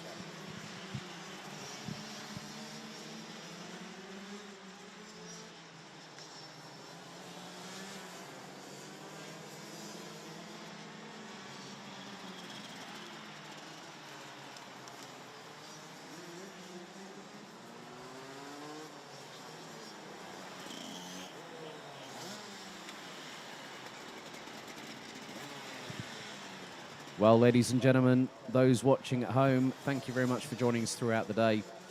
Our coverage will start just before 10:10 tomorrow morning when we kickstart things off with the second chance heat for finals day for the 2022 Rotax Max Challenge Winter Cup. We wish you all a very pleasant evening and see you bright and breezy tomorrow morning. Good night for now.